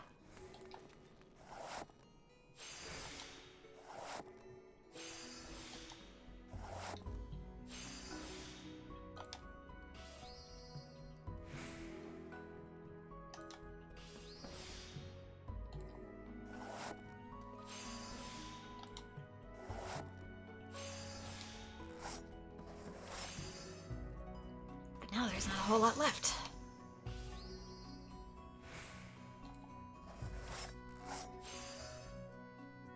Okay, 72. Now we'll make it. Last shot can be... Come on. Grant me this gamble. Here we go.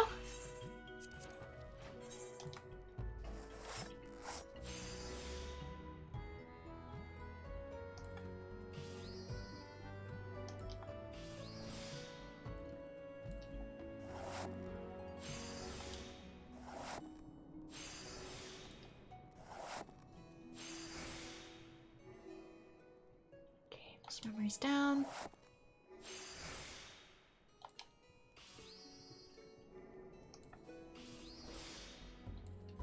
Oops, damn it. Didn't mean to click that.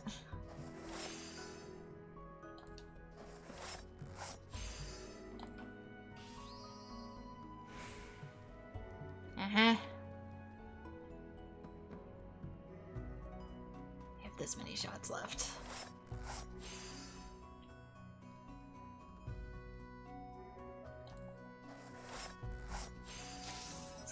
Just go for it.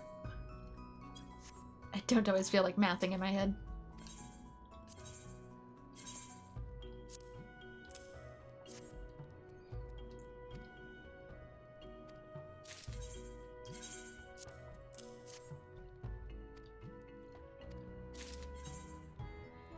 Okay.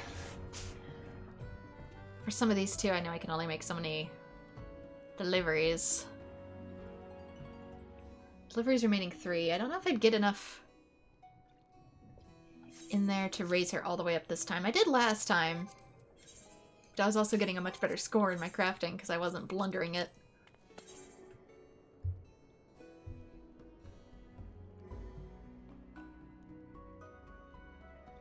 So what do I plan to tackle next in-game? Side quests.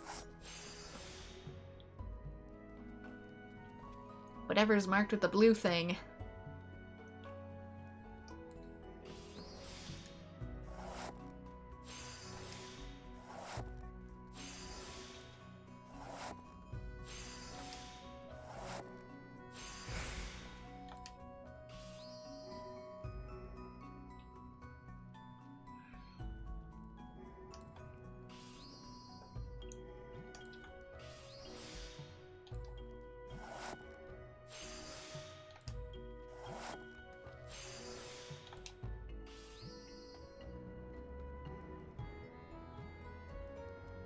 Oh wait, shoot. Damn it.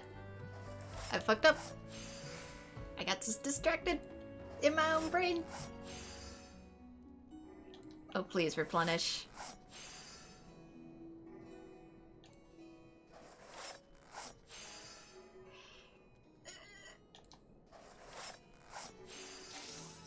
We did it!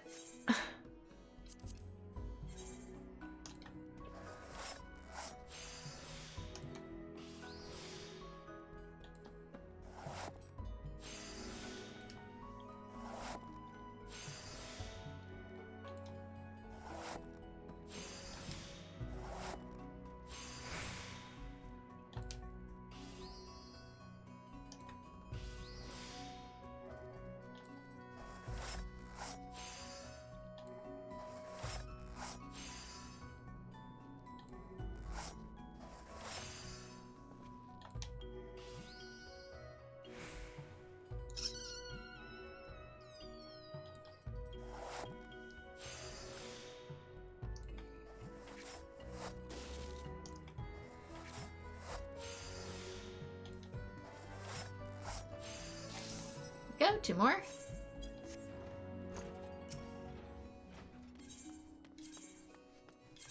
Three more deliveries.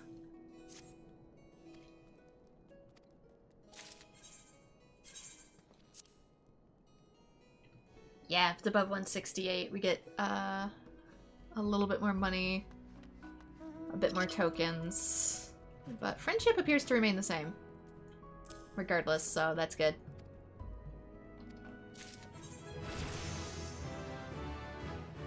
Bum-ba-dum. One more. Probably driving people crazy with this, but it's for the children, according to Zoe.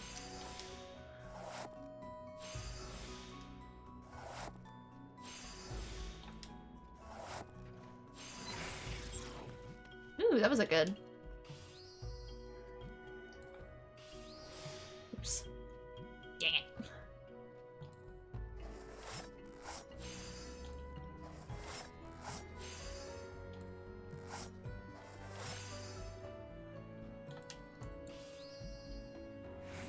So that everyone in this house may eat something other than pineapple pudding. Although that sounds really good now.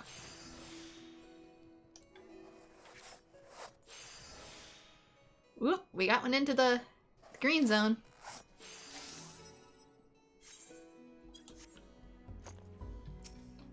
Okay. Will this move you into the next cutscene? So I won't have to edit this? It's absolutely stunning. So stunning that it's a shame to sell it. But I will make the ultimate sacrifice for the children. Yeah, it does have a slightly different dialogue if it's really good. Sloey is ever so grateful to you. Thanks to you, the Maelstrom will have enough material to wage 1,000 wars. I can just hear the sound of the cannons a-firing and hulls a-cracking. Did I mention that I wanted to be a pirate when I was small? Yeah, you're not gonna catch me off guard this time, game.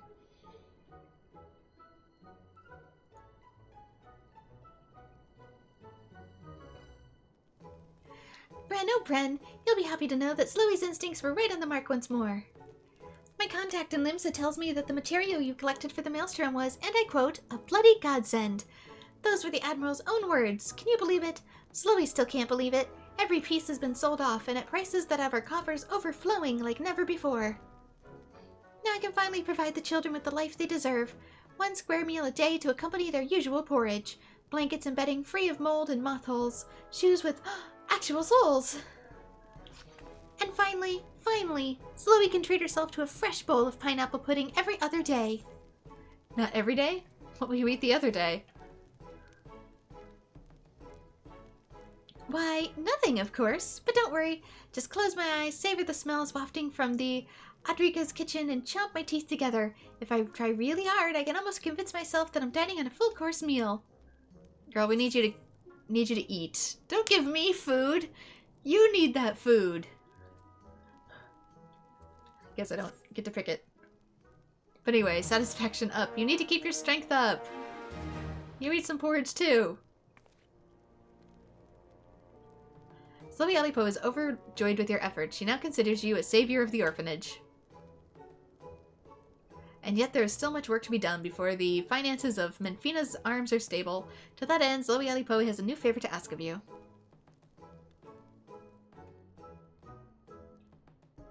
Thanks, Chloe would live to see the day when Menfina's arms was finally free of debt. Now that I thought I'd actually die, of course. At least, not for a while. I mean, we're gonna die one day, right? Technically.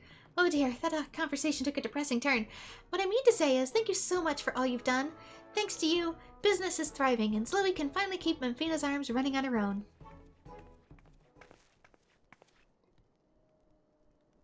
What's got you down, kiddo?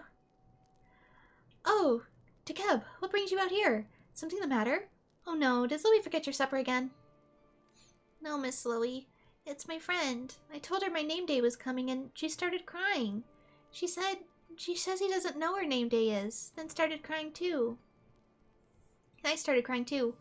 When I first came to Menfina's arms, I cried in my bed every night. I tried to smile in front of you, Miss Chloe, but deep down, I knew that Mummy and Daddy were never coming back. But Miss Chloe was so nice to me, and Chloe would always cheer me up with stories about dragons, and before I knew it, I wasn't crying anymore. And so I want to do for her what Chloe and Miss Chloe did for me. But what can I do, Miss Chloe? If only I could give her my name day, I would, but... Yes, if only. Wait, Takeb, you're a genius, don't you see? We'll just declare your name day the day of all your friends who don't have a name day of their own.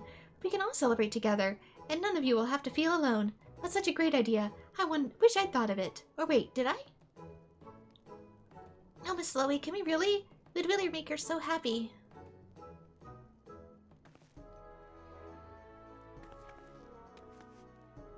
Now we're gonna need funds for a whole lot of name days. Of course we can, but we're gonna need presents. And not just any presents. Presents so delightful that those poor boys and girls will be able to forget, if only for a day, all the pain and suffering they've endured in their... I'm sorry, I seem to have something in my eye. Get yourself together, Zoe. Starting around here, sniffling isn't gonna get anything done. Well now, Bren, I think you know what we have to do. Are you ready to get collecting? The custom deliveries list for Zoe Alipoe has been updated. To view the new list, speak with Zoe and select Make a Delivery. Satisfaction guaranteed. Hey, Bren, you've been working your tail off this week, haven't you? Speaking of tails, I really wish the orphan boys would stop pulling mine. Don't they realize how much that hurts? Anyway, I think you've earned yourself a much-needed rest. Don't go too far, though. Chloe's counting on you to help keep Menfina's arms going strong. You've delivered the weekly maximum of 6 items to Zoe. You may begin making deliveries again starting Tuesday at 4 AM Earth Time. The children is as happy as I've ever seen them. If only you could see their beaming faces. Okay, there's that. My box is now officially full again. With the Snurpleberry tart. Is she allergic or something? She really should be the one to eat that. But there we go. We are done with MSQ, and I have other stuff primed for me to work on in the background. And now it's going to be an absolute bum rush to get things done before the summer heat hits. Have I unlocked the craft zone at Heavensward? The diadem? I don't know what you mean, so I'm gonna guess no.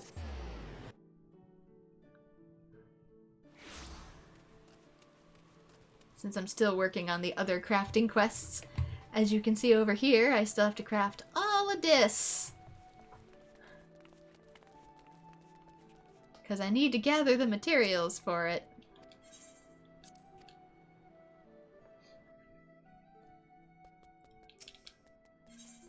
Can I potentially put some of this stuff away? Thank goodness. Okay. Suddenly, space.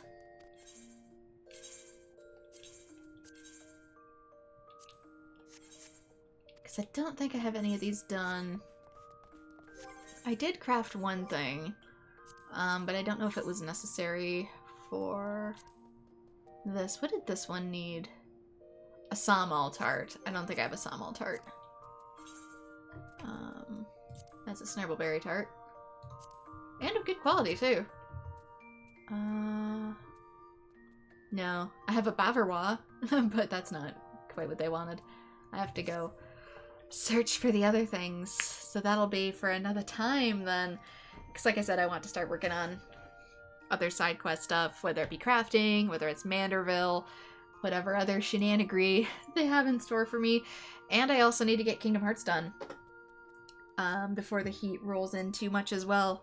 Because my PS4 is like its own little furnace, and as a result, yeah, that's the reason why we do Switch in the summer, because it doesn't heat up to the same degree. Running the stuff through Elgato doesn't use, my capture card doesn't use as much PC resources, so it doesn't run my PC as hot. And also, the Switch itself doesn't really heat up as much as a console, so that's why we do a lot of retro stuff. So I have plans for retro stuff in the summer. I might do them later at night, just because of availability and noise and stuff like that. But for now, things are going to remain as is, depending on weather. But once the weather changes and school's out, we may need to switch things around a bit. But we'll do our best for now, and I made MSQ. So yeah, bum rush to the summer. So for now, thank you so much to everyone who has joined. Like and subscribe if you want to see more Final Fantasy XIV. And I hope to see you all in future streams. Bye-bye.